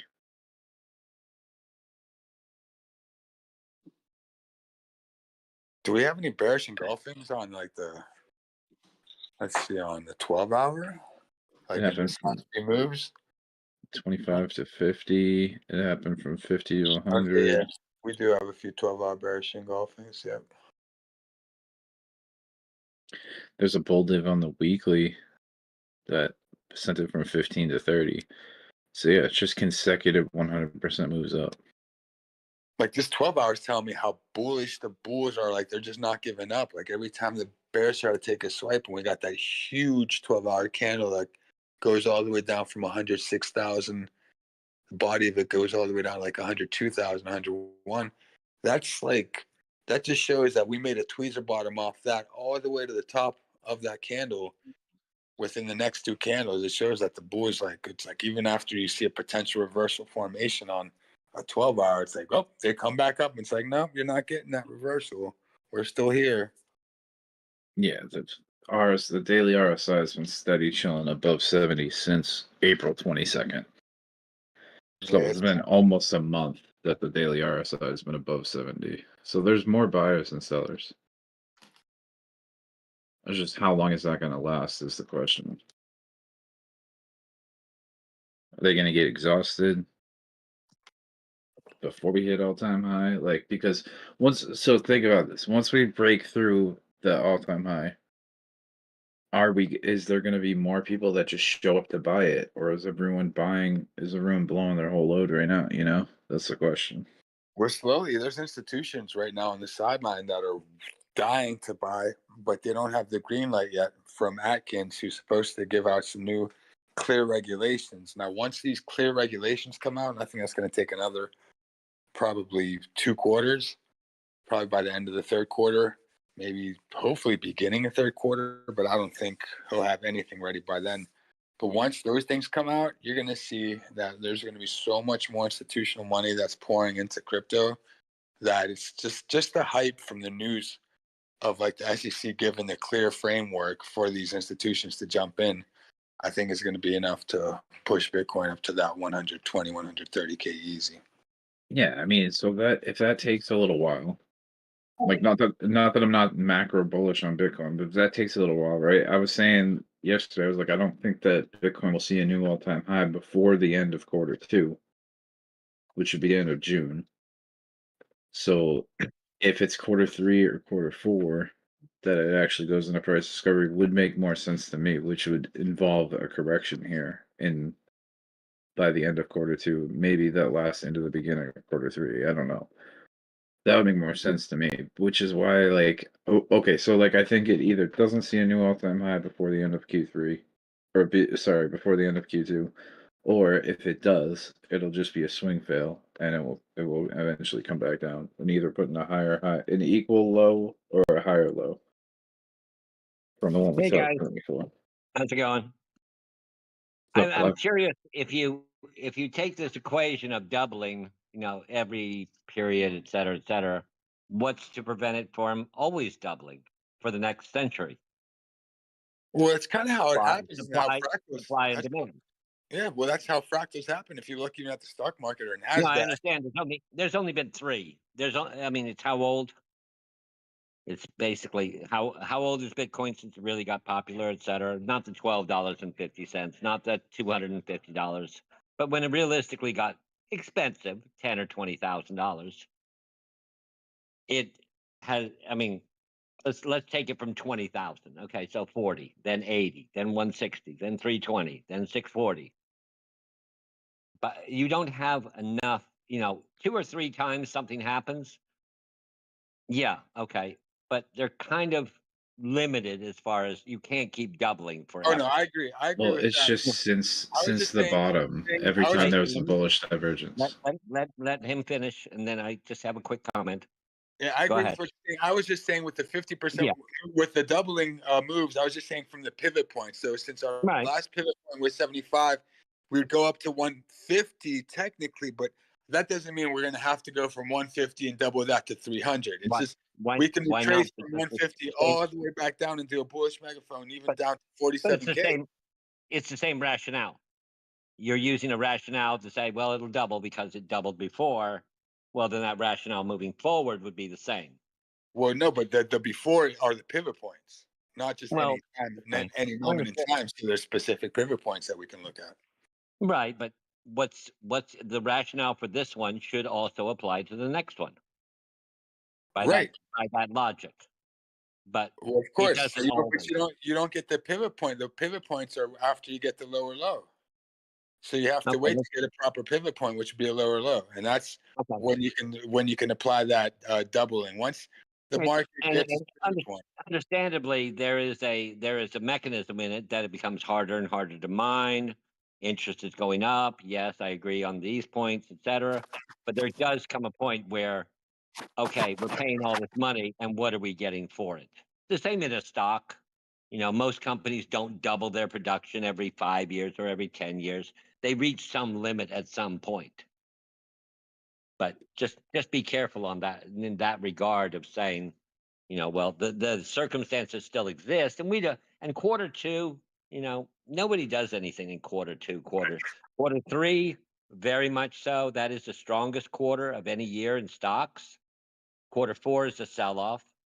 Quarter one is the second most important. It's third, first, fourth, and then second. So quarter two is very difficult to move anything because you're looking for the real reporting that goes on is in quarter three. Now, will something happen with the SEC? They just it seems with Trump. Here's my thought on this: is that Trump messed everything up, and now he's improving everything back to what it was and giving great credit for it.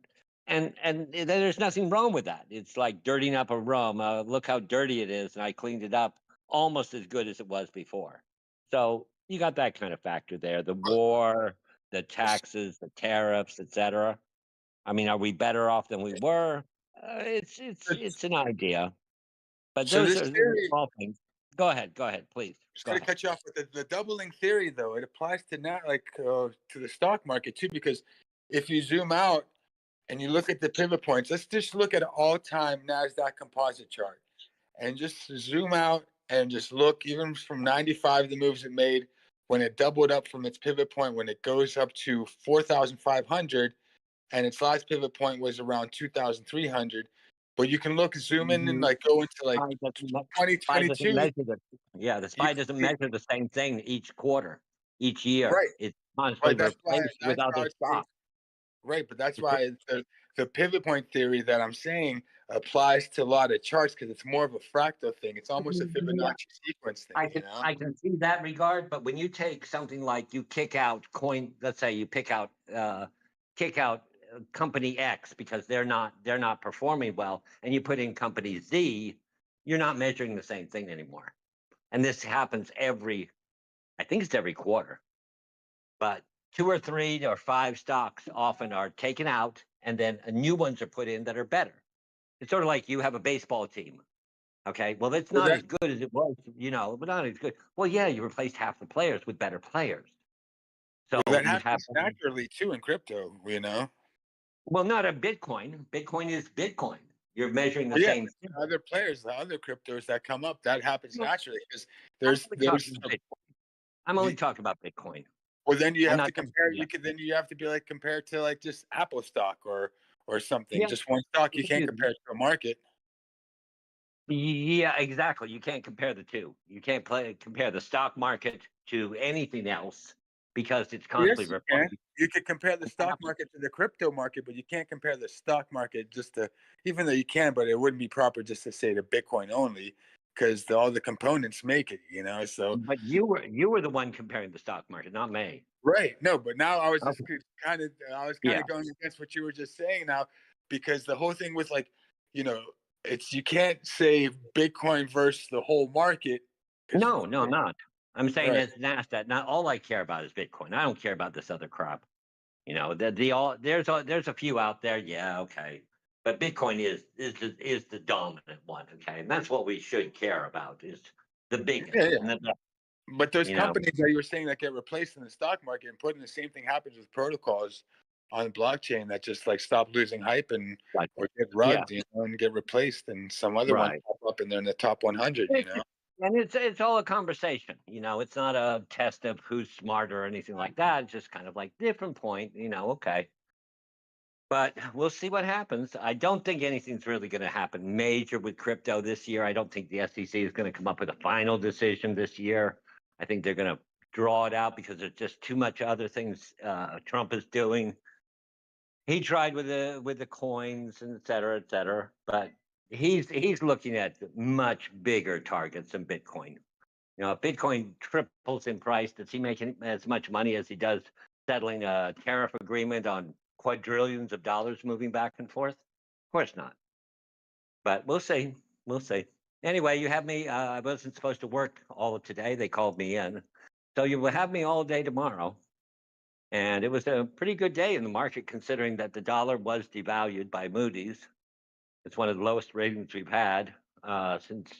We're not in good shape, but everyone understands U.S. debt's just going to keep going up, and we'll find a way to fund it, and we'll be fine.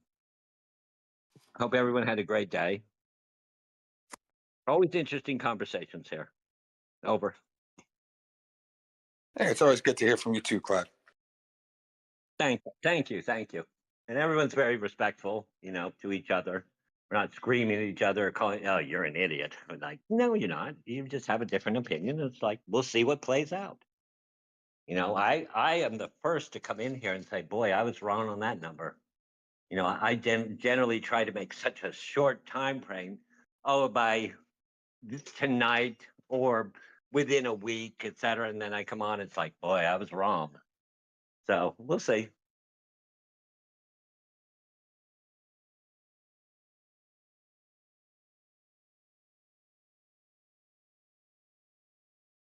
Would you agree with anyone, like, let's say, not long term, but even a quarterly swing trade, like for a whole quarter, making more than doubling your money is already getting greedy, no matter what the level. If you're a big player, little player, I think, when you're putting a big amount of investment or a portion of your portfolio and your percentage, let's say, if you have a bank account and you put 40% of your bank account in investment and that investment doubles within a quarter or two, I think that's enough, and anything past I that's don't ever greedy.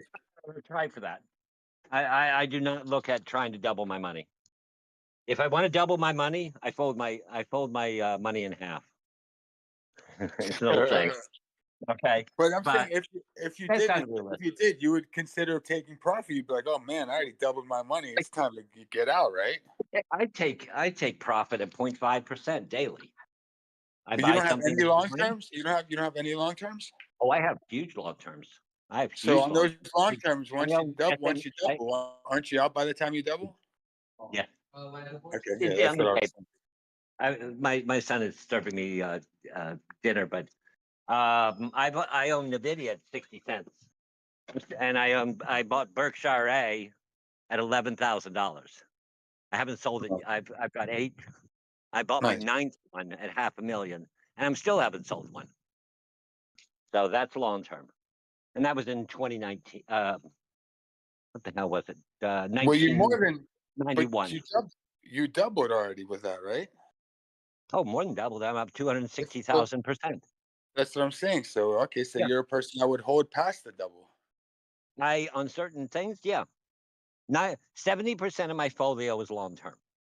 What I talk about in here, I mean, do we want to have a discussion about, okay, I'm going to buy this, and in 25 years, I'm going to sell it. So watch, buy this now. I won't be around. This Discord can't go on 2 and 5 year projections, etc. You wouldn't have a Discord. You'd have people that just, okay, I bought it. Okay, I'll see you in 5 years. But you have a good point. 5% of my folio is day trading. 25% is swing trading, which is anywhere from 2 days, 2 years, and the rest is long term. But discussing long term won't make a conversation here. Okay, in 3 years, I'm going to sell this. Well, who's going to follow your advice? Because in 3 years, who knows what's going to happen? I know it's going to go up. It's a good company. Good point. I'll make cigarettes. I think I left them in the car. Hold on. And we can keep going. How much of yours is long term? Over what percentage of your investments have you held more than 5 years? I'd say close to 50%. That's cool. That's a good number. And you've been trading how long? Well, one was a private company I invested in. Okay. It was just like so I bought shares in a private company, and then with crypto. So I've been in the market for a long time. But one position that I have held a long time was Doge. Even though I swung in and out of so many things, I kind of hid a wallet for myself so I wouldn't touch that. Right. And it wasn't Never that much, thought you of it. know. Looking back, I wish I would have put more in it, and I got to do 10 Well, push-ups for what shoulda, coulda, supposedly woulda. Elon owns $1,000 worth of Doge. That's What's what he that? said.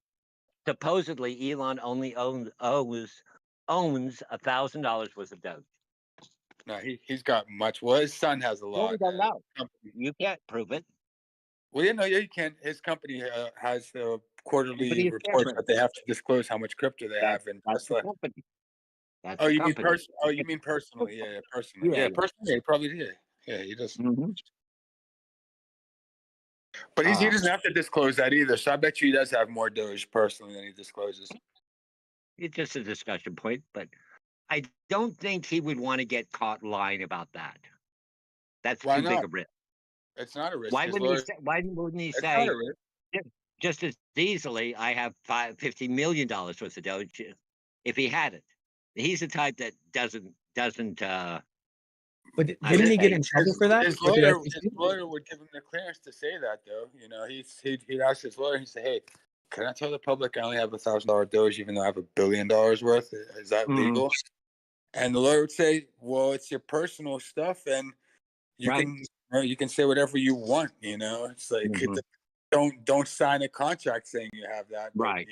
you can say stuff." Right. I mean, it's a case in point. When you get caught in a lie, then everything else you said could be 100% true. You know. Yeah, but you know, it's like people who would want to disclose. Like, if somebody asked me, you know, if I want to say, you know, how much Doge I have, maybe I don't want to say exactly how much I have. No. It's my I'm just prerogative. saying in general terms. You know, just And even getting if I'm when I ask somebody how much of this, I prefer percentages right, because the dollar amount doesn't matter. We're all exactly. paupers. So imagine that Elon Musk is thinking that same way. He's like, well, dollar amount doesn't Mhm. matter. Let me just tell everyone $1,000 just to troll. Right. You know? Yep. I mean, I met the guy. I don't like him. I mean, he reminds me very much of Gates. I didn't like him. I sold my company to him. He gave me enough money for it, but I don't like the guy. You know, Wozniak and those guys, they were heroes. Yeah, but he's We did pretty it. opposite of Gates. You can't really compare him to Gates, even though they got big money together. But No, I understand. I'm just saying two people in my life that were big ballers. I've met Gates. I dealt with Gates, and I met Elon at an astrophysics conference and took an immediate dislike to him. It was like he didn't know what the hell he tried. He tried to be the smartest person in the room that was filled with geniuses and very patient people. You know, we're studying astrophysics and millennia at the time, and he's just not on the same wavelength as we were. No, we're gonna land on Jupiter's moons. Like, dude, have you ever studied physics? You'll Hey, have who to. needs to study physics when you got that kind of money? Yeah, okay, that's true. He's like, It who is cares an about insane physics? amount of money. I'll hire a good physician. I'll let my physician do it, or whatever. Yeah. It's physicist, not physician, physicist. Yeah, I understand. Money at some point you gotta respect genius though, and there is a difference. You know, I don't care about money. I've gone broke like 4 or 5 times. Look at Mark Cuban. He says he's gone broke hundreds of times. Made a Well, huge disappointment. Mark Cuban, he's sharp, but he's not as sharp as Elon. I understand. I've been around grandmasters, and it's like when I walked into I was playing chess in Moscow. I was like 14, 15 years old, and I walked into the grandmaster analysis room because I didn't speak Russian. I didn't understand what was on the board. Those people are really scary. They're like in the world of their own. When you get someone that is that smart, they're kind of out of touch with reality, and they're very recluse as general. They can't communicate with normal people. I deliver pizzas, and I see women at the door, and I said, "You're not cooking tonight, are you? You deserve this. Your house voted for you not to cook, and I heard you voted twice."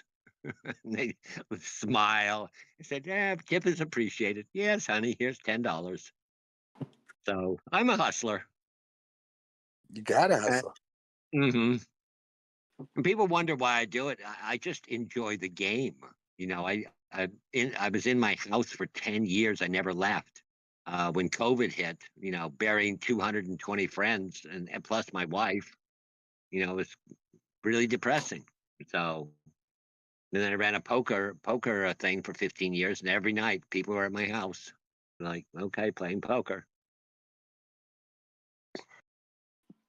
What do you think the market's going to do tomorrow? Let's keep it short term. Me, I think it's going to keep on. Well, crypto market, I think Bitcoin's going to keep on getting pulled towards the all-time high, and it's going to try to touch it. And Yeah, I I'm don't know if it's surprised going to it break didn't it. hit 110. It's I probably thought gonna, I had predicted 110 about 3 weeks ago, and that didn't happen. it's probably going to tease a little bit and probably touch it just a little bit, then drop. And I think after a few teases and a few shakeouts, though, it's going to shatter. Nice, in my opinion. But then, I think the moves are going to be so quick that people aren't really going to have time to enjoy it. And if you're in position, you got to be quick on it, because I don't think we're going to hang at those high numbers that long. Set your prices of where you'll sell and be satisfied with what you got. I bought a stock today for 20 cents. It went to $6. Guess what? I sold it at 35 cents. I'm okay with that. I put the money in something else and put it in something else, and then something else, and then something else. But do I look back and wish I had? Yeah, I wish I had, but it isn't going to happen because I can't move back in time. And I think the Russian-Ukraine situation is going to ease a little bit. I think so. I agree. And that should help out the global markets, and the stock world. So Agreed. Be okay this week. I think so. I think so too. He made a good impression in Saudi Arabia. He's doing some things. Wasn't he supposed to do something at 3:00? Some proclamation, but did that happen? I'm not sure about today. Anybody heard anything? We survived the sell in May, walk away almost. We got 10 more days. Yeah. We're out of May. Now China's kind of complaining about the deal, saying we're kind of screwing them over. Then it's on hold for 90 days. I don't think it's going to last 90 days. One way or another, it's going to something's going to break. It's either going to be Trump or it's going to be China. I don't know. Yeah, that's one thing. The thing with the U.S.-Russian relations are getting better, but Russia and China, they have great relations right now, and their relations have been getting really good. But if Russia gets too friendly with the U.S. while this is going on, China's not going to like that too much. So it's going to get interesting. I totally agree. I think we go somewhere halfway between all-time high and the lows. Okay. Potentially like a little pullback until Go ahead. Nvidia earnings. Like I don't think we're gonna bust through 6,000. Is what I'm saying. Like for remember the last earnings they had, they beat it by 300% and it went down. Yeah, because of their forward guidance. Like they guided their guidance was negative. Yeah. Nobody cares what is, you make. I don't think like we'll go past 6,000. Like I think the ES is gonna find resistance right around 6,000. Yeah, I agree with that. A little bit. And then next week is going to be like the determining factor on like the next leg up or down. Nvidia 220 within 2 years, 460 within 5. It'll be a $6 trillion company. It'll pass everybody. I was just saying for short term, but yeah. Yeah. I mean, I'm still buying. I bought today at 133. I sold some at 136. I take the profits and buy more. Is NVIDIA your favorite company? Do you have a particular one that you like the best? No, I mean, just like Apple, Microsoft, all the big ones, NVIDIA. But I was late on NVIDIA. I was early on NVIDIA. Like, I don't remember. When was NVIDIA 60 cents? I got NVIDIA when it was like $30. I remember when it was like $30. Like, that was like in 2011. It's reverse split. Oh, that's right. So when I got into NVIDIA when I was like big into gaming back in like 2010, 2011, I think, maybe even earlier. Yeah, I wish I would have held it. My cost is 60 cents. So and we're at 50. We just broke 50,000 shares, and my average cost is 60 cents. So it's made my group a lot of money. I don't think I'll ever. It's currently 13% of the folio, and so that's pretty high. I generally don't like going over 7. At one time, it was 35%, which was way too high.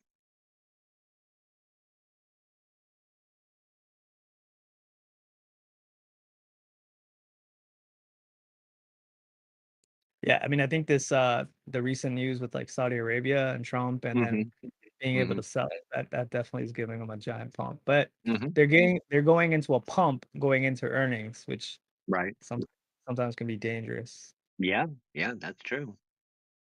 But I'll just hold it. I'll just keep They're accumulating they're more. like what? Their all-time high is at like 153, and I Right. think by the end of like maybe this week or potentially even like the beginning of next week, right before their earnings, I think they'll be hovering around 140. So like right around 140, I can see 145. even 120. Well, I mean, the market would have to puke for it to get back down to 120. But I can see like bad earnings and them puking back It down to was 120. 87 a month ago. Yep. I know because that's where I bought heavy.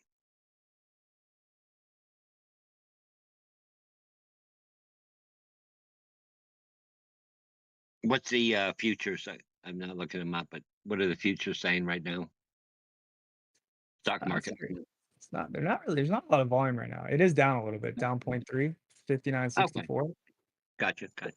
But it popped up to 5993 and then rejected. Let's look at what the Asian market is. London's not open yet, but Asia is. Okay, so markets. Let's see, Asia is very, very green. CCSSE is up 0.38. The HSI is up 1.29. That's a good sign.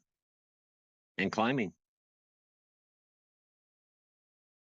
Europe, I'm sure, is not open. No.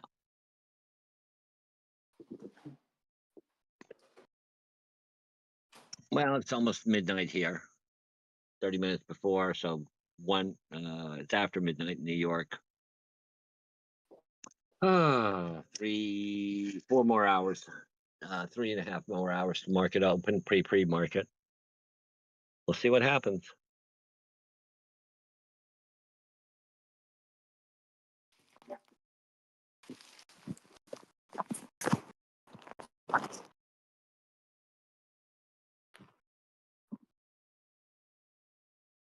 United Health Group is another one I bought heavy when it fell to 270. Took that big hit.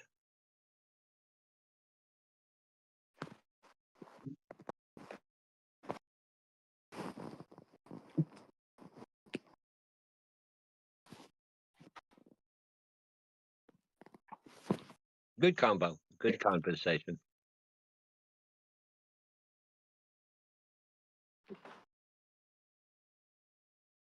Yeah, there's not a lot of data this week. I think the only thing is like some flash PMIs and then some new home sales. Oh, have you heard that The Fed speakers are the only thing. The Fed, unlikely they will even make one rate correction. Yeah, that came from Bostic, who's a very shady Fed. Yeah, Have you heard yeah. about the shadiness with Bostic? No, I don't. I'm not particularly on that guy, but I Yeah, project. you know how like the Fed has like certain rules and parameters they're supposed to file in terms of like purchases and stuff. Yeah, like it happened I think maybe 3 years ago where he made purchases right before the Fed decided to start hiking rates or something. Yeah, there's some controversy. So anything he says, I tend not. And the market didn't even react. Like I was watching him speak, and as he said it, I was watching the SPY, and it didn't. It almost brushed off what he said because it's like I don't think the market really takes a lot of. I've said But there are all more along, Fed speakers this week. January 1, there would be 2 this week. There was on January it was projected there would be 4. I said no, there's going to be 2, if that. And I still hold that we may get one in September, or we may get a November, December, like we did in 2023, where we got 3 of them. Yeah, I think we get between 2 to 3, maybe even 4. I think the jobs numbers are going to slowly Oh, I start don't think bleeding. 4. I don't put any credence in 4, but we'll see. We only got a few left. There's only 8 per year. So I how think many more can there be? I think from like past, the Fed seems very sensitive to jobs. And like Yeah, that's that's what caused great. that last rate cut. And we're gonna jobs are really like inflation's one thing. Like you can always control inflation. People can kind of cut back on spending and maybe they're not gonna go Right. out as much and maybe they won't buy like a bunch of stuff that they're used to. But Right. when you start Mhm. losing jobs, that starts causing like civil unrest. And I think True. the jobs numbers is being padded right now. And I think that is gonna slowly start increasing over the next I think by Yeah. Q3, we're going to start seeing unemployment going up and jobless claims going up. And I think the Fed's going to start reacting pretty aggressive. I've seen analysts project what the job numbers will be 10 minutes before they come out, and the range is insane, like Yeah, 50,000 they're and up never to accurate. They're never accurate, but Well, they can't be. They can't be because the data is too fresh. They don't fall in. They're just doing their best guess at that point. And then a month later, they will get the real numbers. But they're yeah, I close. think I think the numbers are going to start being pretty bad Yeah. here soon. What industry are you in? Tech and consulting. And I'm saying that because I just lost my job. And I Okay. I live in an area that's probably has the highest like job ratio area. I live in the East Coast. I don't want to live attached exactly where I live, but we Right. probably have like the most jobs like in the area. And it's almost impossible right now because of the layoffs from the federal, and Right. then that trickled down into all the major consulting companies, all the tech Yep. companies, and 90% of the people that supply the government with jobs are consultants.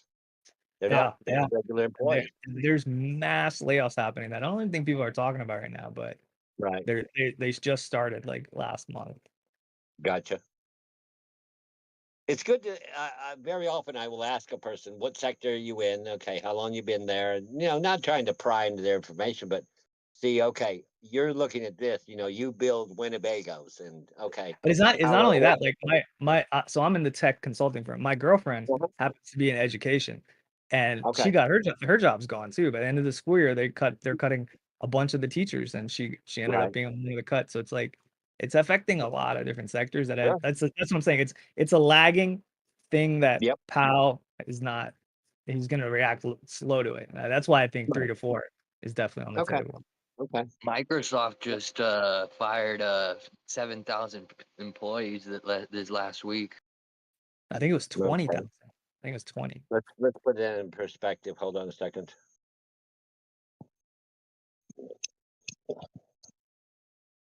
But when you see some of the top jobs getting, clipped, like either from like tech companies, consulting companies, federal workers that generally typically have pretty strong job security, like even throughout the pandemic, like, if you were in federal or if you were in consulting or tech, your job really wasn't that like a lot of them, they were already working from home. So the shift was easy, but Right. that slowly starts trickling down. It Okay, does to put trickle. that number in perspective of 7,000 people, they employ approximately 228,000 people. Yeah, it was a small. Just to put it in perspective. But it was Now, the type of very workers they important fired. to those 7,000. They Yeah, it's very they let important to go those. of it was mostly software developers. So that Gotcha. that was like, usually Microsoft protects their software developers. That's like Gotcha. the core of their business. And so for them to let go, that means that they most likely won't be the first round of let goes. Like they're able to shift their business from whatever Gotcha. through advancements in AI, or they're seeing something in the market where they're letting go of software developers, which are usually some of the highest paid workers and usually want some of the most sought after workers. So this was 3% of their workforce, 6,000 employees. What if AI can do all their jobs in about 10 minutes? You don't need them Yeah. anymore, but you got to pay for AI now. I'm fearing it on these hover things of delivering pizza. There goes my job. But I'm old enough that hopefully I'm gone by then. Have you heard that now in Austin that people are using drones to watch the drivers of the robo taxis?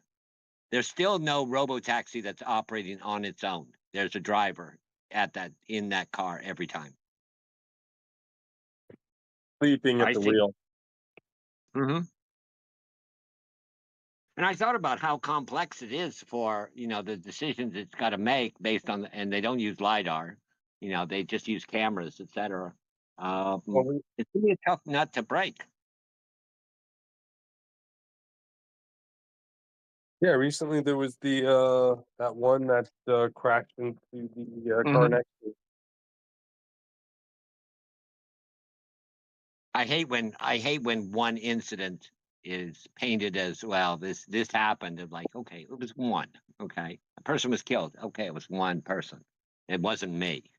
Okay. I mean, our traffic safety, when you consider how many cars are on the road, it's insane how few accidents there really are. How safe cars have become, and if you drive a 1966 car, you realize how little safety was in those cars.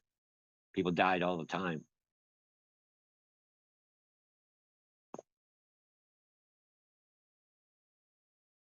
Well, we got about 4 hours before, 3.5 hours before the pre-market opens. We'll see what happens.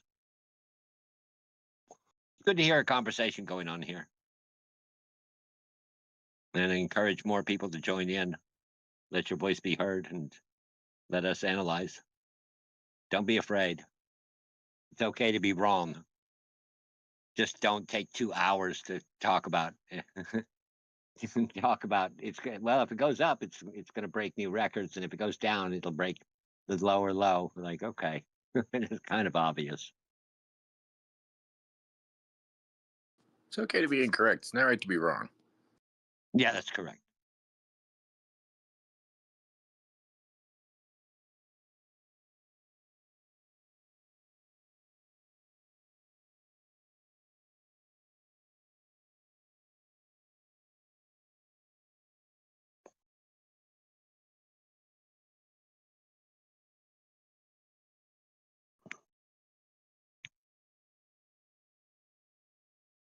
I never realized half of the Microsoft workers are here in the United States.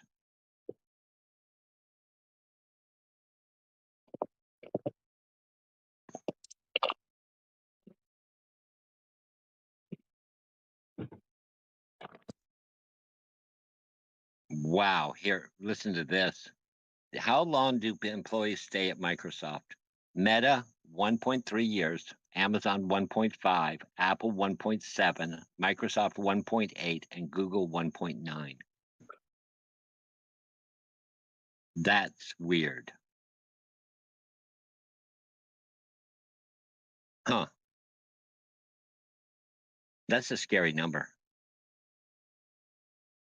All those companies I mentioned, the average, I don't know if that's an average or a median. You're saying the average time frame that people work there was less than 2 years? The question is, how long do employees stay at Microsoft? And they replied with those numbers.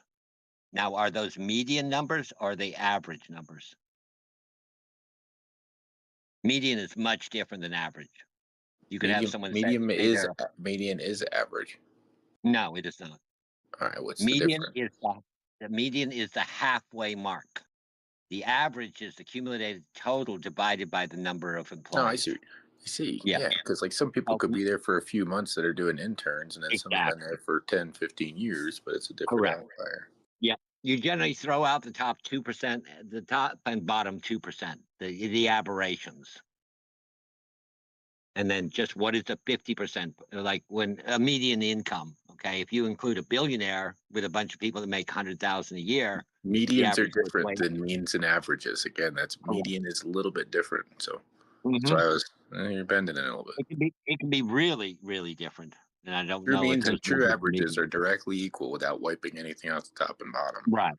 Correct. So again, you tweaked that one a little bit, but I see where you're going with your actual correct word. Right. And I don't know if it's median or average. They answered the question, how long do employees stay at Microsoft? And they mentioned these companies. And I find them that incredulous that it's less than 2 years. Median and average are different. But you see what I'm saying? They're not Mean defining and that. average are right on the same. Median is different. Right. I don't know if these are median numbers or they average numbers. I would imagine at best they're median. I don't Either know. way, it's weird. Nobody works here for more than 2 years on average. Weird. That is really weird, especially those companies. Now, are they hiring a bunch of people? Is that including interns coming out of college? And they get rid of them like the first day. Or they Get just the have hell a out. contract with them. If you don't shine the light in 2 years, you got somebody to Right. fill your place. Exactly.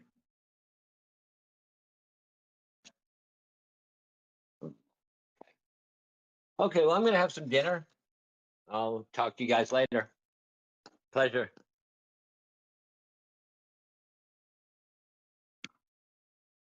Enjoy your dinner, man. Thank you.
Yo, Bitcoin's crawling back up. So are alts.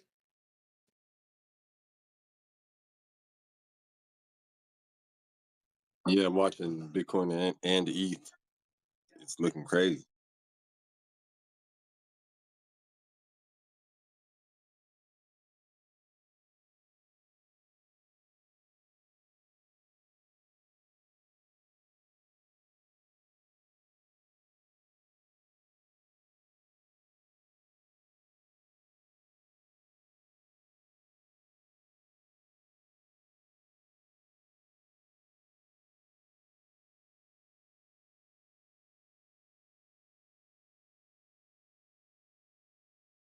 Man, Chainlink looks really strong. And you know what's crazy about Chainlink? Chainlink usually is one of the first alts that really start like a strong alt push. Like every time. It's always Chainlink. Oh yeah, Chainlink for sure. Litecoin's going to be in there this bull run.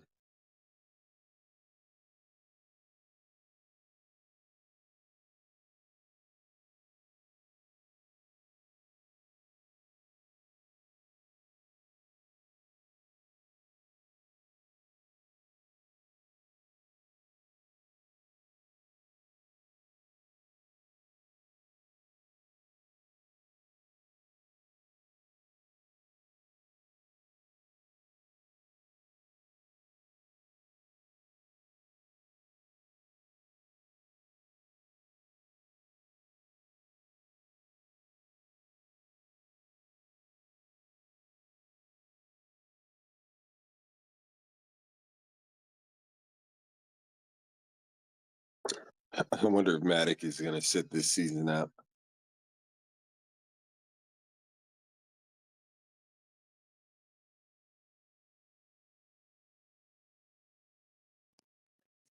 I think he'll probably push, but I don't think anyone's wants to use Matic anymore.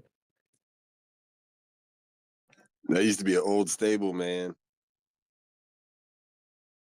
Yep. I remember.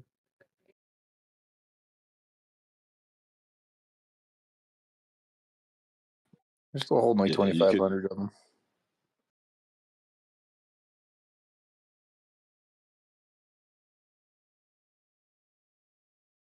Those ones I'm super just holding on to. Grabbed it at super low points along the way. But sitting on 2,500 of them, I'm just like, bet I could put them somewhere else.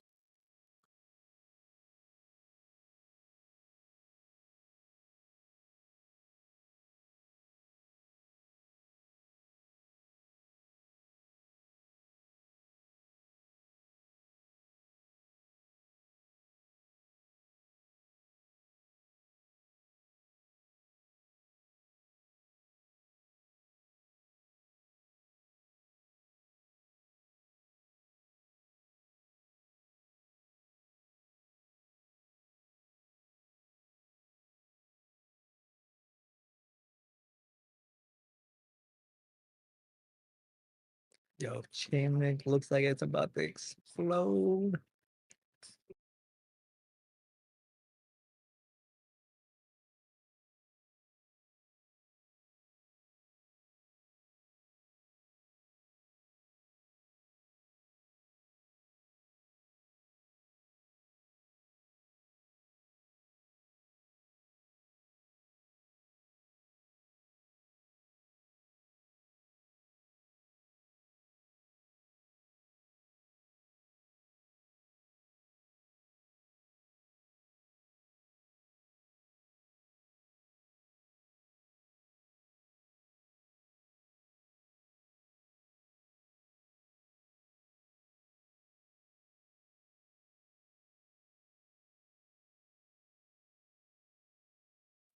And it looks like Bitcoin didn't even tap off the 50 on Dbloc's 15-minute there. So they came down and they said, nope, not yet.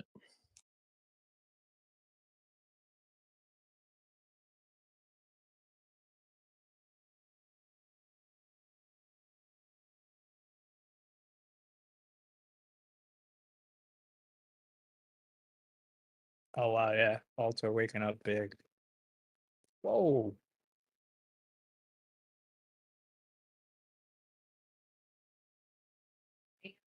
Tiny dude. Look at Chainlink and ETH leading the market.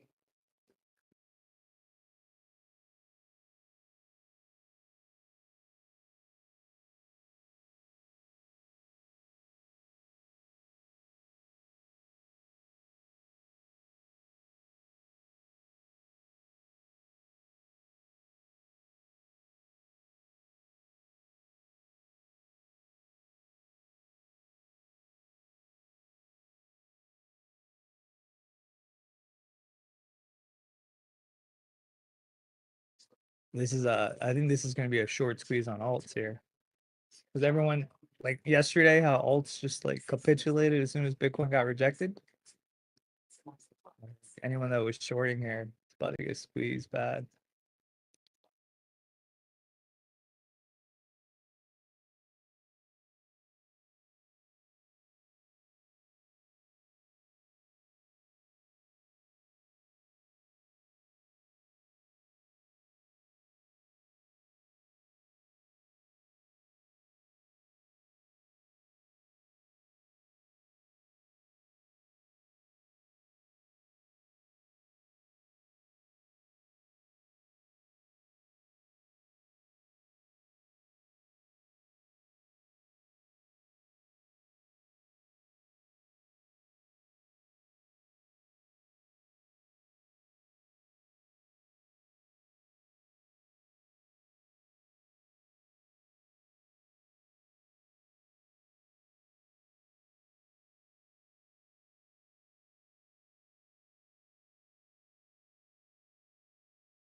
But we're already starting with vector gap number 1.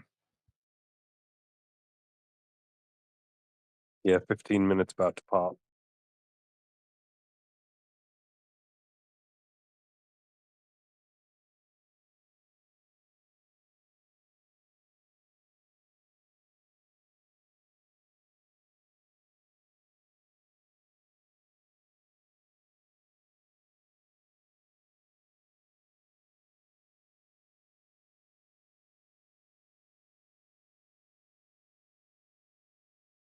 Yo, these candles are getting crazy.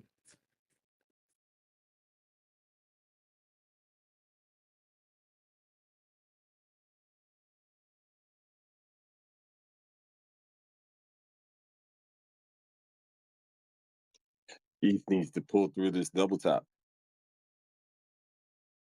Yep. Just needs to get past 25.92, man. Make it fly.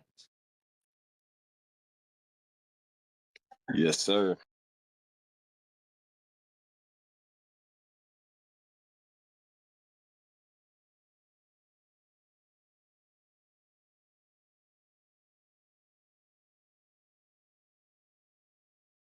Total's going crazy. Yep. It's like parabolic.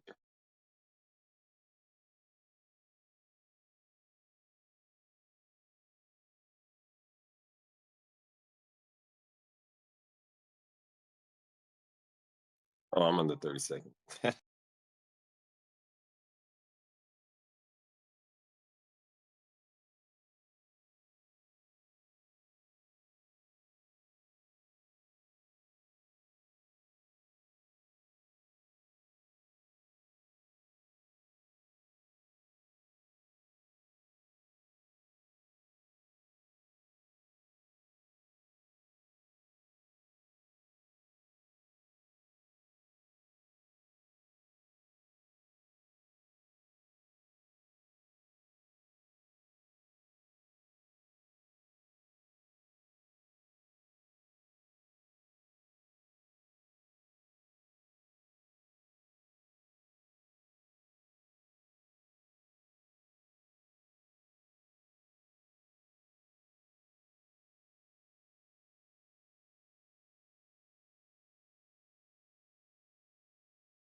Yo, alts are waking up.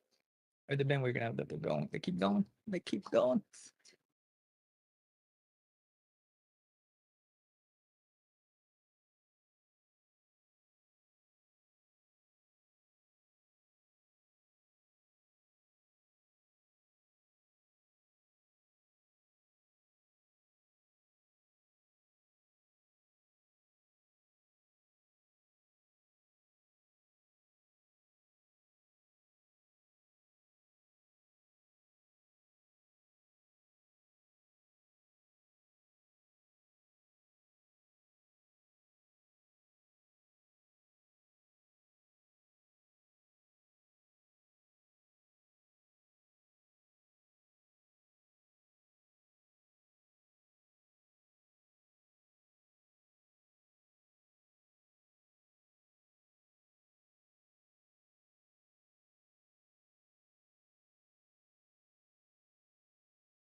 ETH is looking pretty strong. Bitcoin's looking like it wants to pop out.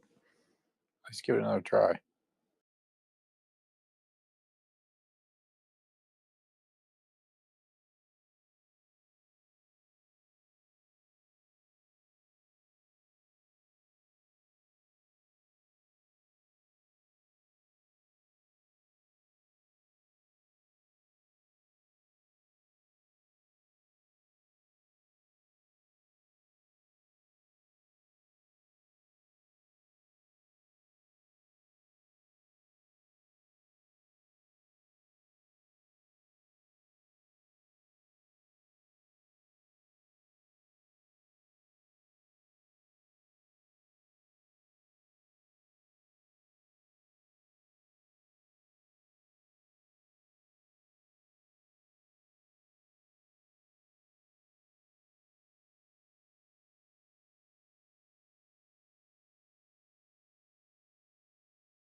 Yes, hi there, Dbloc. Hope you're doing fine.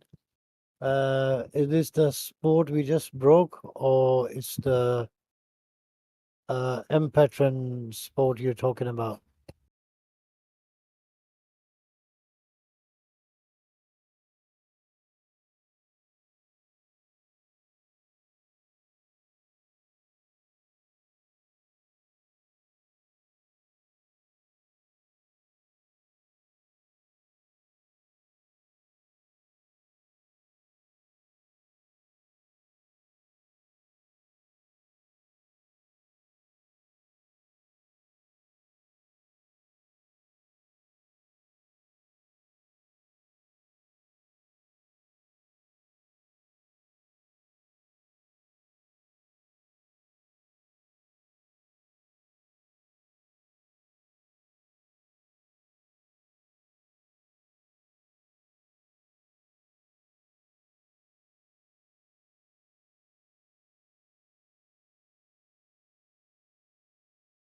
Okay, gotcha, brother, gotcha.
I see you, Dbloc, doing your thing, man. 4 a.m.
What's good, Joe? My bad. I was having fun with the charades and shit.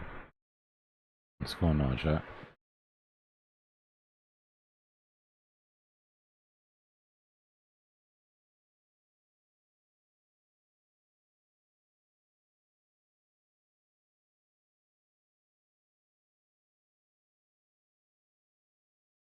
Yeah, this is just so far it's just mean reversion on the 5 minute. We go to the 5 minute, we should be coming up to the 50. Yeah.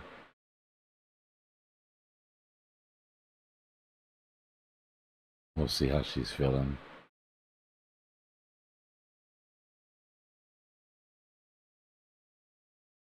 Morning, Jack.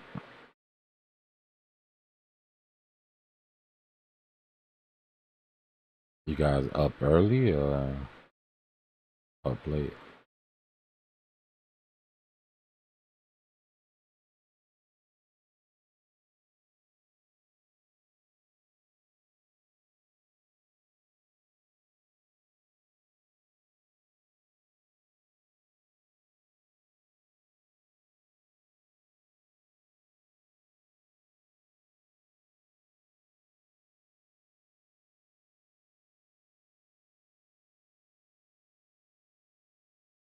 Yeah, I tried to find information on YouTube's little crown game. Bro, I've had easier time researching Japanese shitcoins than I had finding the rule set for that game, Gloomy. I don't know if they're just keeping it tucked, you know what I mean? They're just not putting the info out, but... And I mean, I'm sure we got it basically figured out at this point, but... I thought for sure I'd be able to find a write-up on it or a video or something.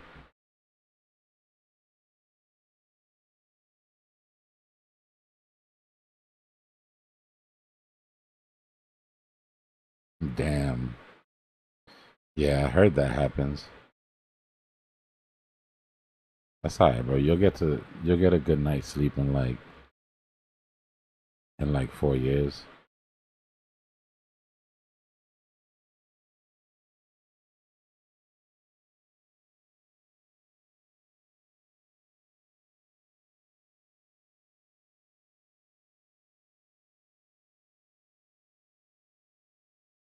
Man, shit been up trying to defend that #1 crown all night. You're gonna have to pull that shit out of his bloody fingers.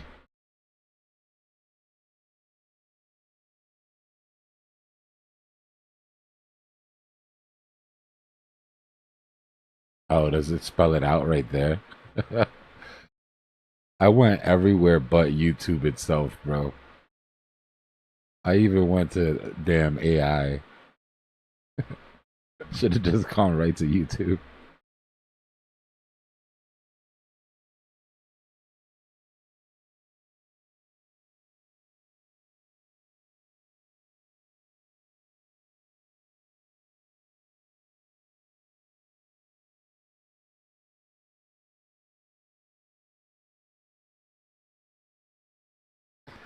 The stream has been on for a minute. How far have you guys pulled away from like everybody else? Let me see.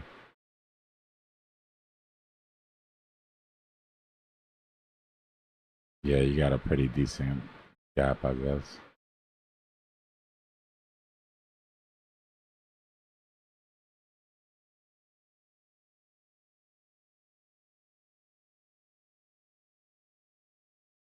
Oh, I thought y'all were just playing about the sending super chats and stickers, giving you points.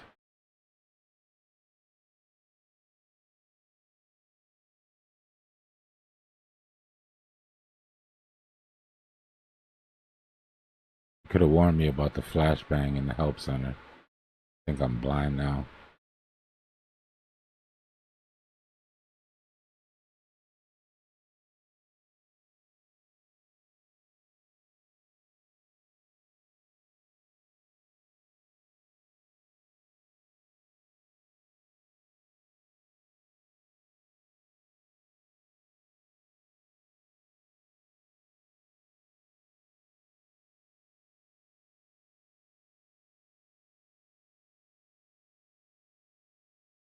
Oh, that's pretty cool, man. I'm reading through it now.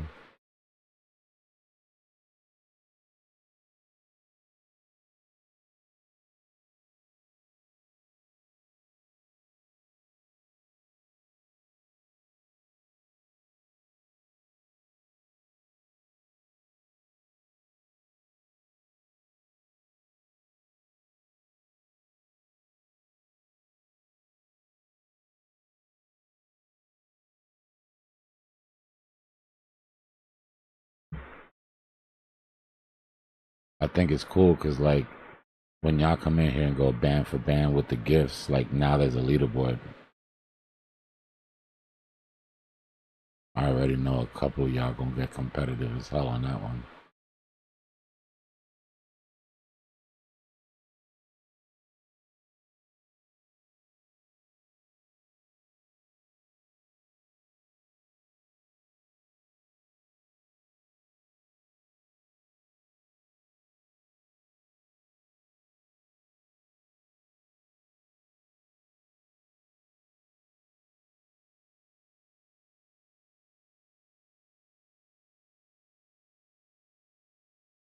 Nah, if y'all get too out of control, there's one dude that was drunk and just kept super chatting. I felt like I wish there was a cut him off button.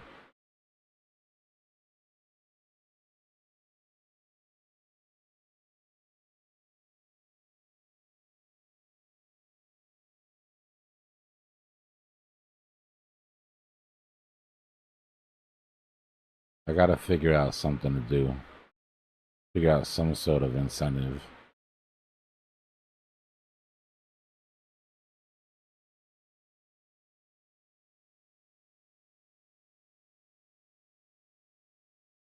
Like if you have the #1 crown, you can time somebody out once an hour. Just whoever you happen to be in an argument with. Like, oh, when I get that crown, you better not be in here. Nah, that would be crazy, bro. I would be going nuts in the chat. All types of fights.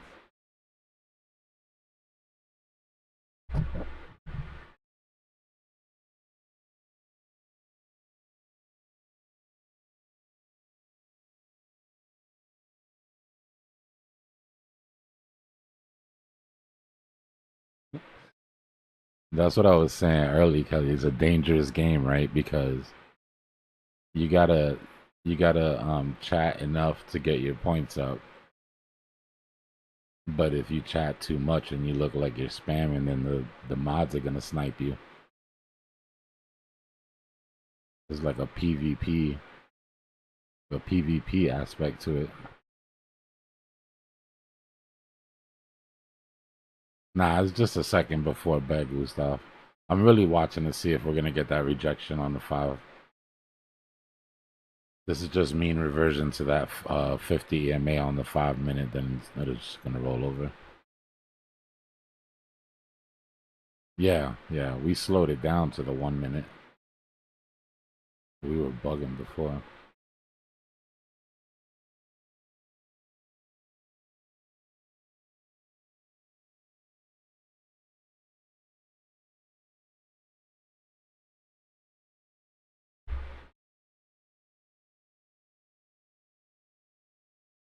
That's gonna be funny when y'all come in here, because I know, like, when every time we start the stream and everybody's trying to be first or second, I'm guessing the first message on the new stream will automatically have the #1 crown, right? Like if it's a brand new stream and you come in and you chat first, then you should automatically happen. Oh, you got 2? That's weird.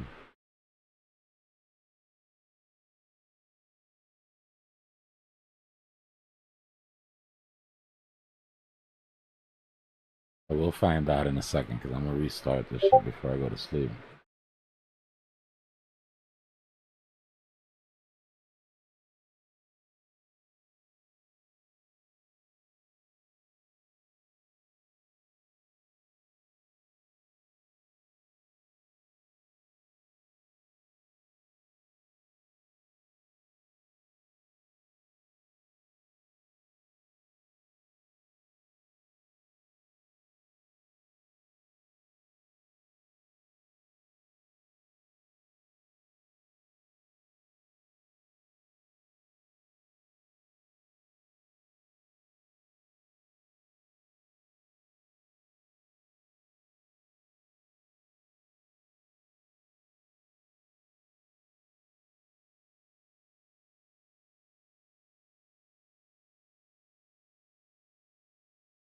No, it's not that it's an uptrend. What we're watching to see is if the mean reversion to the 50 EMA here on the 5-minute is going to hold. Right, we've got bearish momentum already. You'd have to get above the 50 and drag that 13 with it to switch the momentum bullish here, and then we could say that we confirmed support at this SR flip. Right, but till then, this could just be mean reversion to the 50, rejects bearishly and rolls over. That's sort of what I'm waiting to see before I go to bed.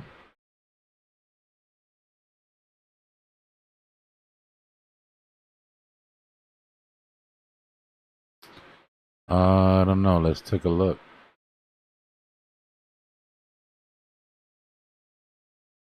It's a little late.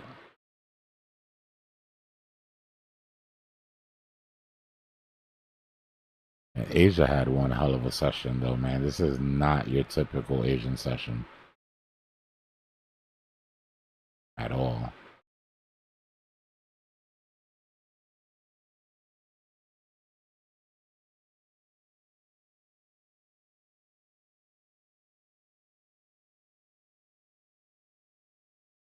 Yeah, we're so far below.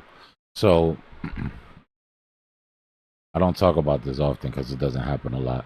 But you know how we always say, how I always say to draw out your Asian box and pay attention to the 50. That's mostly because price is usually here when UK. So the 50 is the closest. But the Asian high and the Asian low are just as important.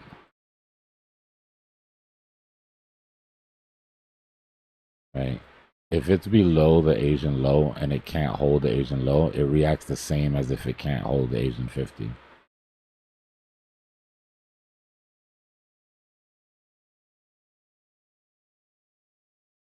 What am I doing? Oh, here it is.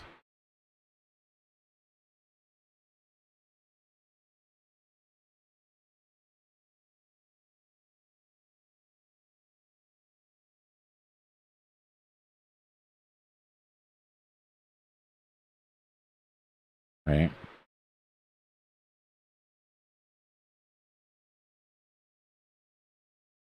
So that same line would be here and it would be at the Asian high.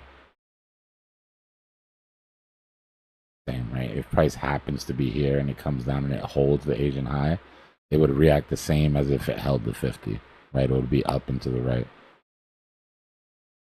You can basically just drag this down to here. Right. So UK must hold this line, get above and hold this line to remain bullish, or it's going to roll over and go down for the rest of the session.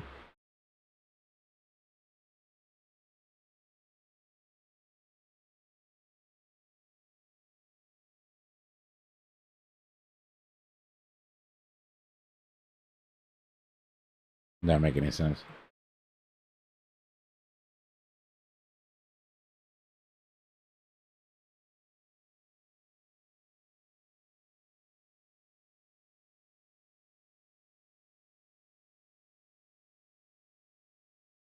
No problem. I'm just making sure because I'm legit half asleep right now, so.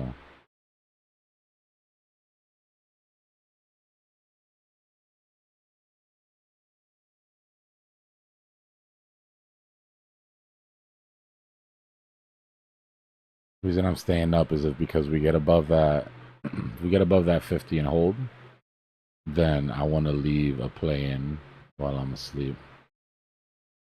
And I'll put a stop loss right underneath the 50. Go to bed.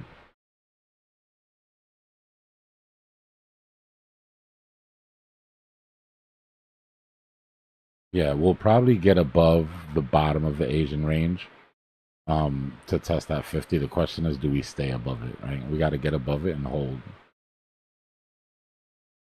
For sure.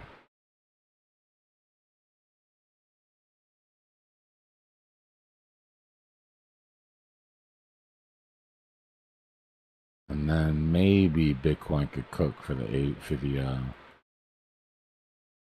US session. We've already got an uptrend in UK, right?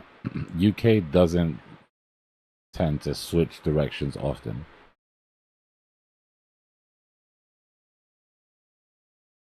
but we have more than half of the UK session left. So it could switch now and then just downtrend for the rest of the session. But if it gets above that 50, chances are it's going to uptrend for the entire session, and then maybe TP in the overlap with US, like towards the end of the UK session as you start getting into US.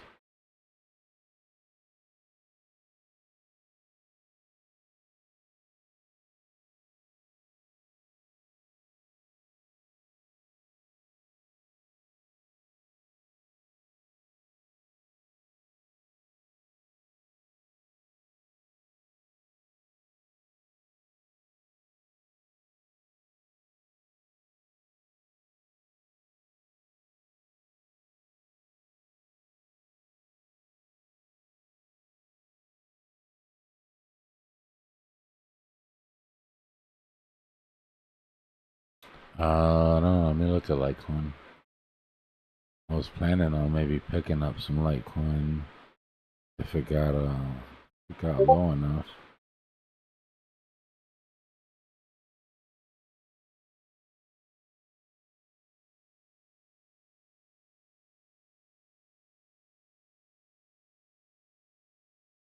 So that daily retest we were looking for. Why is this chart? Why am I? Oh, I see why. Hold on a second. I'm like, why is none of my TA here? Look, when I tell you that I can't find a chart or I lost a chart, it's because of this shit. Look at how many chart layouts I have. And each one of them probably have like 5 or 6 Bitcoin charts on them.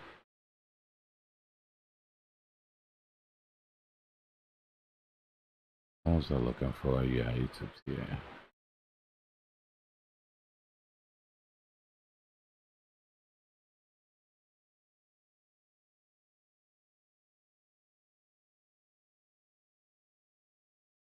How was I looking at here? Oh, this was this was earlier when someone was being bearish in the chart.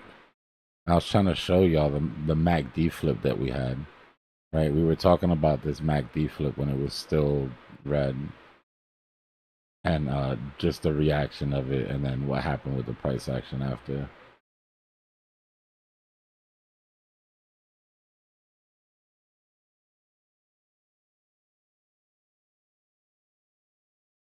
All right, so we were talking about Litecoin.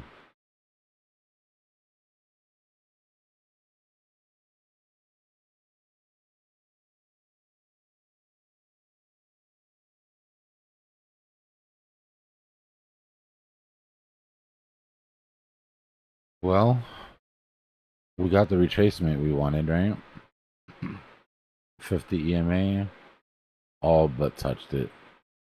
I mean, there's 14 hours left in this daily candle.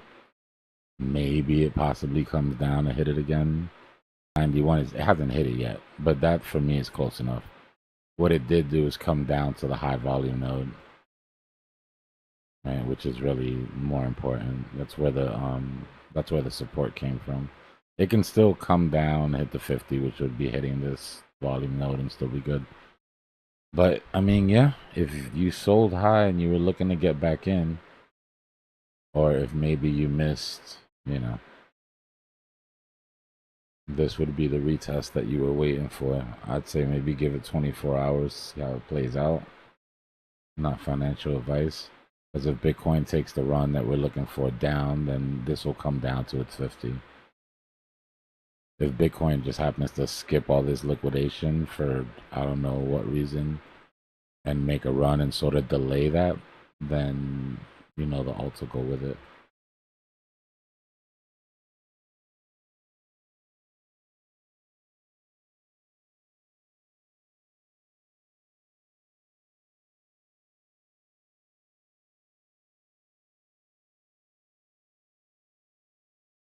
My bad. If you're looking for something more low time frame, let me know. I just automatically go to the daily.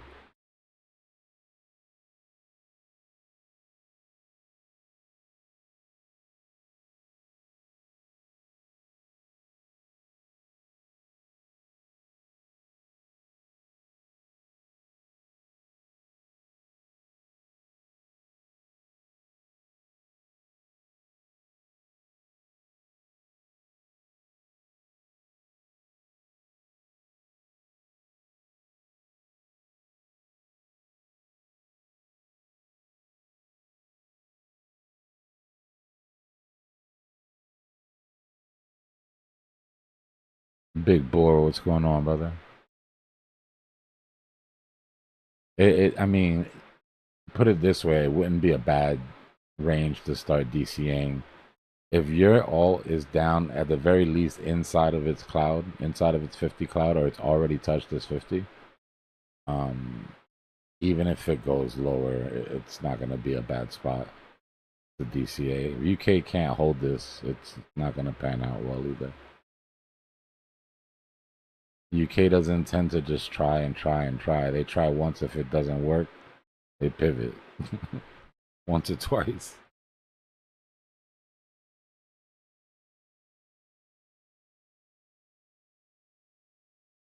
That's the question, Isaac.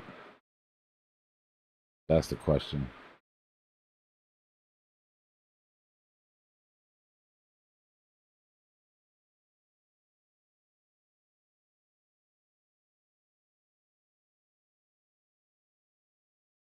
I got you, bro. Are you already in the free Discord or no?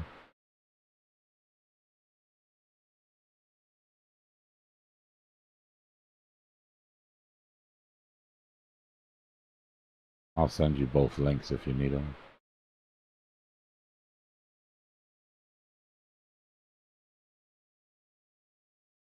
Hold on, I'll get both the links just for anybody that's listening to. Invite.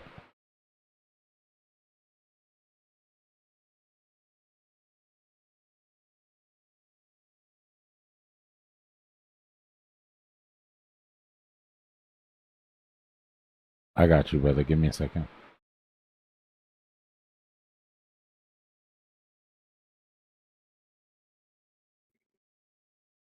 Hey, Dbloc. What's going on, bro? I was just wondering how that new sleeping schedule is working out. Sleep schedule. What's that? Like No, people. no. Yeah, I think Hold it on, was give me a yesterday or day second. before. Here you go, brother. If you're already in the Discord, just hit that link and then connect your Discord to it, and the bot will send you the role. Appreciate you, man. What were you saying now? No, because it was yesterday or day before or something. I said that you're slowly trying to get back to the normal sleeping schedule, but I see you later and later. Well, for me, I think on I my think I might side. have to do what I said. The only way to really break it, man. One of these days, I'm just gonna have to just pull an all-nighter. I might force myself, right? I might just get into a big ass trade really late and just force myself to stay up or something and flip it. No problem, RC. I'm only up now because I'm trying to figure out if I want to leave a trade in while I go to sleep. They're the best trades. Go to sleep in a trade, wake up, take profits already hit. Money's just sitting in the account.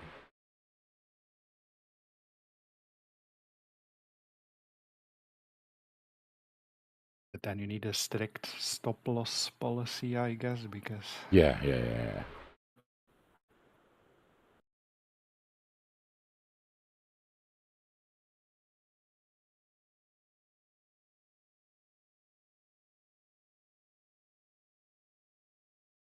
Yeah, everybody's doing good, Doge.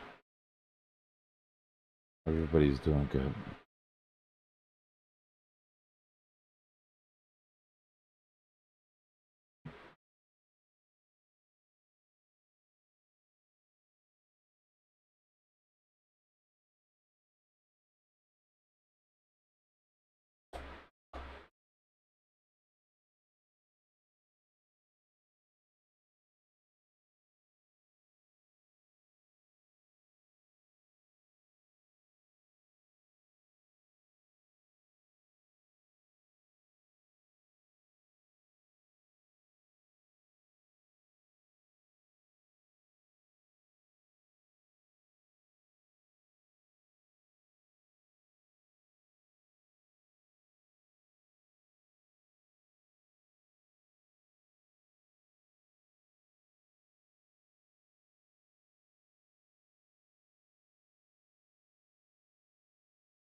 But on the other hand, I mean, if it's not my business, then just tell me. But if you you told us that you're also taking care of your grandmother, so maybe it's not a bad idea that you're awake at night, no? Because you're like the night nurse, or how to say it. So if in Yeah, case something goes wrong, then you're awake and yeah. ready Schedule's to act, always no? been good for that, and she's got a bit of a rhythm. Like she'll wake up sometimes at 5 o'clock, have some coffee, go back to sleep. So yeah, it's definitely a blessing to be able to be there when she needs me. You know, not everybody has that luxury. Yeah, no. And I guess it takes away some stress from as well your grandmother as from you, no? Yeah, yeah, yeah. All right, UK, you tried, you failed. Now let's see that. Let's see that dedication and drive you're so famous for.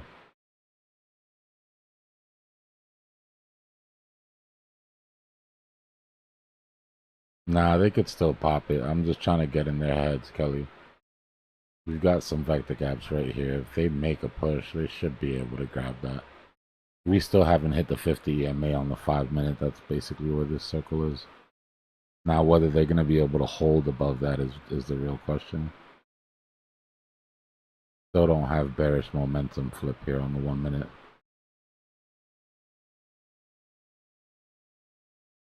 Oh, we actually did hit on the 5 minute. I take it back. I take it back. Nice clean hit too.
By birds, you mean alligators, Kelly?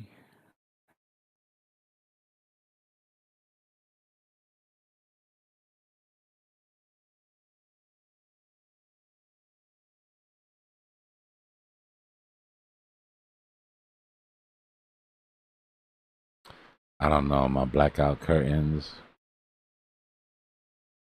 fans going, got some music going in the background. Just lie to myself and say it's still like 3.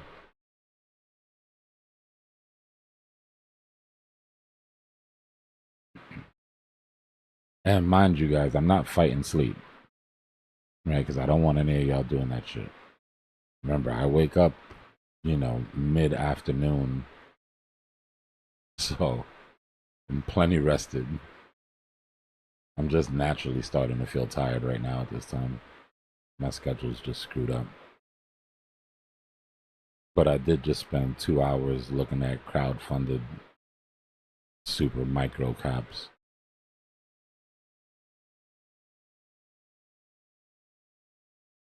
Trying to stay on narrative comes with its costs, like a normal sleep schedule.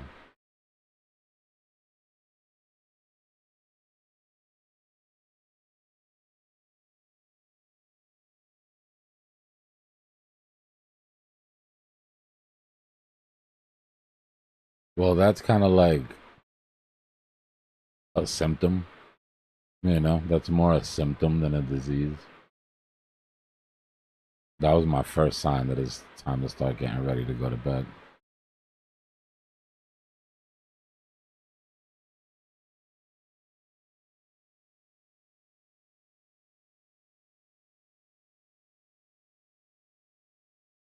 Well, there are plenty of people that have a night schedule in their normal job, no? So, not that it's that special too. Yeah, I've always worked third shift for the most part. I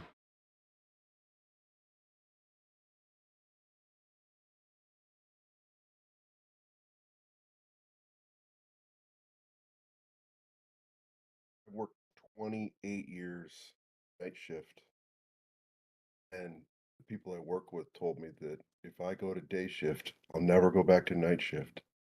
And I was like, no, you're crazy. I'm gonna go to day shift just because if I don't try it, I'll never do it. And it took me about 9 months, and it is 6:05, and I went to bed last night at 9:30. Damn. And I've never felt better. It's Nah, that's goals right different there, way bro. of looking at life. Yeah. I just wish the markets cooperated with that sort of sleep schedule. Yeah, me too. It was pretty hard to go to bed when Bitcoin was I can imagine. closing in on 107. Yeah.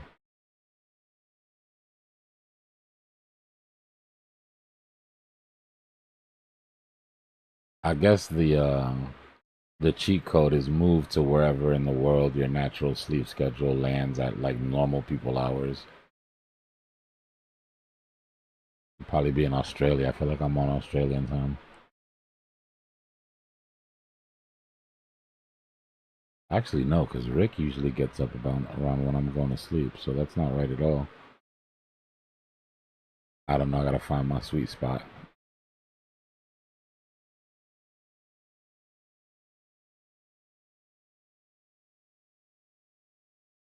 Personally, I think the sweet spot is whatever works for you. If you don't have a 9 to 5, which I have a 6 to 6 or 7 to 7. Yeah. So it works out pretty well if you flip to one or the other. But I liked night shift for a lot of years. Yeah, well, the biggest variable is whether you have kids or not, because then you're forced I agree. into a certain sleep schedule. I agree. Not having kids does afford me certain luxuries that I do not take for granted.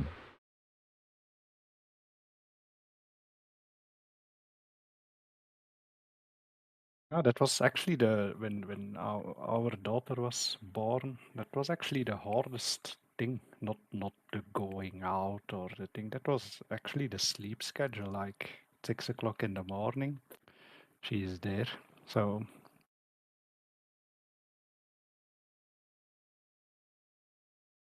you need to be as well.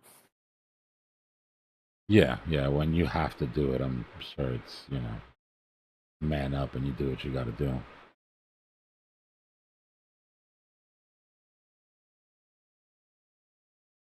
Yeah, there's a reason why we have kids when we're young. Because they're exhausting when you get older. They're pretty exhausting when you're young too. But yeah, You just having the better energy to take chase care of after it. them and shit.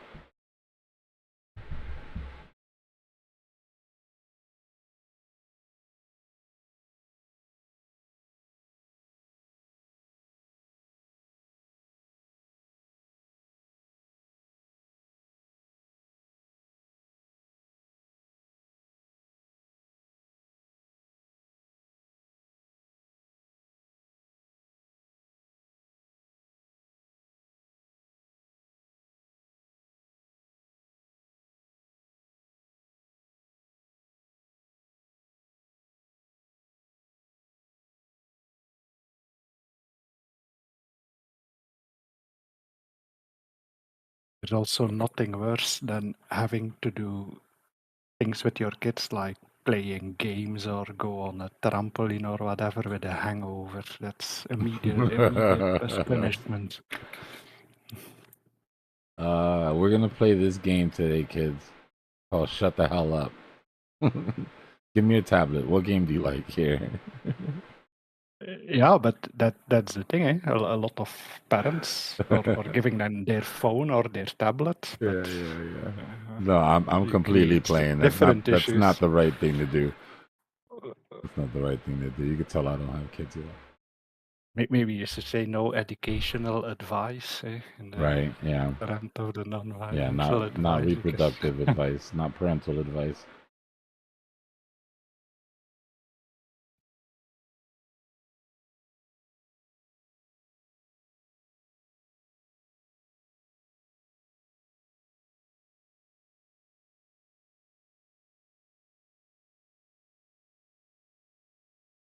Play this game called Bubble Wrap. We're gonna wrap you up in bubble wrap. We're gonna duct tape it so it doesn't open, so you guys don't bump into walls or hurt yourself while mom's at work or whatever.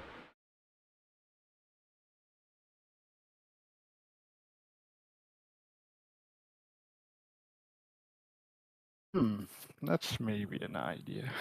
I mean, you gotta make it a game, right? You can't make it like a punishment. We're playing Mummy today.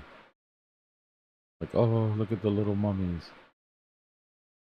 It's all a game of perception, eh? I mean, if you can let it shine out as a present or a reward, then I'm talking shit, but my time is coming. I know I'll pay for all of it.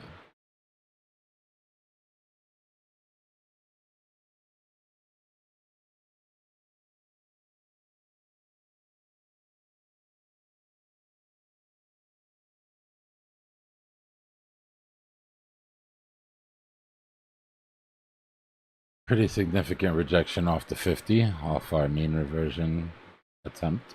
Well, not attempt, that's a clear mean reversion, but on our attempt to break.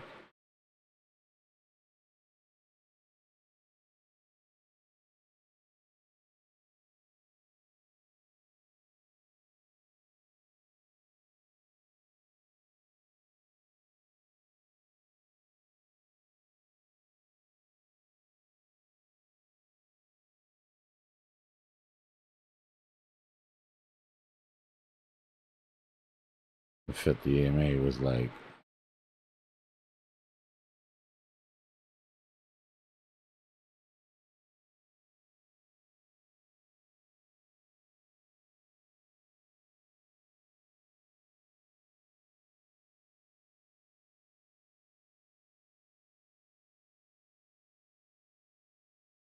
I'm gonna start mixing our TA with a little bit of pop culture. That's massive. That's awesome.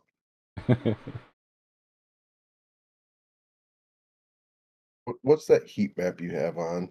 Is that a heat map or It's Liquidations. It's Liquidation Levels by Leviathan. Cool, thanks. Yeah. I have my settings posted in the Discord once you get it.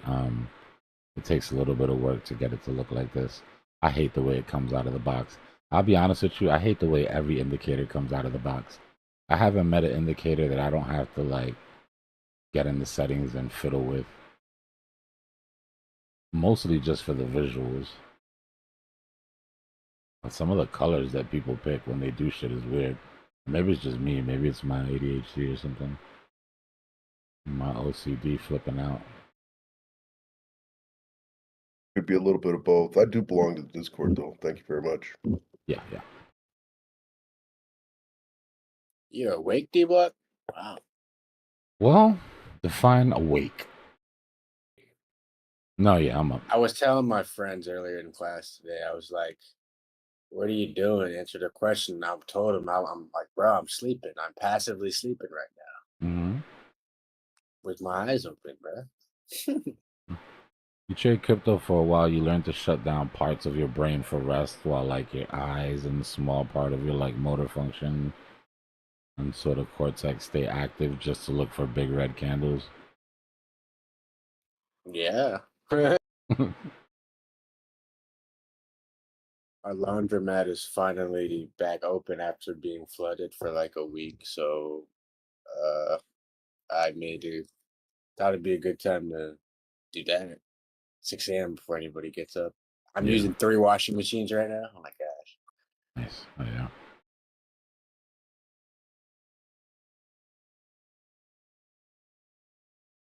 I'll look at ETH for you, bro. We were just talking about it earlier. Bitcoin takes this retracement down that we're looking for. I'm looking for ETH to come down closer to its 50 EMA. You said UK friends, right? UK tends to set a trend, yeah. The majority of their session will be trend based. I'm looking for ETH to at least come back and retest this 50 EMA at 242.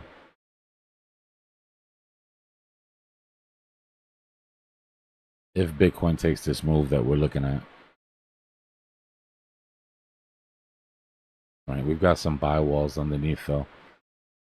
We bounced right off of that 553 buy wall and they filled it back up, and then there's 961 underneath. This purple support range that we're looking at is going to be important to break. All right, we consolidated and pulled off for that retest, but I really do think that was just mean reversion. Break these lows, and then I'm going to take my ass to sleep.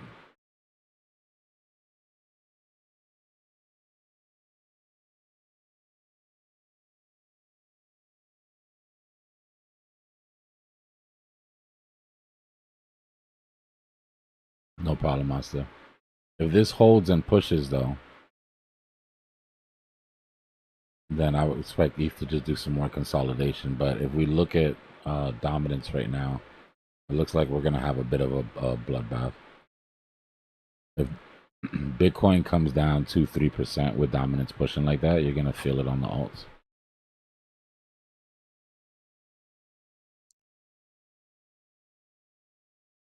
Do you think it's likely Bitcoin pushes through those buy walls? Yeah, I think if it's time to go, they'll eat that up. I think most of these buy walls are trying to defend some long positions, especially that 961. Let me see if he's moved any of it at all. Wait, did he? Okay, so they took the 961 gone?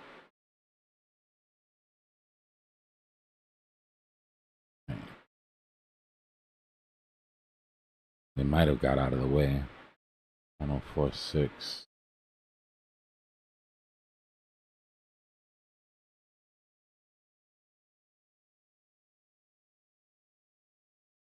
Nah, they just removed some of the. They just removed some of the Bitcoin. Yeah, see, back here was 900, 933, 924. So there's still 484 Bitcoin there, but and then they removed the bottom wall. Okay. I see. So this What's is with the 501 now. And then this was 483.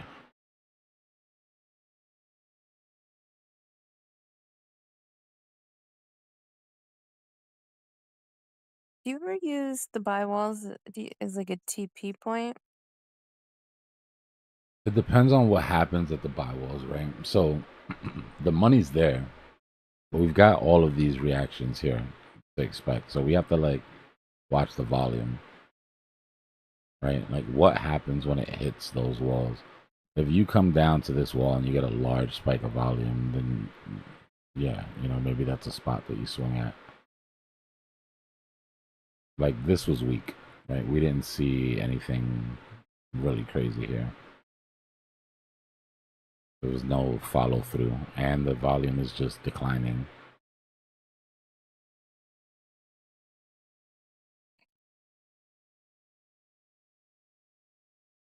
But yeah, if you come down on one of those buy walls and you see a big spike, right? Big spike in volume, you look at the tape, you see aggressive buyers coming in, then it's not a bad, at least a bad spot. We know how to do it, right? You jump in, get a stopping volume candle would be the first sort of sign.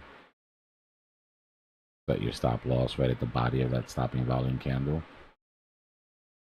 And let it rip.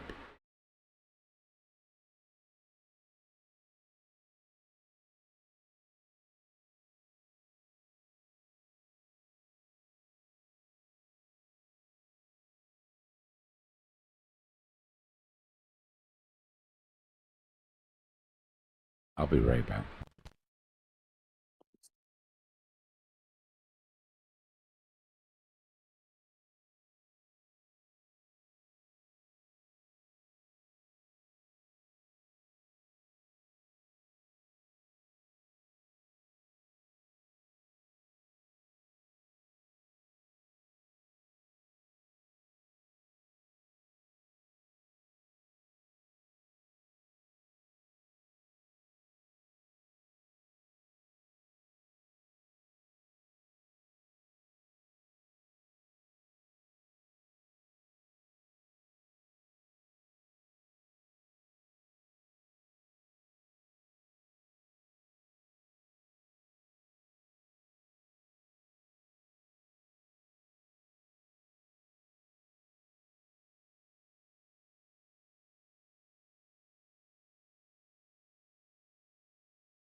All right, crown holders, enjoy your last couple minutes. As chat kings, we're going to reset the stream. Everybody's XP is going to go back to 0.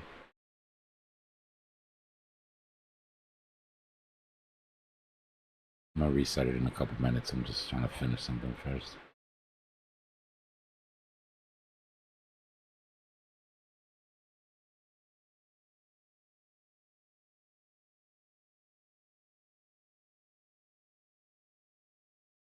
I was wondering what those crowns in the chat are. Yeah, looks like YouTube pushed the update. Pretty cool. It definitely boosts like engagement. You know, like everybody was sort of fighting for the crowns today. You could see the chat rate sort of going up. It's all good for the algo. So for example, guy in chat, high def is as a crown number 2, so is the third active member in chat then. Yeah, if you click on the crown, it gives you the leaderboard. And it shows the top 50 chatters, and then it shows how much XP they gained. Will be, of course, pretty difficult to defeat the moon on ETH bot scammers that are invading from time to time. That would be hilarious to see what happened if they came in here.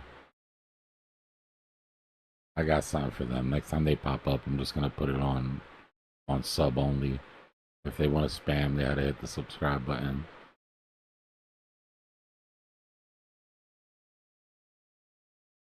That's kind of cool. But isn't there a delay when you subscribe and you have to wait like No, I can 12 minutes or... set it. I can set the delay to like no delay, or you got to be a subscriber for 5 minutes, or whatever.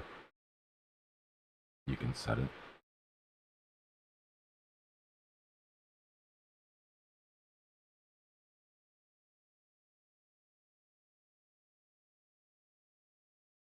Or they can create super chats with their spamming. That would be even Oh, more that yeah. beneficial. Listen, that's the method. You can get the bots to come in here and start super chatting. We had it once, man. We had this one dude that came in here. I won't name the project. If you were here, you remember. But he had some people in here kind of pushing the project very subtly. Every once in a while, they'd bring it up, sort of ask me to look at it on the chart. And then I must have said something they liked. I think it happened to have like a bullish setup or something. And then the dev came in here and he started super chatting every day for me to look at the chart until the day that I looked at it. And then I pulled up the bubble maps and I went deep into the project and I started being sort of, one in my opinion, I gave my opinion. They didn't come back after that. They didn't get any more super chats. Yeah, but if they do it like that, it's kind of legit, no? Because they contact the owner of the channel, and the owner of the channel gives his opinion, whether it's... I'm always going to give my honest opinion, man. It might not be what people want to hear, but... But you never contacted to promote some coins or something? Because yeah. Here... Exchanges. Almost every one of these non-KYC exchanges has already reached out. With, really? With referral links and all that bullshit. I'm good. I told you guys I'll never have a referral link for an exchange that pays me on your losses.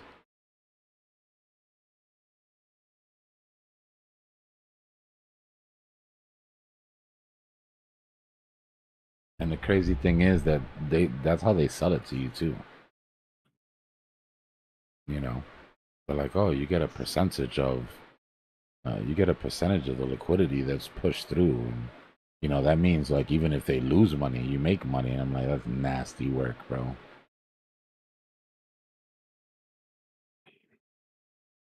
And it sucks because that's what all of these channels do, bro.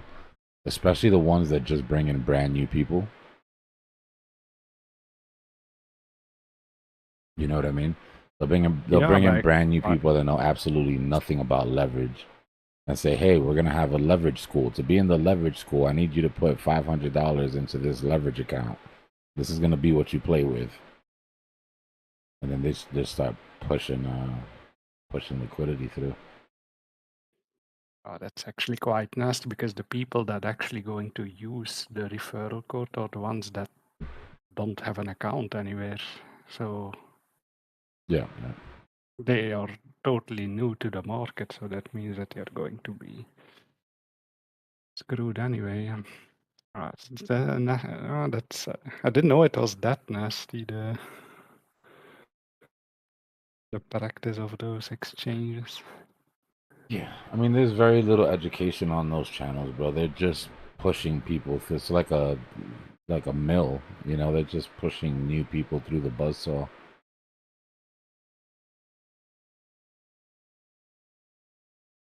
What happened to dominance? Shot up a bit. Pumping, man. It's pumping. I'm almost, as much as I was hoping for Bitcoin to go down, I'm almost hoping that it doesn't go down while dominance is doing this. Yeah, you're still waiting for that right shoulder, right? For that pattern. Yeah. Yeah. More than anything, I'm looking to get closer down to the 50 EMA and sort of mitigate some of that shit, some of that mean reversion. Whether it puts in the right shoulder or not is whatever. Either way, we'll have a nice W. We're just looking for a lower high. I mean, a higher low, sorry. Yeah. I mean, it could be that 107 we had the other day, no? Or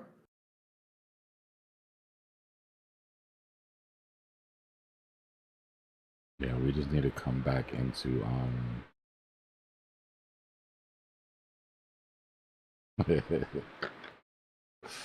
don't mind me.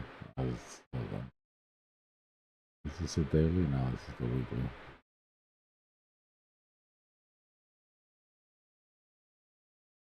Need to come back into these ranges. Bottom of the flag is 100K. If we take this 3-day retracement, which I think we're getting, we do it nice and slow, we can move this 50 EMA up. The cloud will basically be right where we touch down in, if I have it my way.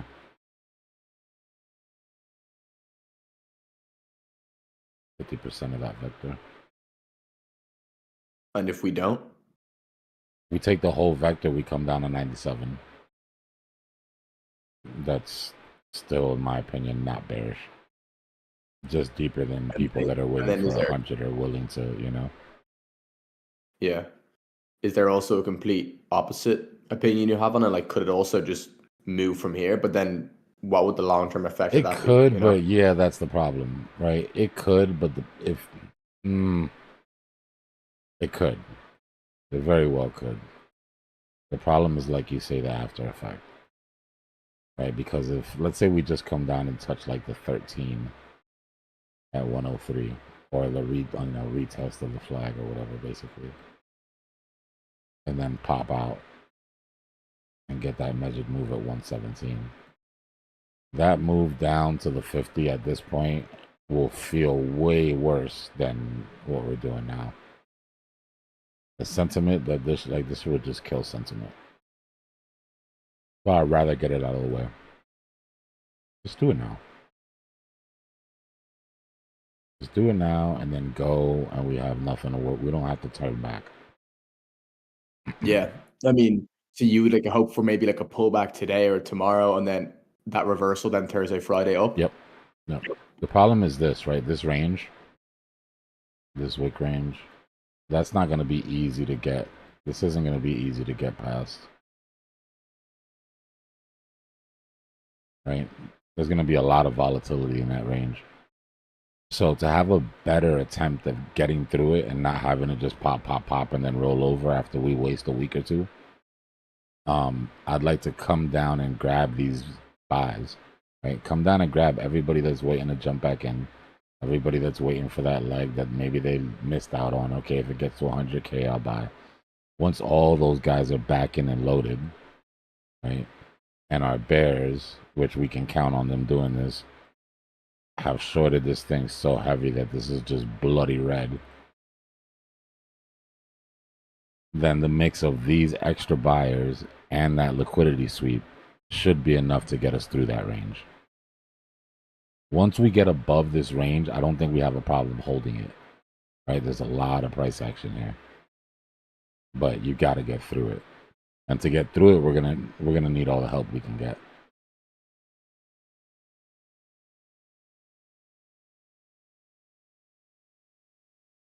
So that means, as much as I would love to leave the people behind that got left behind because they didn't listen and didn't buy when they, all that shit that we like to say, we kind of need them. Like, we need their money. We'll leave more than enough people behind, trust me. There's people all the way down here, waiting for price to come back down into the high 80s. These guys will just end up buying up here once that breaks and shows that it's not coming back. So when people say a small dump might be healthy for the market, they mean like managing the emotions, like because if you get first to 117 and then dump, then the emotional damage will be a lot greater than it would be with. And breaking those highs, getting to 217 and breaking those tops, you're going to have everybody and their mother saying that was it. Bull market is over. It's just like 2020, double top, slightly higher high. the bears will come out of the woodworks at that point. And then while that doesn't affect us, it does affect people. You know, things will get bearish again, and then it'll take us longer to climb out and done with all that shit. Let's do it right. Let's not get too greedy, not push too hard when we shouldn't. Let the market have its natural ebb and flow. Be good market participants, and then, you know, get to where we're going faster, safer.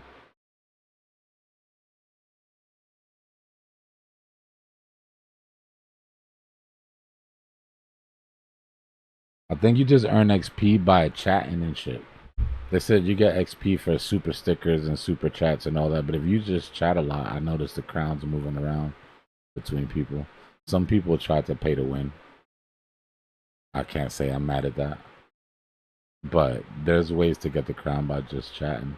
I'm going to reset the stream now. You guys that just came in, you can't catch up. I mean, if you click on the crown and look at the leaderboard, yeah, we're in the 600, 500 plus XP. But we're going to reset the stream right now and everybody will have a fair shot at it. We're going to FOMO chat a bit.